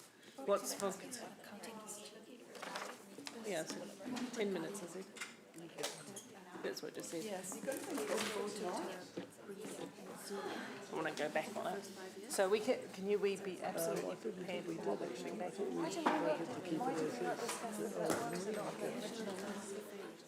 Okay.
Is she? How can she do that? She didn't get home that quickly, surely. She's driving and zooming.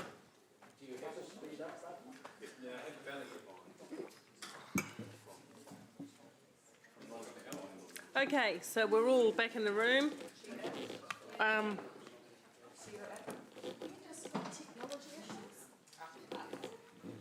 So Rob has suggested he may not have a motion, in terms of the split, but we'll have some comments on that. Whether or not we should move to an 8.9 general rate rather than having it split between two, because I see all kinds of little hurdles ahead by and accounting hurdles and reporting hurdles by having a separate. Before you go into debating it, Yeah, I'm just suggesting that as... You have to propose it to get it on the... Okay, all right, I'll draft something then. Let me go through the list again because I've lost complete track. I think people wanted to talk about nobody wanted to revisit the development contributions, nor Borman Road, Horsham Downs, paid commuters coming back for a discussion, Hamilton Gardens coming back for discussion, gully restoration. Somebody mentioned they wanted to talk gully restoration. Did somebody tell me that? They don't now? I'd be interested in just seeing, for the purposes of modelling, what the effect would look like on our debt to revenue ratio of going back to the original. Just let's note that you want to come to that one. And then we can okay. Get, I thought it was quite easy. Aranui Roos Commerce Ferry Bank, Rotatuna Village Hub, Korikori Park, District Plan Review, Beale Cottage, Founders. Staff remuneration would like to come back to someone has indicated they'd like to talk about that. Yes, I think we found another aspect rather than the...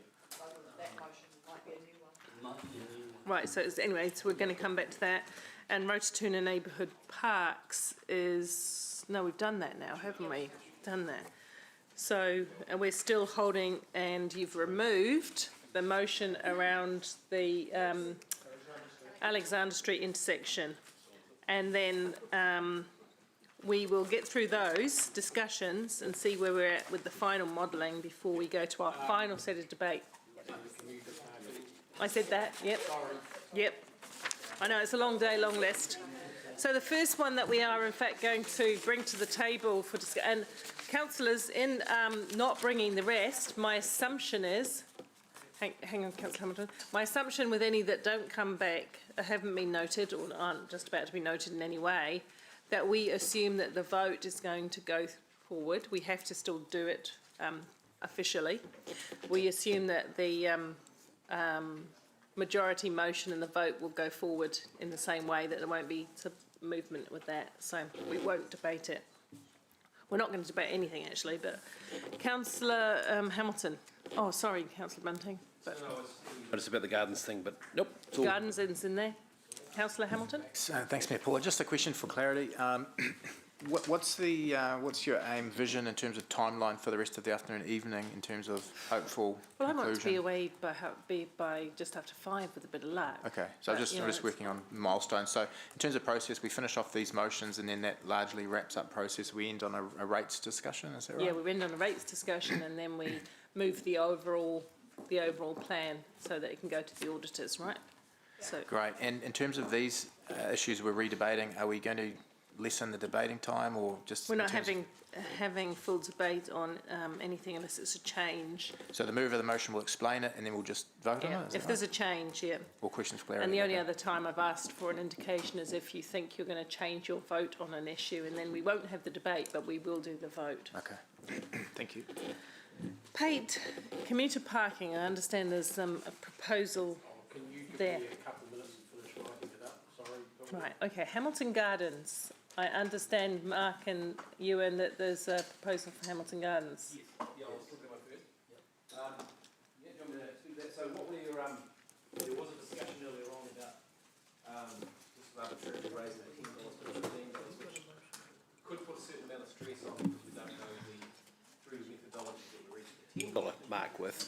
we don't know what the resistance factor would be. So rather than on the back of a cigarette packet, as Lance would say, coming up with the price, we would rather set a financial position for the Hamilton Gardens to come back about $5 million more, and they can work out how to do it, whether it's through pricing, whether it's through whatever creative ways they've got of doing that. And we think we'd like the PGG and the staff to be asked to report back to council by the end of December, or in other words this year, on the detail of achieving that additional revenue. So it's rather than saying do it this way, we're saying please do it. Okay, so just so I get clarity about when we're moving, we've all agreed the removal of the revenue associated with the car park, so we don't need to discuss that, right? Yeah, that's good.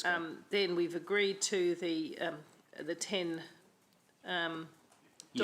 charge. So that's where we're saying, could we please change that to approving an increase in the net favourable financial position of the gardens? Just to clarify, councillor, we'll still need that existing motion there. Sorry, I just put chocolate in my mouth. Oh, okay, all right. And So this we will be set an the base rate addition to the motions we've got. In addition to the motion. That's Sorry. what I was trying to say. So most of the recommendation is as we had it. This is additional. Yeah, absolutely. Right, so I'll allow a few questions in terms of this additional bit, but nothing of the other, because we don't need to go over the same ground. Are there any questions, or is it understandable? Don't seem to be. I move. Is this a brilliant idea or what? Well, you know, I really think it's, you know, as I'd like to say, Ryan, I have some of the greatest ideas you've ever had. Thank you. Okay, so we will take the whole vote for the Hamilton Gardens and separately, just to make sure that they're passed fairly and squarely. So if you go to your vote, it was already moved and seconded originally, and the new one we'll get to. So I'll move this part first, because the other one's not being changed. The other bit's not being changed yet. Sorry, Mayor Pula, can I just clarify? We've got that up here as for the purpose of the long-term plan. So unless we change the wording to the purpose of modelling, when you vote on it, it will be locked in. So you either change the wording. So if you're comfortable with that, that's true. Leave it as locking it in. That's true, because we're past the point of modelling. We're into proposing this, so it goes to the auditor, etc., etc. Right. So change the words so it is. Right. So. Can I suggest we add into B that we need to just specify that it's from charging entry and other initiatives, so that we're clear, so the public's clear. That was the spirit of what was agreed. Yeah, absolutely. So does this replace the $10? No. No. This is additional. So that's why I want those words added in. Yeah.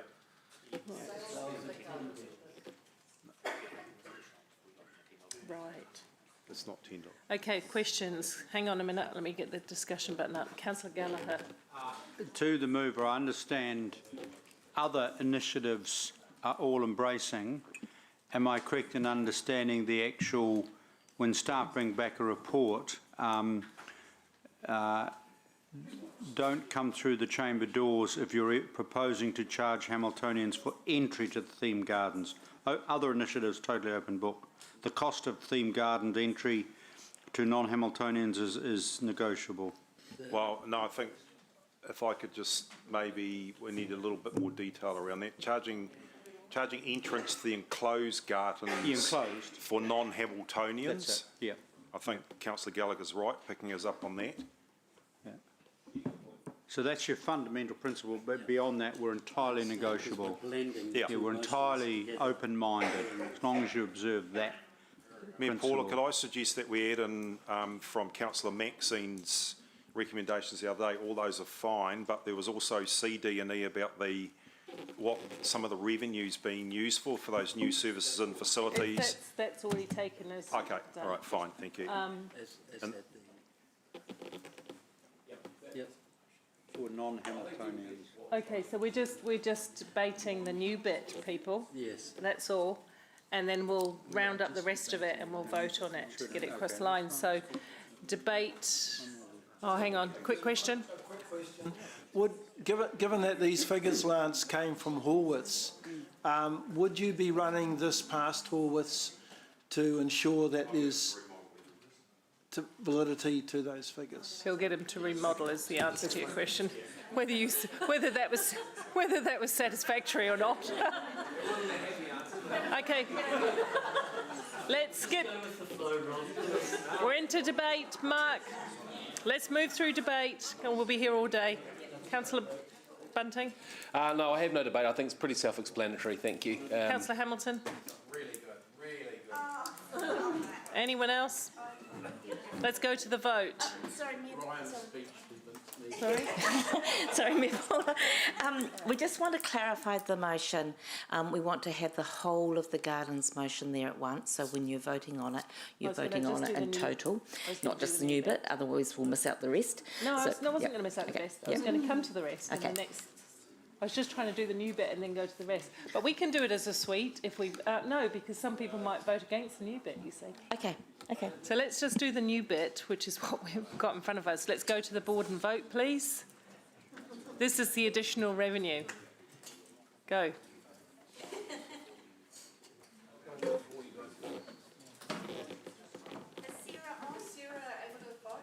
you have to vote by? No. Have you got it on up yet? 2 seconds. She's on Zoom, there's technical issues, so... Yeah, we've seen it. Did she hear it? Did she hear us?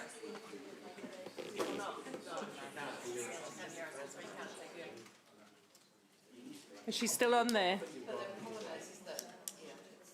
Well, unfortunately, it's what it is, I think. I think we are going to have to take the vote exclusive of Sarah, unless we can sort this in a second. Amy, is there any way of getting Sarah's vote? Is she online? Okay, she's not online. I'm sorry, Councillor. She is here. She is here. If she's here and she can let us know in some way, we can vote. Right. Okay. So have you got a way of knowing what she's voting? No, she needs to be. Councillors, the rule has been quite clear that you have to be present, so we're doing our very best to make her present. She needs to be present. There she is. Yay!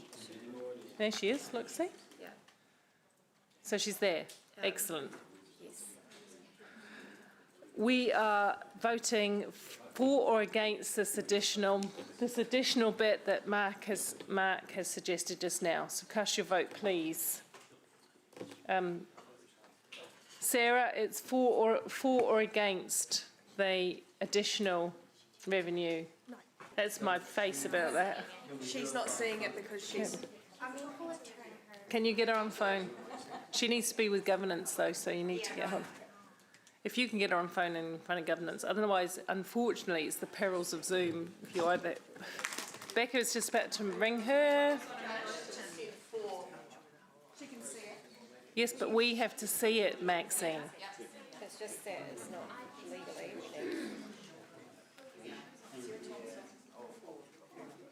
Okay, councillors, have you voted on the board? Have you all voted? Sarah's voted for. Great, noting Mayor Southgate dissenting and that Councillor Sarah is via audio-visual link. Vote, which is A to...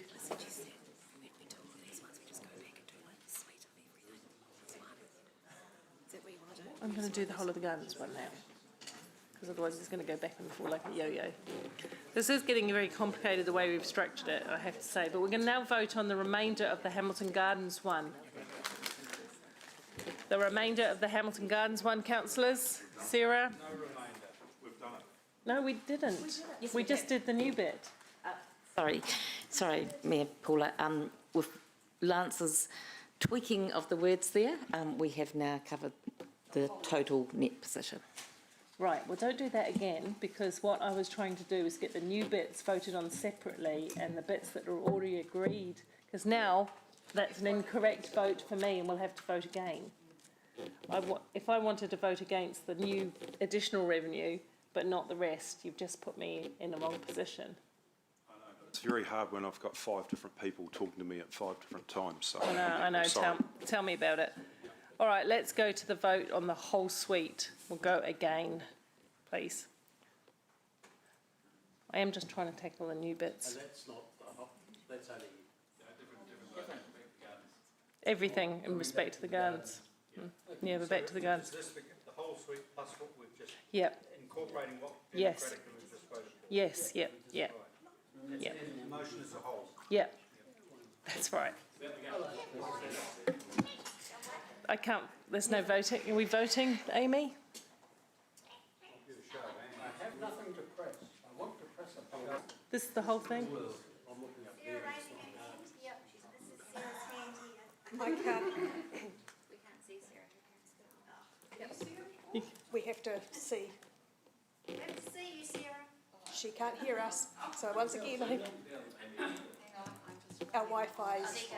Technology. Yes, the motion is carried unanimously. She's got her hand up now. I have to say the technology is a bit of a joke sometimes here. Okay. Let's go back to the paid commuter one, which is also...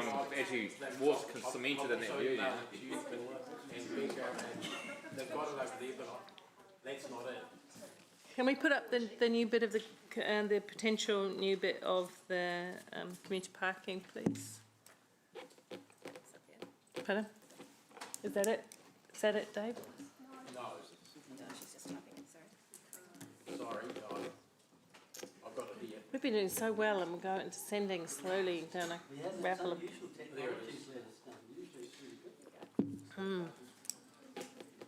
Sorry, that's broken too. That's it? That's it. Okay, Dave, please explain what you're trying to achieve here. Firstly, it's, I'll just say it's seconded by Councillor Ange and moved by myself. What it does is bring in commuter parking in terms of preparing our budget from year 3, so it's a year later than was previously proposed, and the annual revenue from that is pitched at less than what staff had initially said to us because they didn't have a high degree of certainty of that amount.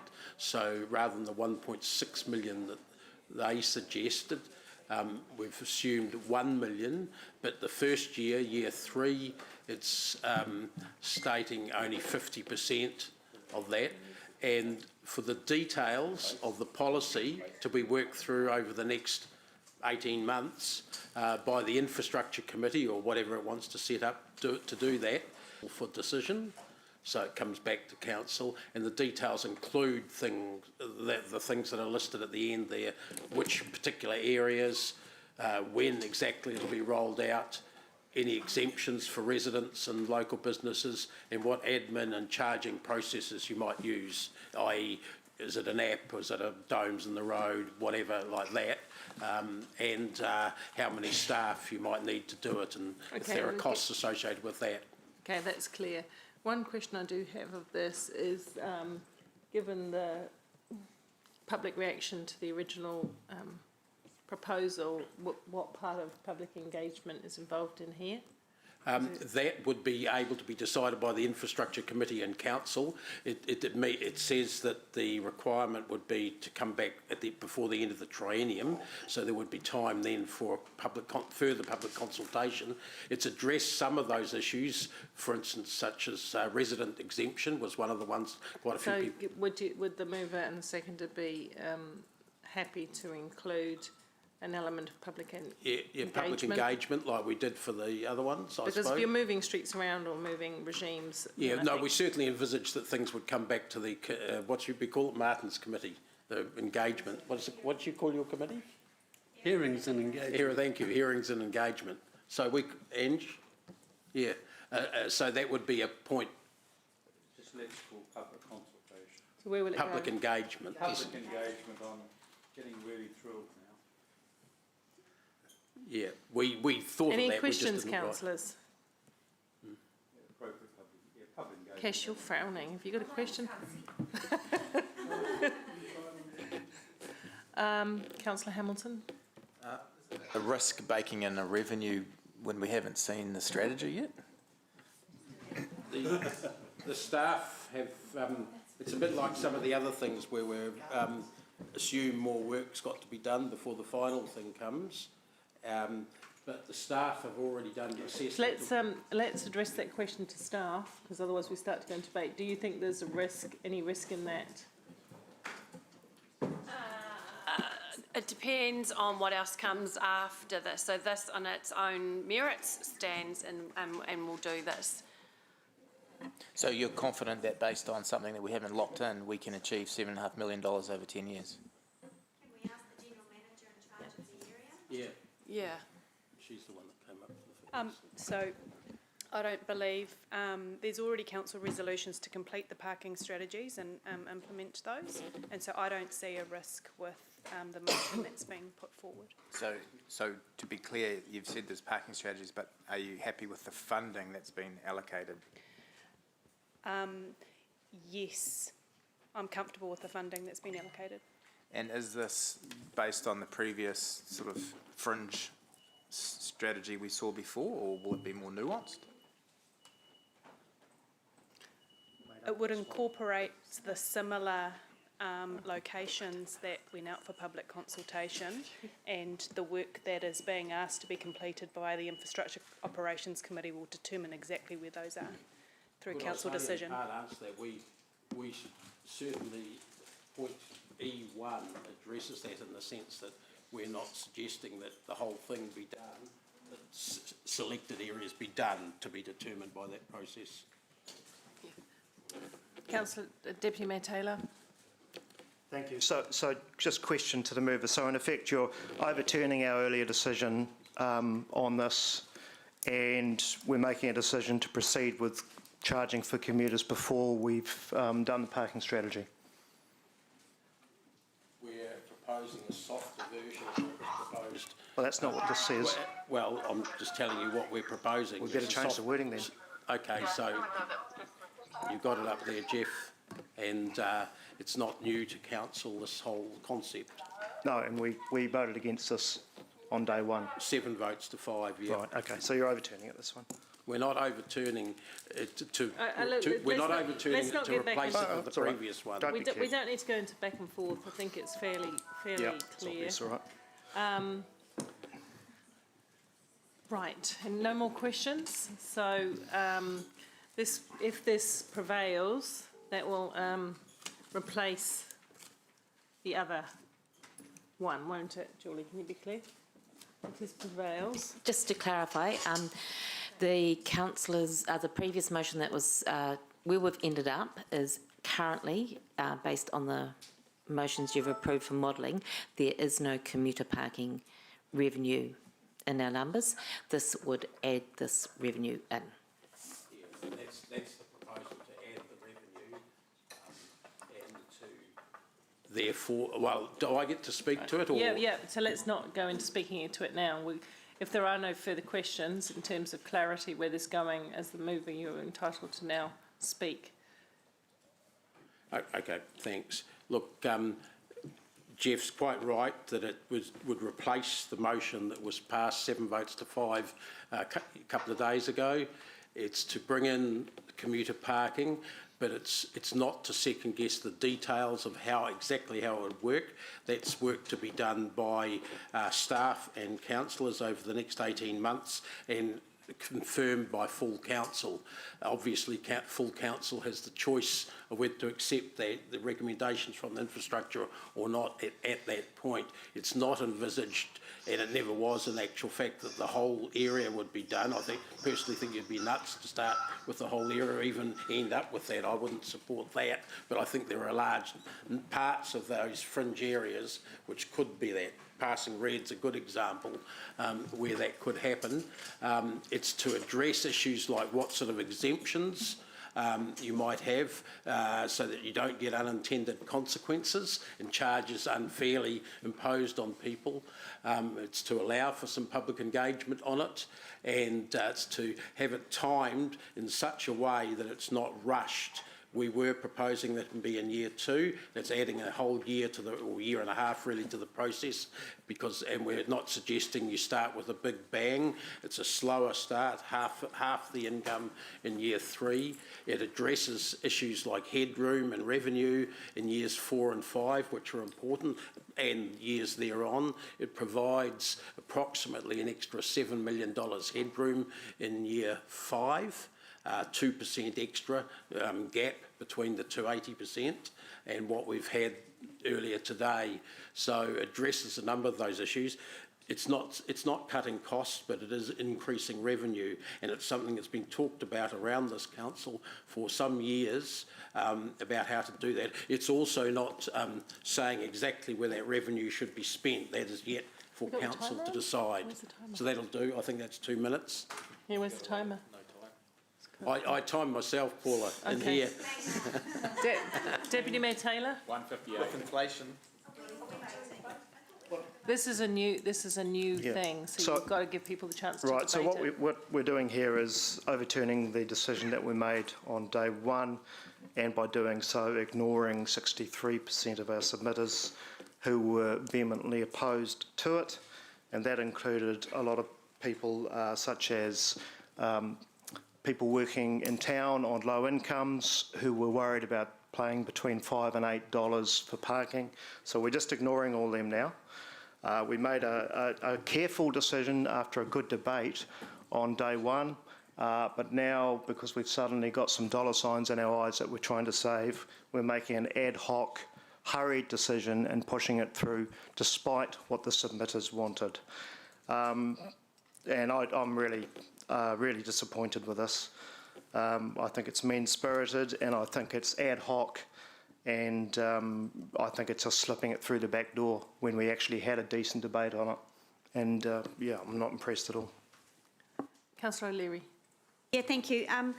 Look, I don't think we are, I mean, the submitters were opposed, and they were opposed to that particular proposal. We were quite detailed with this line on the map, this road, this street, everything else. We didn't answer any of the questions that were raised through submissions, which was, but I'm a resident, what about my visitors? What if I've got a business on the street? We didn't answer any of those. So they were opposed to that particular proposal in those particular areas. My debate then is exactly the same as it is now, and exactly the same as it's been this whole term. As Chair of the Infrastructure Committee, I am frustrated that we have not been able to come up with a proper parking plan for the whole of the city. We all think we're parking experts, and we chew off this bit and we decide Central City parking is going to be this, and then something else is going to be that, and over there, and meanwhile I'm getting calls from Frankton saying we want parking enforcement. Hamilton East say we want parking enforcement. We need our businesses to have customers rolling around not rolling around outside, the car parks turned over.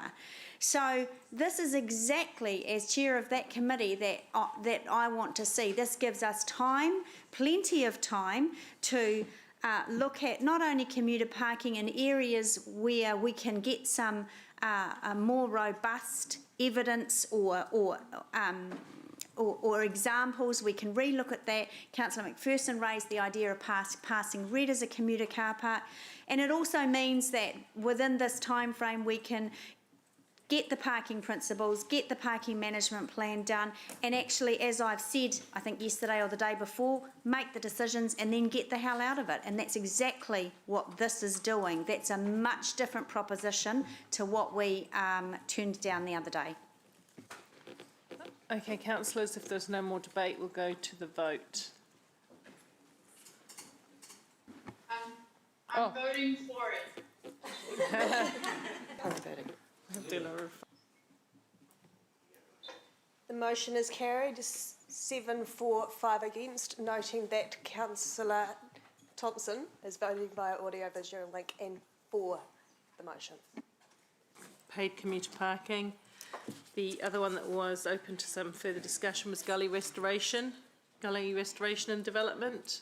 Rob, gully restoration and development. You wanted to open up gully restoration and development. Yeah, I was just wanting to see, for the purposes of modelling, what the impact would be on what we've already rested on, by going back to what we consulted on, which was having them, not going quite as fast as.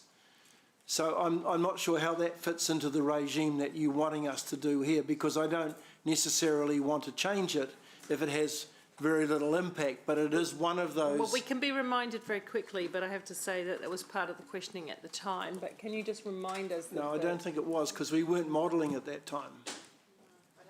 Can we just model the 2 points difference, and then fine. Let's go to. Technology won't have to draw the graphs. Staff. Let's go Do you want on. a red pen and a Let's go green on to pen? staff remuneration. Someone has indicated a potential reconsideration of that.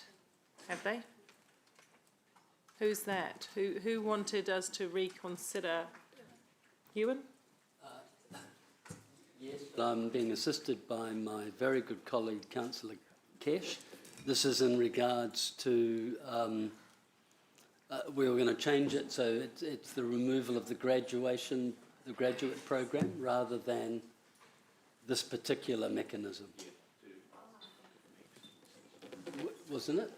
Yeah, and so have you put the motion? Yep. So we're not touching that, but we're going in to the graduate program. Going in deeper. Black Ops. We need to hear. Okay, we need to hear Black Ops. Well, it's not. We can't have approves for the purpose of modelling again, because this is either something that you're going to test or not. So we are trying to test it. Yeah. And this is Councillor Cash moving and I'm seconding it. Oh, I mean, I'm happy to do it the other way around. So we've got to remove the words of I was trying to find. for the purposes of preparing the post draft annual plan. This way was to try to find a more Understand it. For the long-term plan budget. Yep. Okay. Is there any questions about that? It's pretty straightforward. I mean, in terms you should be able to understand what's being proposed here. So, Kesh, would you like to speak to it?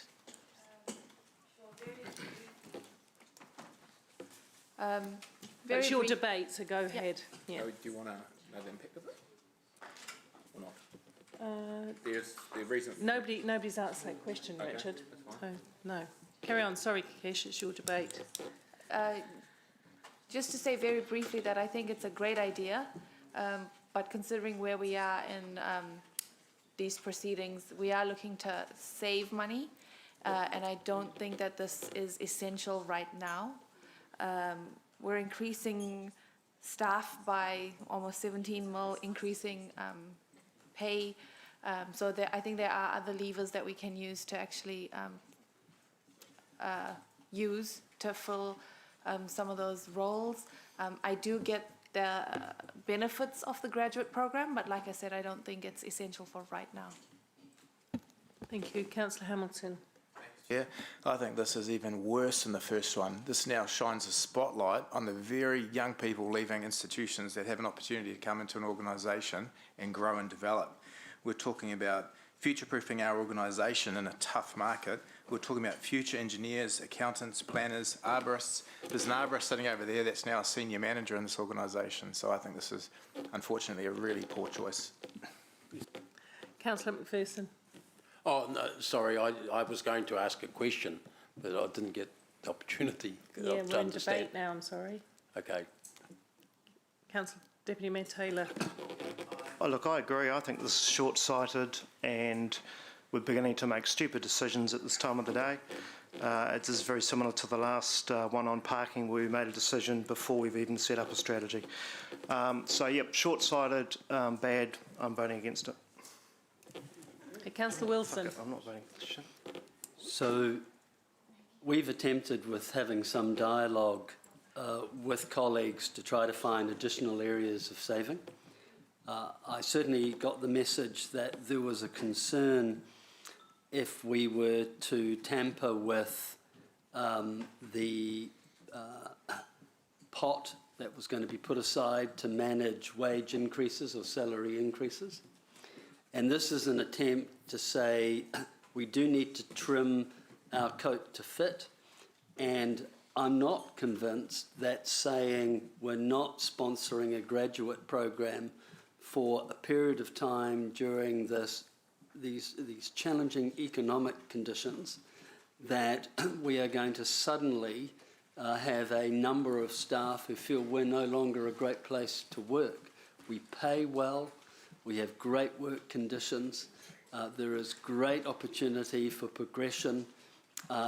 This motion embraces that, but also shows to our ratepayers we are trying to live within the fiscal envelope that we've put forward. No further debate. We'll go to the vote, please.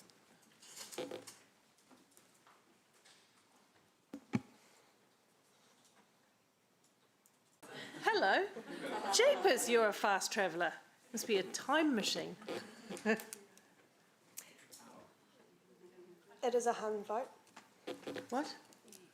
Oh, no. I'm going to maintain the position I voted in, which was against, though I recognise the intent. The motion is lost. 6-4-6 against, noting that the chair has exercised her right of a casting Status vote. quo kind of thing. Yeah.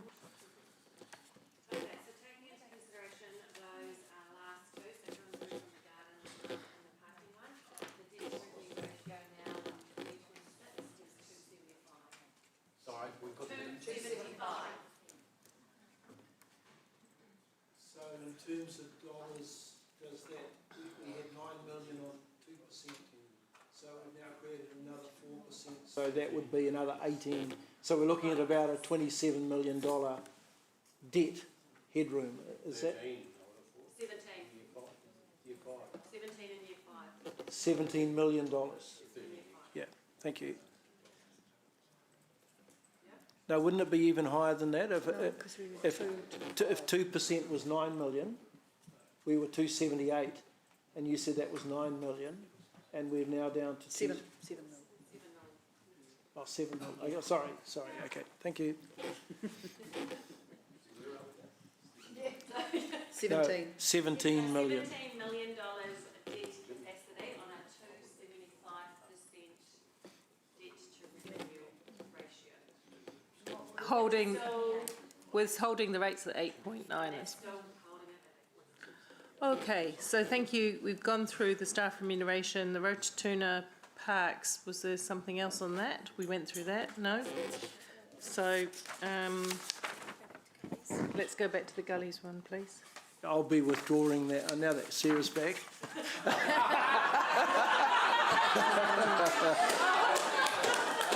No, I am courageous. I'm not like the Lion and the Wizard of Oz. Tracy has modelled that, and there's very little change in terms of that debt to revenue ratio. So I don't propose that we proceed with that, unless anyone else wants to. Now that Sarah's back. Original numbers will still stand. To take it back. Yeah, revote them one by one. Yeah. No, I had to talk to Tracy. Tracy did the modelling, and I had Do you want to do some of them individually then? Yeah, I do want to do them all individually. Yeah. No, but the same. I thought you said that if we. Oh, that's right. No. I was just looking to get that headroom right, but I think we've kind of got it. No, wasn't now. Hey, I'm just pretty pleased that it's now graduate program.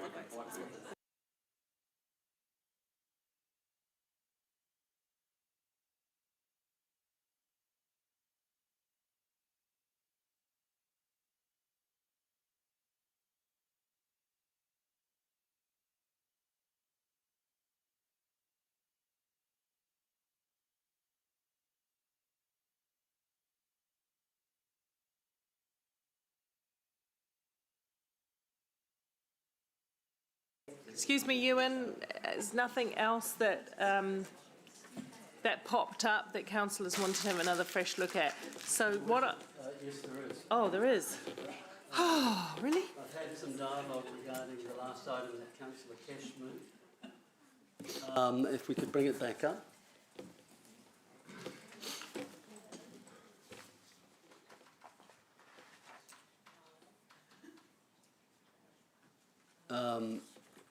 And it's been suggested that there is more comfort if the program saving was half, so not the 5.1, but 2.5.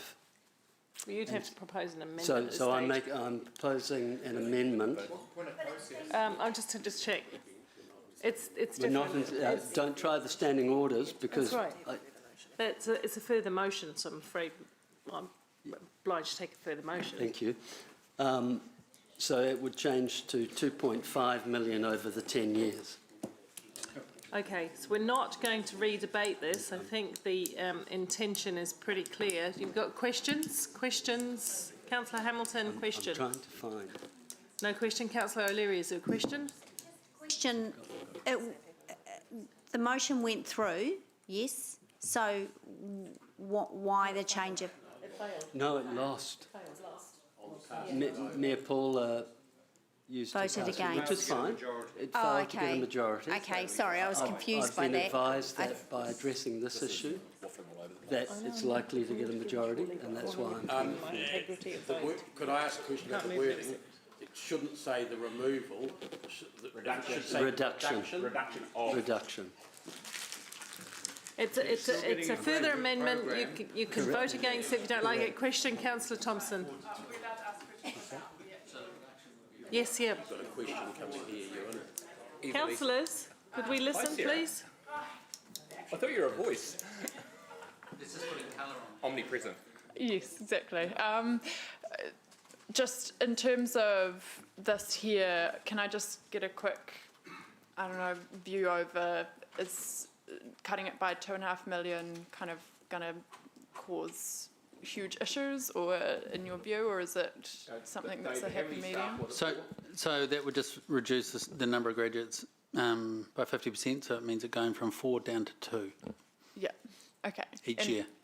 And is that a cause for concern, or to what level of concern does that cause? The purpose of the program was to address the risks we have associated with some roles not being able to be filled, and therefore it was about breeding our own straight from university. So it would mean that we only are breeding 2 rather than 4 each year. Okay. And we won't need for 4. Okay, thank you. Okay. Well, let's go Thank you. into the debate, but let's not make this extensive because we've debated for something very similar. A question, yeah, and it may have been how you addressed Sarah's question, but would the program still be effective? I mean, presumably you came to us with 5.8 million because that would have been an effective program for the organisation to run. If it's halved in terms of the number of interns that you will take on, will it still be as effective? It won't be as effective because we'll have half the number of graduates coming through. Will it still work? Yeah. But the program itself, as I mentioned the other day, was about branding ourselves within the university and within Wintec. So what we'd be relying on is those coming in outside of the graduate program, but at least we get that marketing. Yeah, okay, thank you. Okay, thank you. Is there any debate, Ewan? It's pretty straightforward. So we will go to the vote. After the debate. 1 minute. Sarah?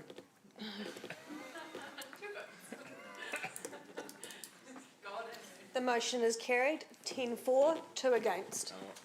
I had ambitions of applying for a grad program. That nobody has indicated we want to redo. I propose to wrap it all into one and say that the decisions that were made for noting become the decisions for informing the long-term plan. That's probably not, is that the right words? So we won't do them one by one, we'll do them in a block. Yes. Yes, can we add one more line to the one about the operational budget, just noting with the consideration of the last motion that you passed, because that's wrapped up in our operational budget number, and so I just want to make sure that we note that we've changed that number. So I could just quickly give that wording to Amy. Yeah. That'd be great. Yeah. And so this means that however the votes were cast when we went through the first time through stays intact, rather than, you know, at this point. So that's what it is, but we're picking that whole lot up. And does that make sense? You're now putting forward the 15th. totality for the final model. Yeah, but keeping the numbers as they On fell maps, intact. as they are, Yeah, yeah. I'm just waiting on those final words. Not really. But, well, I knew that, we've been through it. So you're aware of what this all includes. It's the development contributions, the long-term plan budget changes, Foreman Road, paid commuter parking, river infrastructure, gully restoration, Aranui, Rotatuna, Sports Pavilion at Korikori, District Plan Review, Beale Cottage, Founders and Transport Renewals. All of those are going to be picked up in the way that we voted for them prior to this moment, right? And put for the purposes of notifying the plan to the auditors. I'm just waiting on the words.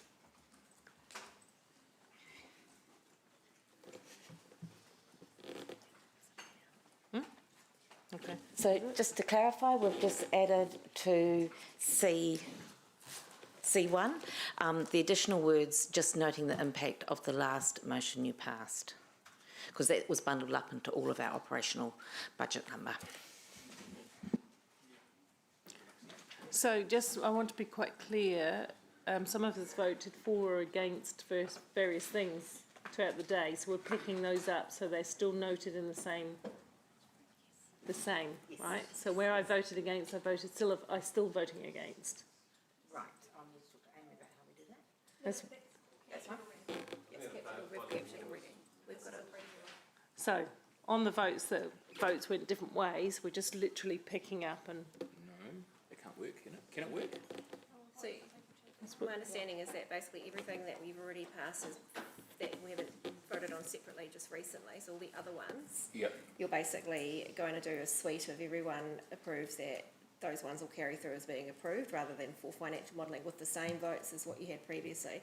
The other option is we go through separately and do everyone separately again. Which was I was trying to avoid. So can you do this, can you do an omnibus same vote as before, can you? Yes. Okay, fine, yeah, cool, done, that sounds great, that's efficient. Well, I was hoping it was, but I think there's some integrity in keeping your numbers the way they were, and I'd like to do that also. Do you understand? Everyone understand? Everybody's fine? So I'll move and Deputy... Where does the motion on the rates? Still coming. That comes after Yep. this? This is locking that stuff and then we go to that. Okay, Yeah. okay. So I'll move and Deputy Mayor Taylor will second. Everybody understands what we're doing? Absolutely, before we press vote. Right, we'll go to the vote. Sorry, just for process, I was going to say, so that the wrap-up debate is the next Yes. motion, right? Not Yep. this one. We can forego debate for this. Yeah, we're just literally putting these over. Yeah. So we're going to the vote on this, the whole suite, right, please? I know we're all pretty tired after 3 days.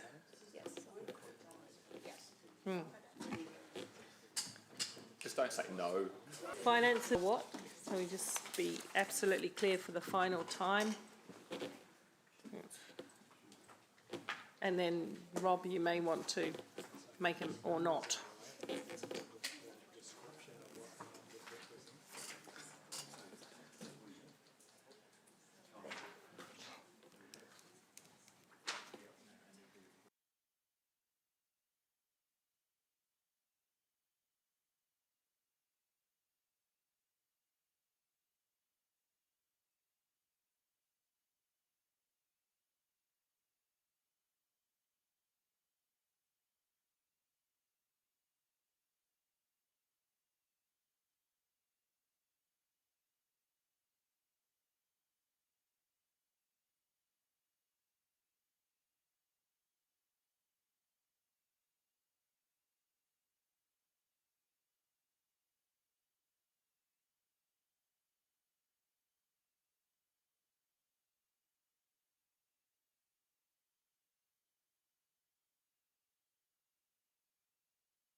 just so that we can look at what the deficits are in those next 2 years, please. Just remind me what the headroom is in year 5? 5%. 5%. 17 million. Should be. It should be 18. Yeah. It might be over quickly. Because of that 2.5 change. From seven that we had this morning. Now we can breathe slightly easier. Just remember, we had 20 last time. 20%. But So everybody is clear? no Rob? endowment fund. True. The only potential motion is if you decide to do something around the finances, like you proposed. If you haven't, then... Yeah, no, I've given Amy a motion insofar as the rates are concerned, and I can explain that before it goes up, if you like. Is that just trying to do the wording? Yeah. The word, Okay. So while Amy is putting the words up, we will listen to what you're trying to propose there. Okay, well, look, I'm subject to seeing the graphs that Tracy is going to give us. I'm accepting that we will have a small balancing the books deficit over the next 2 years, 2 years into the long-term plan, and we will return to balancing the books surplus as long as we don't spend anything on any other money beyond that point. The 275% is a bit more comforting than the 278% that we had this morning. And I'm suggesting, and this is where we might have differences around the table, that we retain the 8.9% rate increase that we have consulted on, but that we merge it into a general rate rather than have it separated between a compliance targeted rate and a general rate, noting that we have already canvassed with our community that a substantial part of the general rate increase is for these compliance costs. I just see, and this is a personal view, I just see it being very cumbersome for the next council. For the next council after that, possibly having to deal with how they might want to deal with the compliance rate. But that's a personal view that I have, and there may be differences around the table in that treatment. But the effect is still the same. There's no changes to the financial effect. Questions? Councillor Hamilton. Thanks, Rob. I think you answered my question in part, which was why you want to do this, and your rationale is essentially because you think it could be too cumbersome on the next council, is that right? Yeah, and I think it's more transparent because we are, I gather the thinking around the table is that at the end of the 5 years, when we've completed most of that compliance or some of that compliance work, we're not showing an immediate drop in the rate. So I guess we are planning to morph it into a general rate at that particular time, or we're putting the pressure on the council of the time to do that because the rest of the long-term plan assumes that we will collect that, whatever that portion of the compliance rate is, we will continue to collect that for the second 5 years. Just a question, I thought the targeted rate gave more transparency, not less. Well, it does to the extent of how we spend the money. So let's ask staff for a comment on that, please. Have you been listening to that? Yes, I've been listening to that. So what was the question? So let me help out. So in terms of the two elements of the targeted rate, that was for the additional compliance costs associated with water and the district plan. So you're right about the transparency of that. If it goes in the general rate, then we lose visibility of that. So that's really the reasons why and I remember the conversation. It was also to send a message to central government that they can't keep doing this to us. Yeah. Do I need to answer that? So there are pros and cons, Ryan, in terms of whichever the way the thinking goes. Okay. So you've explained it. It's up. We'll take and Councillor Hamilton's had a question. Councillor O'Leary's next with her question. You've finished your questions? Yep. So I just have a question then, I think to Julie. In terms of our entire consultation for the 8.9 was based on the splitting, and we talked a lot about the compliance. Would we have, if we went for an 8.9 general rate, would we have to go out and reconsult? Your purpose of consultation is to seek the community's view on what you've put forward. You can then, of course, make a decision however you like. So changing your position at this point, I don't believe would require reconsultation. And were there any submitters that spoke to this particular item and requested it to just be one general rate? We didn't ask any qualitative questions in relation to the financial strategy, so the feedback we got was commentary. And from memory of reading the comments, I didn't see that as a strong message. Yeah, okay, thanks. Councillor Naidoo-Rowe. Question? Yes. Just a question, just to understand something that I asked yesterday, similar to what I asked yesterday.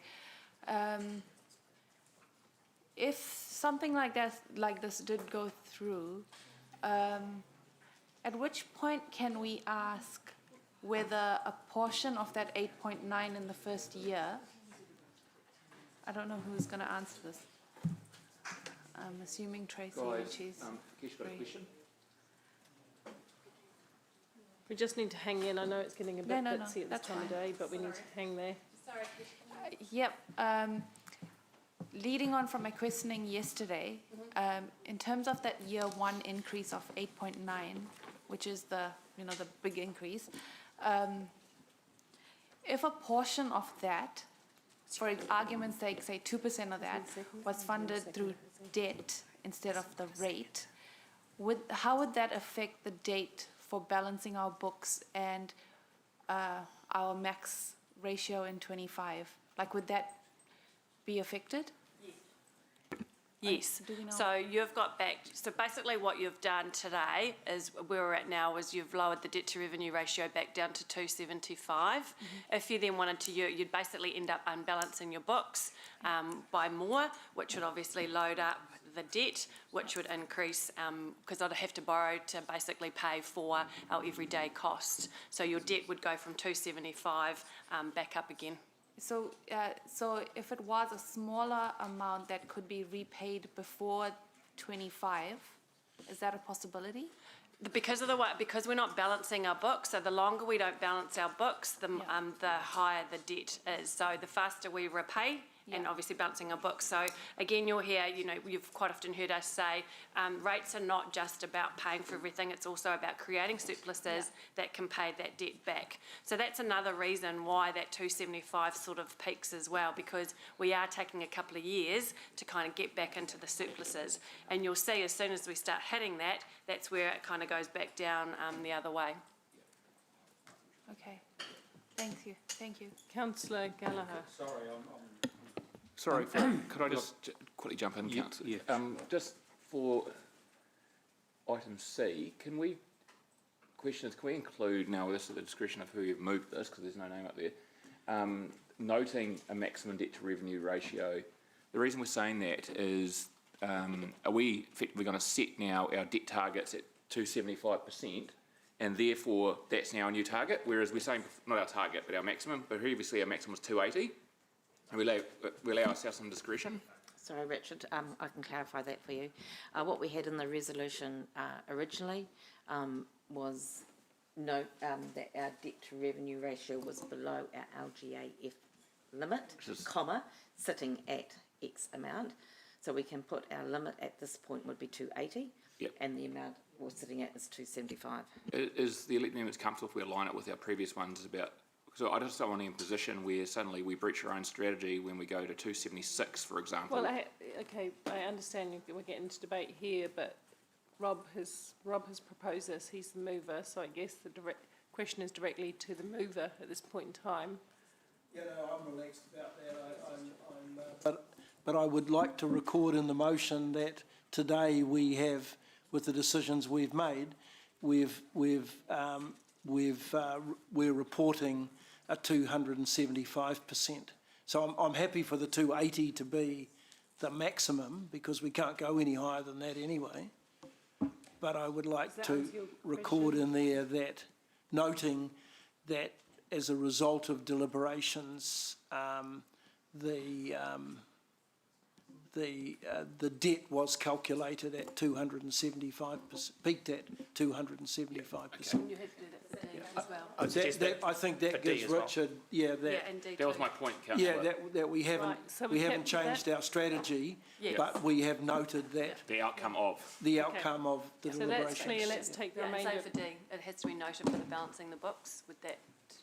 Let's take the remainder of questions now that that's clear. Sorry, Councillor. I missed that, Tracy.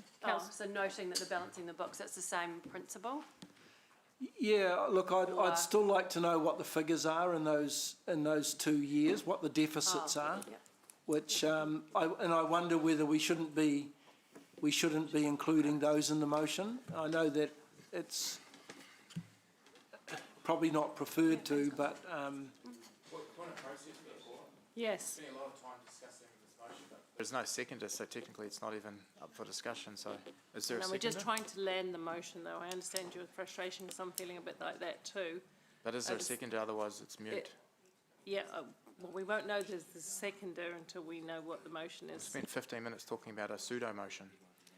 I get your frustration, Ryan, it's late in the day, but until we know what the motion lands on, and actually this iteration has happened with a number of motions, let's be fair.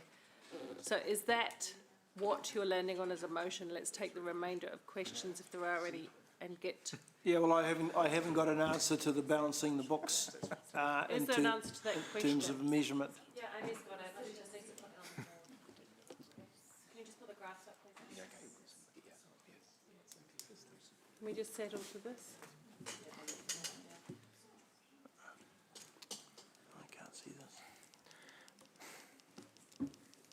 Right, does that answer your question, Rob? Because you can talk to this in debate, but Yeah, I know, but I'm just trying to get the figures right in the motion. So It's not a motion. It is a motion. well, it is a proposed motion, Ryan. There's no one signalling an amendment at this stage. There's 5 million, is it? Is 5 million the loss for the 2 years? Yeah. Okay. It is I think it's important that that is there, because it reflects on what we would otherwise have to increase rates by to cover that loss.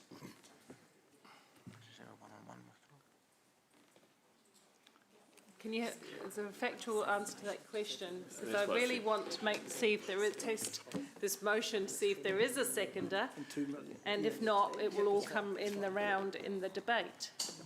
So if you've landed on the motion that you've set on. Yep, I have now. Right, is there a seconder for it? I'll second it. Councillor Naidu-Rowe. Process question, if I may. Yep. So if this motion, there's now a motion, fails, It was always a proposed motion. will the status quo position be the existing compliance rate narrative that we have, etc.? Yes. Thank you. Right. Okay, so, and Question now that I've Question? got the entire Yep. wording of staff, Yep. either Richard or... is yours a question too, Martin? The question is, I'm struggling to understand why this is necessary. Is there some fundamental reason why we need to do this? Because I can't speak for the mover. no, that's, I'm just asking from a staff technical point. No. So basically, I think the ones that Am I need. missing something? Sean, can you please comment on this? Because the reason you came over to me before was that, and I just don't want to paraphrase you incorrectly. So note this isn't a staff motion. It's Councillor Pascoe's motion. If this motion is unsuccessful, then the status quo remains. If you don't need to pass any of these motions. Okay, so that's something for you to explore and debate, Councillor Wilson. Councillor Gallagher, question? Is this a question, or we? Yeah. No, I mean, I'm just, so if this is defeated, Yeah. the default to assist the staff in preparing, I mean, what the key word is for the purposes of preparing the long-term budget, which is then approved in June on that particular date. So we default to a wording. Tracy already Sorry, can you answered just... that. Councillor O'Leary. Yeah. Yeah, just on process, did anybody move the other motion? Shouldn't one of these be the amendment? The other motion has not actually been moved. Okay, all right. But it is in the same, yeah, that's right. Yeah, well, Ms. it's Becker exactly, reminds me, it's the basically same. the same thing, so one should be in, so the other one then needs to be the the split, needs to be the amendment then. Maybe if I can clarify, if we go the same as we have for the last few days, if this motion fails, the existing status would stay, which is actually the split between the general rate and the All of compliance this rate. stuff has to be accepted. We Yes. have to set a rate, it has to be a motion. Yeah, that's right. So what we I'm haven't saying done is that these yet. are so similar, this should have been an amendment and the other should have been the motion, but councillor Pascoe got in first. So the other one needs to be an amendment, not two separate motions. I don't think that's right. Okay, so Oh, fancy that. You know you're right. I know I'm right. No. You did, But you didn't know that's you were right. right, though, did you? You, Just announced inconsistency across what we've done over the last 3 days. we'll get some guidance from governance on this, because I think Angela is right, because whereas the other ones we know we have actually defaulted to, the overall one we have to move it. At some point we have to set a rate.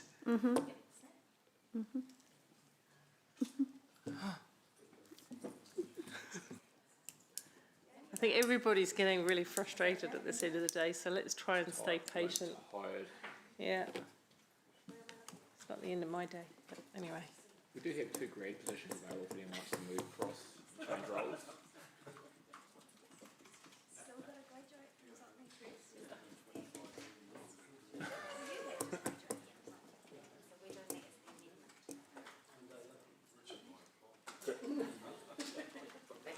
Graduate Chief Executive. So tell me, tell me the correct process now so everybody hears it, please. You're saying the correct process? Everything? For absolute clarity? Yep. So what we're doing? My recommendation would be that we actually put what up there is for the amendment is actually the motion, and then Councillor Robb's current motion becomes the amendment, and that will allow us to continue with the status quo status we've had. So if it is at the moment... Yours is the motion. Yeah. switcheroo with me, Rob, come on.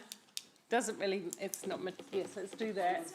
Have you got a seconder for the motion, please? Councillor Hamilton. Please don't. Angela's. Angela, can you go sort them out? The one in the paper. Councillor Ryan, would you like me to clarify? The original one. The motion is the original. Yes, the original. So the original, as per, we went out and consulted with the compliance rate and the general rate. Thank you. There's been far too much talk and debate on this now. We will go to the debate, which is really the final motion of the day. So moved by Councillor, we'll do the amendment and the motion at the same time. The mover is Councillor O'Leary, and then we'll go to Rob. Yeah, it's 3 minutes because it's the last stretch. Councillors, listen, please. We've Still got to do. No. Still got to do that one. Oh, sorry, I'm wrong. This is the financial one, and then we recommend that the whole thing go to audit, etc. This is setting the rate, and then we have a very. Do you know how hard it is to chair when everybody continues to talk over the top of each other?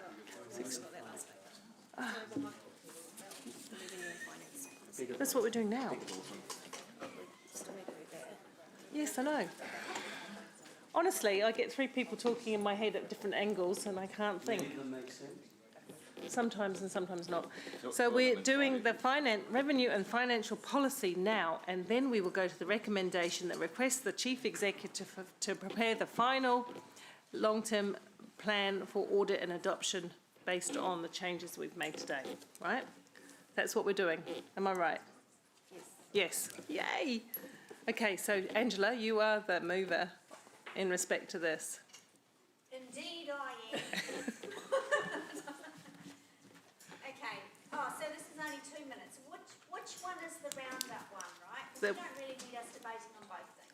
The next one, this one. I won't talk then. This is setting the rates though. This Yeah. is locking everything in. This is the big one. Yeah. In my humble opinion. Yeah, it doesn't matter, we're still going to, at the end, we'll talk about the whole thing as we move it forward to the Chief Executive. You've got 2 minutes here, Angela, go. I just want to wrap up. I just want to speak once, so I'll wait then. Right, good. I probably won't be first, who cares? I'm over it. Cool. Yeah, thanks, Mayor Paul. I thought this was the big speech too, but I'll make this short, given that I've only got 2 minutes. Look, I've sensed over the last 3 days, and even going back to December, that there was administrative, some confusion around the table and with the staff, and transparency issues on having these two separate rates, and then drawing up a budget where the compliance rate would largely disappear after the 5th year, but we still had it in the remaining years, the remaining 5 years of the long-term plan. So really my decision, or my suggestion today, and look, it's not a die-in-the-ditch one, was really to move it across to a general rate, so that we didn't have, or the council of the day didn't have the decision of trying to make out why they had a targeted rate that was going to disappear and become a general rate. So really what I'm trying to do is make it very clear to everybody, including the way it's managed internally within the organisation, and the way that ratepayers will read it, is that the rates are going up by 8.9% this year, and they will stay at that because it will be a cumulative effect, and then the 4.9 will kick in after that, and that will also be cumulative. So it's really a question of making the whole thing easier to understand, easier to account for, and easier to report. Hence the reason for my motion that has since become the amendment. Councillor Hamilton. Thanks, Mayor Paul. Look, I agree with everything that Councillor Rob said, except in reverse order. We were very careful at the start of this process with the external compliance costs that were coming on us to send a very clear message to the community that these are costs that are imposed upon us. We were going to ring fence them internally, try and create some transparency with the community and say, look, these are being forced upon us, come on the journey with us. And we also wanted to send a really clear message to central government that we're not just going to take it on the chin, we're going to not just absorb these costs in the general rate and be accused of just hiking the rates, but really create that separation. And that's a really important distinction, and I think we should maintain that rather than at the very last minute wrapping it all up in a confused general rate. Thank you. Deputy Mayor Taylor. Yeah, I understand Rob's point of view, but I've got to part ways with him here. We've spent the last couple of months signalling to the community, ostensibly to the government as well, that we've created a compliance rate to signal the impost that the government has put on us. We've spent the last couple of months telling the community all about it, justifying it and saying, look, this is what we're stuck with. And hoping that we'd have some impact, you know, at a higher level with the government as well. And while we go through all that process, spend all that time telling that story to the community about the compliance rate, and then go and change it on the last day, I just can't. I mean, it's been a pretty bizarre last couple of hours, but this one, it caps it off. I just can't go with it, and I'm voting against it. I'll be supporting the motion. Thank you. Any further debate? No, we'll go to the vote. So we're putting the amendment first. Putting the amendment goes first. The amendment is Councillor Pascoe, Councillor Naidu-Rove.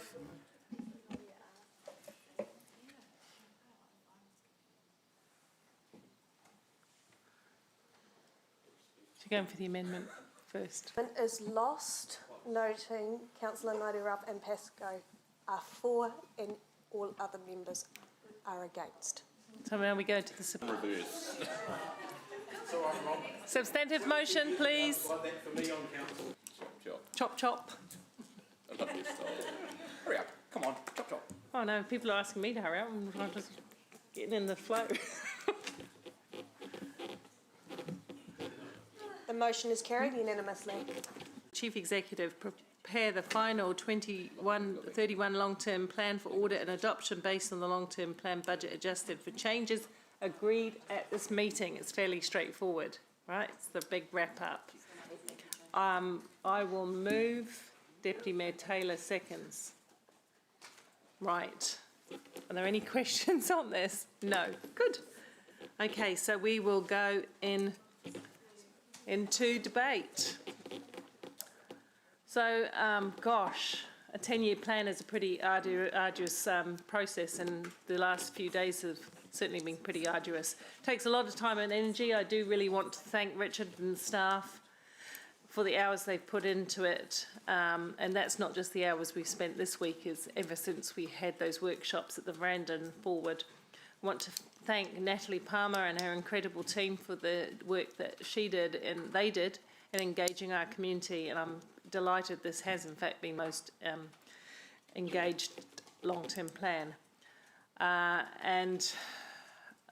guess there were some clear messages sent to us in as part of the engagement processes, messages around parking in the Hamilton Gardens, for example. And I'm pleased that members of the public were given the chance to influence our thinking and our voting, and they have. Now, many of the changes made to the 10-year plan are, in fact, a direct result of what people said, so I thank you for that. The budget is about looking after what we've got, investing in core infrastructure and responding directly to the priorities of the people of Hamilton. As with any budget, there's a balance to be had, and I'm not just talking about balancing the books. I'm talking about balancing the immediate needs of the city with the ones that we must provide for the future, and then balancing investment across all parts of our city and all those 5 priorities that we really care about. We need to look after what we've got, as I've said, but we do need to invest in new facilities and need to provide for growth. Anyone who's tried to keep their balance for a long period of time knows it's not easy, and we've certainly discovered that over the last few days, because we've been a little like a seesaw, putting in and out various items, and everything has had a variety of views around it. The debate has been awesome, so I'm really pleased about that. I'm in 2 minds about where we've landed. I would have preferred to see that we could respond to the ratepayers' requests to reduce rates, and I tried for my part to make some decisions that brought costs down. However, that is democracy. We have got where we've got, and I respect the decision of the majority of council. There are some things I won't compromise, like the core infrastructure for our city. Sometimes in this job, the decisions aren't clear-cut, they're not easy, and we have to make decisions that are quite unpopular. And all of us today have done that, but we've done it with a good sense of collegiality in playing the issue and not each other, which I think the public really appreciate. I think we are setting an exciting direction for the city to protect what we have, and we'll put in some plans that really pave the way for a good future and greater care of our environment. I do recognise, though, and I want to say this, I do recognise the pain that's being felt in the wider community as well. These are not ordinary times, these are COVID times. So we've done our very best with the costs. Thank you, colleagues, for the collegial and respectful way that we have debated during some really long days, and we've all got close to the tolerance of our patience sometimes, but we got there, right? There have been good debates, good high quality debates, and I really appreciate each and every one of you for the debates and efforts that you've brought to the table over the last while. Thank you. Councillor O'Leary. Thank you. I've sat through a few of these now. The last few days have been a bit of a mix of emotions for me, having to sit here, and while we lost a colleague as well, so I guess for that reason I will always remember this LTP. But I want to thank colleagues for the mostly enjoyable 3 days. And particularly thank staff, of course, and I always like to thank governance and everyone, and our chocolate team behind us, because they're all eating chocolate. And again, particular thanks to Julie, because you've lived and breathed this whole thing. But thanks, colleagues. It has been really good debate and questions, and it's really clear to see how our portfolios and our different areas of expertise and advocacy have come through, and I guess won on the day. Look, I know none of us are comfortable with going out with this rates increase, and support the previous speakers on the previous item. We did do the split to send a very strong message to the government, but also to be very transparent with the public. I am frustrated with the government constantly handing down changes in legislation, changes in compliance without a funding envelope to go with it, and we need to be loud about that, because it just simply cannot continue, and the bow wave of compliance and costs and changes with water is going to be too much for this city or in any city to actually be able to handle. But the majority of this budget is core services, or it's community things that have been on the books and waiting and waiting and waiting and waiting. So there's actually very little, I don't think there's many at all nice to haves in here, because we've responded to what submissions have asked for. And when you look at the breakdown on the pie chart, it's water and it's transportation. So core services are the things that have taken up the majority of this budget. We're going to be improving our city with a better library services. We're giving people choices to get out of cars and to move into mode shift. We're giving them gullies, finally, that will be renewed and restored, adding really beautiful natural areas to their neighbourhoods. And we're creating lots of opportunities new opportunities around river, around water parks, around our swimming facilities, and around growth. So I'm confident. I'm not comfortable with the 8.9% rates increase, and I know none of us are, but we have responded through this whole process, I think, to what the community has asked for, and we've responded to the challenges of a growing city, a fast-growing city. Thank you. Councillor McPherson. Thanks very much. I'd like to start by thanking all the staff, not just the ones in this room, but the ones in the units out there in the building and elsewhere that have been doing the background work before we got to this stage as well. And my colleagues. And Paul, I'd like to thank you as well, particularly because I won't need to get my sleeping bag out of the car now. We're just about finished. So I didn't think we'd reach this stage at this time of day, so well done. Thank you. And thank you for the good humour, mostly, that you chaired this with. Look, we've all had some wins and some losses in the debates. We've achieved some cost reductions and some revenue increases, and particularly we've made progress on some issues that some of us have been trying for quite a while unsuccessfully. Things to do with the river and the gullies are a couple of notable things in my mind that I didn't push myself, but I'm pleased that we've made progress in those areas. But I just want to finish by saying the absolute highlight of the 3 days for me, and there were a couple of lowlights, especially as Angela pointed out early on. My highlight, though, was my dear, sometimes friend, Councillor Ewan, admitting he was 50% right some of the time. Thank you. Thank you. Councillor Pascoe. Thanks, Mayor Paula. I also acknowledged, probably since October of last year, the humongous amount of work that's gone into this plan in terms of consulting with us by staff and then with the public, leading to the many late nights and audits and so forth that have all surrounded this long-term plan.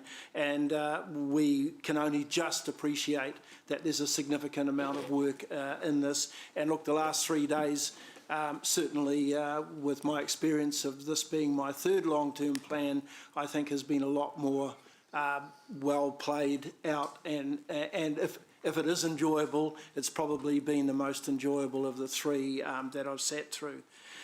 Many Hamiltonians, though, will not support an 8.9% rate increase. I think, Mayor Paula, you mentioned during the last 3 days that this is not an austerity budget, and yet when you look around the world at the moment with a raging international pandemic, many citizens here and overseas, their focus will not be on this particular assignment, but on a lot of other life-threatening issues.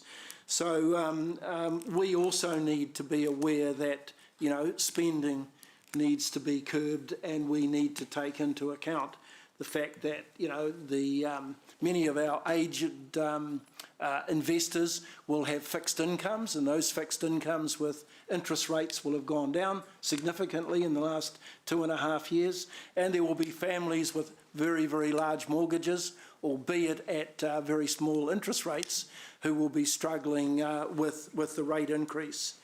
I guess if we're doing something right in terms of being politically honest, we are now setting the rates in alignment with our spending.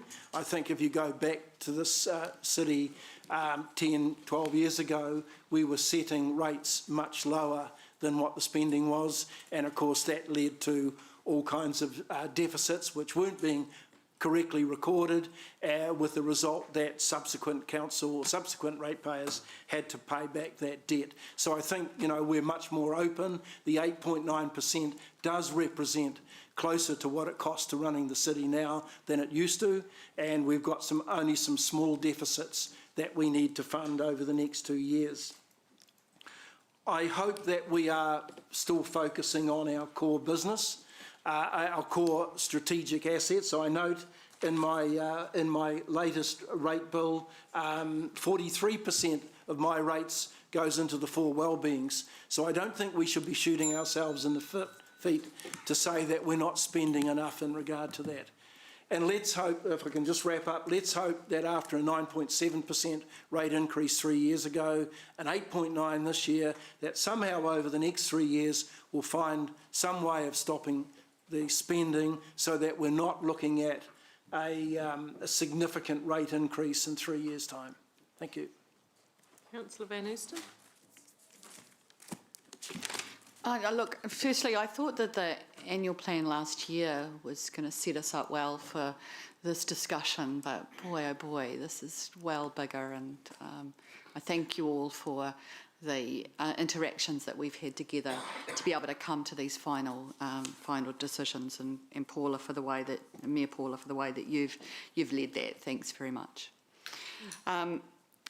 Decisions that we've made over these days have been the result of hundreds of hours of staff time, of our time, of the public and their efforts and submissions to bring to us as well.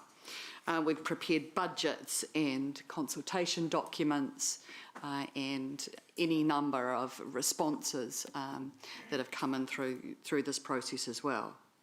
There's items in here that we've all been challenged with, but me no more than changing out the car parking charge at the gardens for a charge to enter the themed gardens. That was a real challenge for me, and something that I'll keep my eye on and interest in, along with, I'm sure, a good number of the public who won't be slow at coming forward with their feedback. But what all of these decisions have led us to is some real transformational opportunity for Hamilton and the way that we work and live and move about our city. We're sending signals through this draft, that we're welcoming new businesses, we're enhancing sports and recreational facilities, changes to our city's form, we're improving how we get around our city, including 20,000 school kids, the elderly and our disability community, who will all benefit from the proposals that we've got in here. There's actions to improve our environment, and my grandchildren will thank me for that. We've got also establishing some really good plans for future times in our city, and making sure that those plans are robust and well resourced. All of that is done only after, though, the first principle of looking after what we've got. In terms of the rates increase, I see that as an investment in our future, and the borrowing that we'll be doing will be at a time where it's never been cheaper, and that's always the best time to do it. I acknowledge the record number of submitters who have told us what they wanted, and I hope they'll be able to see that we've listened. Thank you. Councillor Hamilton. Thanks, Mayor Paula. Yeah, look, just firstly like to acknowledge your role in all of this. I know from the outset you move at a slower pace sometimes than I would like, but the advantage of that is you bring people with you, and you get a really good outcome, even if I struggle along the way sometimes. So just acknowledge your hand in the last 12 months leading up to this. Also like to thank each of you councillors for your support. As Councillor Dave was saying, we each had some wins and losses over the last couple of days, but I think overall we're winning as a council, and I think the city's going to benefit from us. This is a very comprehensive 10-year plan. It's a huge commitment. We're looking at, Dave keeps giving me different figures, but I'm just going to say over $6 billion when you think of the $2.7 billion in CapEx and the 3.8 or thereabouts in OpEx. It's a $6.5 billion economic powerhouse that we are as an organisation into our city. That's huge, and we've made some big commitments to infrastructure, which is core business, but also environmental, which is really important. And for the first time, we're really addressing some of those things, which is pretty special. And then some really aspirational stuff with CBD and some cool stuff where it's been a bit neglected. So I think we're really doing something really special. I'd like to acknowledge all staff and SLT and Julie and Tracy and governance and everyone around the room for your work. But I just want to touch on a few individuals as well. Chris Allen, thanks for your help. He works till midnight most nights and really helped me with some, particularly around Borman Road, which I'll come back to in a minute. But Angela, I just want to acknowledge you, and you've got a wealth of experience that you pull on every now and then, and you've got a gentle touch, and acknowledge it's been a challenging journey for you over the last few days. Sarah, I think you've been a real star. When I joined the 10-year plan last time, 3 months beforehand, Mark said that to me at the speeches. But I think to this year, I think you're the star. You've even coughing up some last-minute adjustments to try and help us out, and you've got a bright future. And Maxine, you've got a really steady hand, and I acknowledge the work you've been doing, and you've been a very consistent voice in the last 18 months. Rob, I'm glad that you've started to like me now. I think first 18 months you weren't too sure about me. Lance still gives me mixed messages, but I think on the whole he likes me. Kesh, you play with a real straight bat, and you're similar to Margaret, actually. You're not afraid to play to the beat of your own drum and be a voice, even if you're alone sometimes. You're strong in that, and I acknowledge that. Mark, thanks for, he's trying to call me right now, but my phone's on silent. But he's losing on that one. But he keeps me smiling and makes this process so much more enjoyable, because it can be lonely at times, it can be frustrating. I bang my head on the table quite a lot with most of you, but Mark generally makes me laugh. Jeff. You are over time, but because I don't want to leave anyone out. I've accumulated a bit of build-up, I reckon. Jeff, good on you. You've stuck you stick to your guns, even if you're, you know, all out in the Wild West by yourself. And, no, I acknowledge you, Jeff. You know, you're not afraid to call a spade, and sometimes I draw on that strength that you do. And you know, Dave, I've sat with him at the draft LTP in December last year, and we were laughing at poor old Ewan in Ottawa there at 1 o'clock in the morning. But yeah, sitting next to Dave is quite a strategic move that I'm going to continue to do, I think. I think I was going to have to go around him for Borman Road in the end, but in the end something gave way, and we had a magic and unanimous decision. Ewan, this afternoon when he sparked up, I thought, this is starting to annoy me, because he was getting all upset about the $7 million headroom. But I think to your credit, you created some agitation and did a real clever thing around the gardens and some other things there, a real catalyst to give us some more breathing space. So thank you for that. That was really good, and I think Council's better for that. And Councillor Martin, Mr Heritage, good on you. You're a steady hand. You're a wealth of knowledge, and when you get hot and heavy about something, we know it's important. So acknowledge you and you're an incredible resource to this organisation. So thank you. Thank you. Look how much latitude I gave you, Ryan. But you're usually a man of few words. So, Councillor Thompson. Thank you. I also want to express some gratitude towards staff, particularly Evelisa, because I keep coming up to her with ideas, but then they never work, but that's fine. But, you know, when we ask questions and we need help, you're always really willing and happy, seem to be happy to help, so thank you very much for that. And also colleagues as well.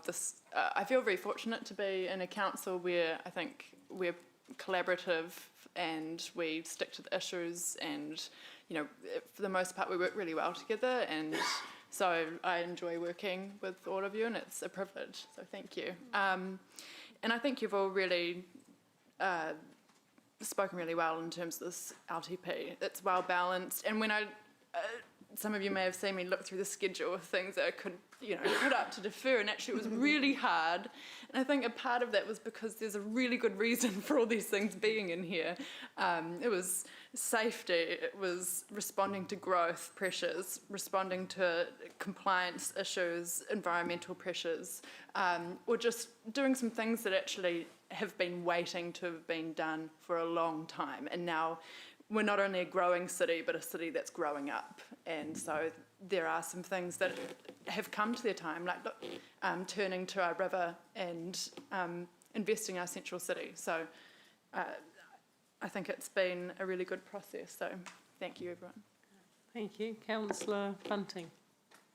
Thank you, Mayor Paula. This you know, this is all the love fest time, isn't it? This has been a real test to the resilience of the group. I mean, let's look at it objectively and put it out there.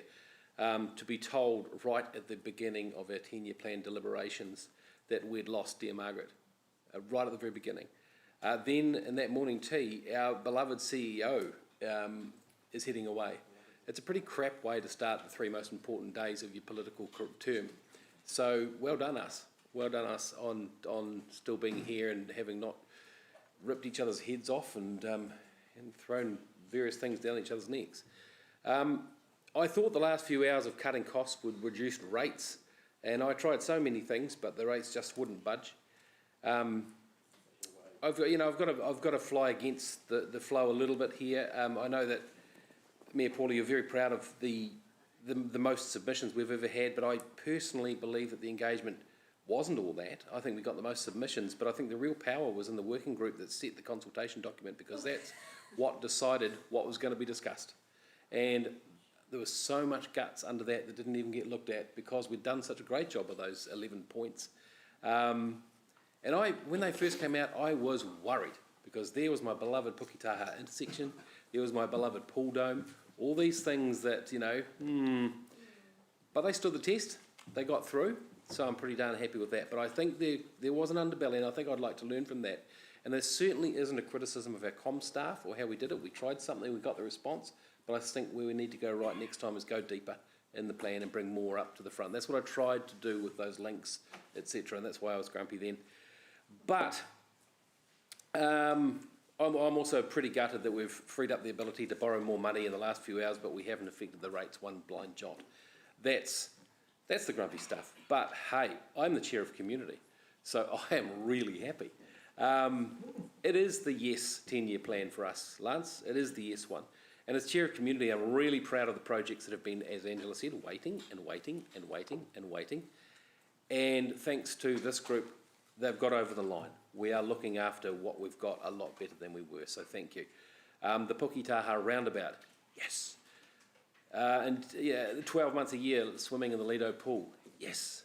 The creative match funding, yes. Endley Community Centre, yes. Puketaha Community Centre, yes. You can smile, guys. The Fairfield Hall, yes. Club rooms for the Northern United Football and Sports Clubs, yes.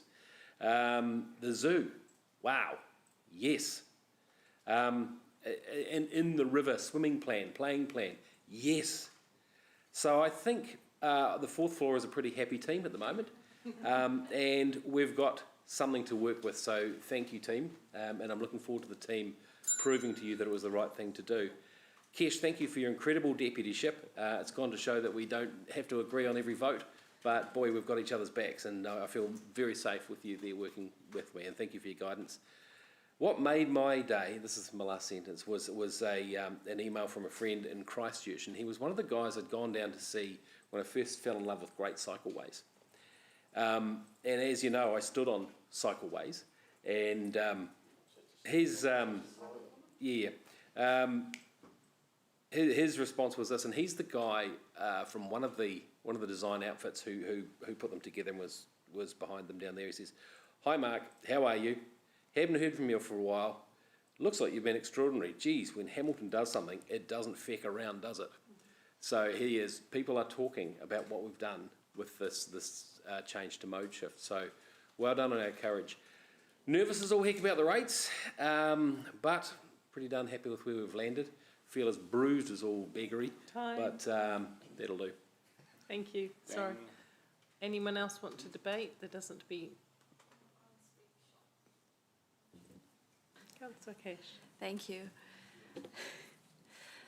I don't have a long speech prepared, but I just want to quickly thank council staff, thank you colleagues for what has been a very steep learning curve over the last, the whole term really, but the last 3 days have been quite challenging for many reasons.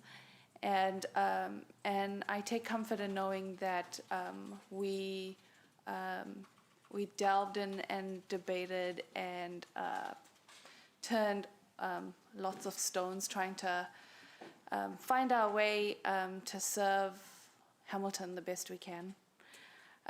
This long-term plan, it's quite evident that community well-being has been a priority, and I'm quite proud of that.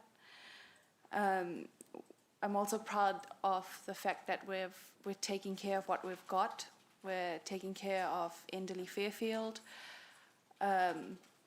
And like Mark listed, a whole lot of other stuff. Lots of core business projects, but also a lot for the community. And so we can say that we have listened and we are doing the best we can. I'm also quite glad that we'll be balancing the books in 2 years, so let's hope that still happens. In terms of the rate, I am very worried about the 8.9%. I'm worried that it won't be affordable for a fair amount of people. I remember personally opening the bill that the quarter that it went up by 9 point whatever it was %, and I had to pause, going, what just happened? Because at that time I didn't really pay attention to council until the bill came, and I fear that might happen again. You know, we're under a lot of cost pressures. from government, and so I think it's important that we still keep telling that story as well. I'm hoping, though, that before, 24th of June, that Tracy's going to magically find some interest savings and she's underestimated some forecast, and that the 8.9 might still be revised. But I will leave it there, so thank you. Thank you. Doesn't look like there's any further debate. Okay, no further debate, so we'll go to the vote. Thank you.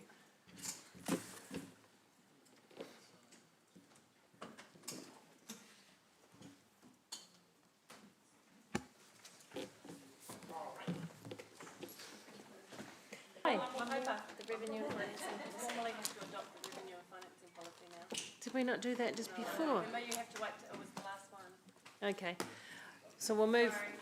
I'll move. Deputy Mayor Taylor will second.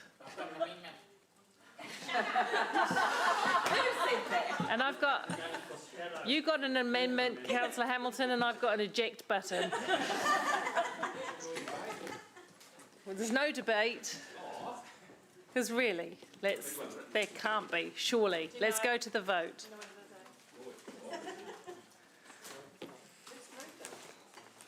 I moved it, Jeff seconded.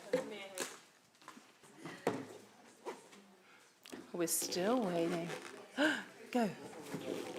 We done. Well done, Paula. Hang on, just call the vote and then you are free. The motion is carried unanimously. Thank you, everyone. Since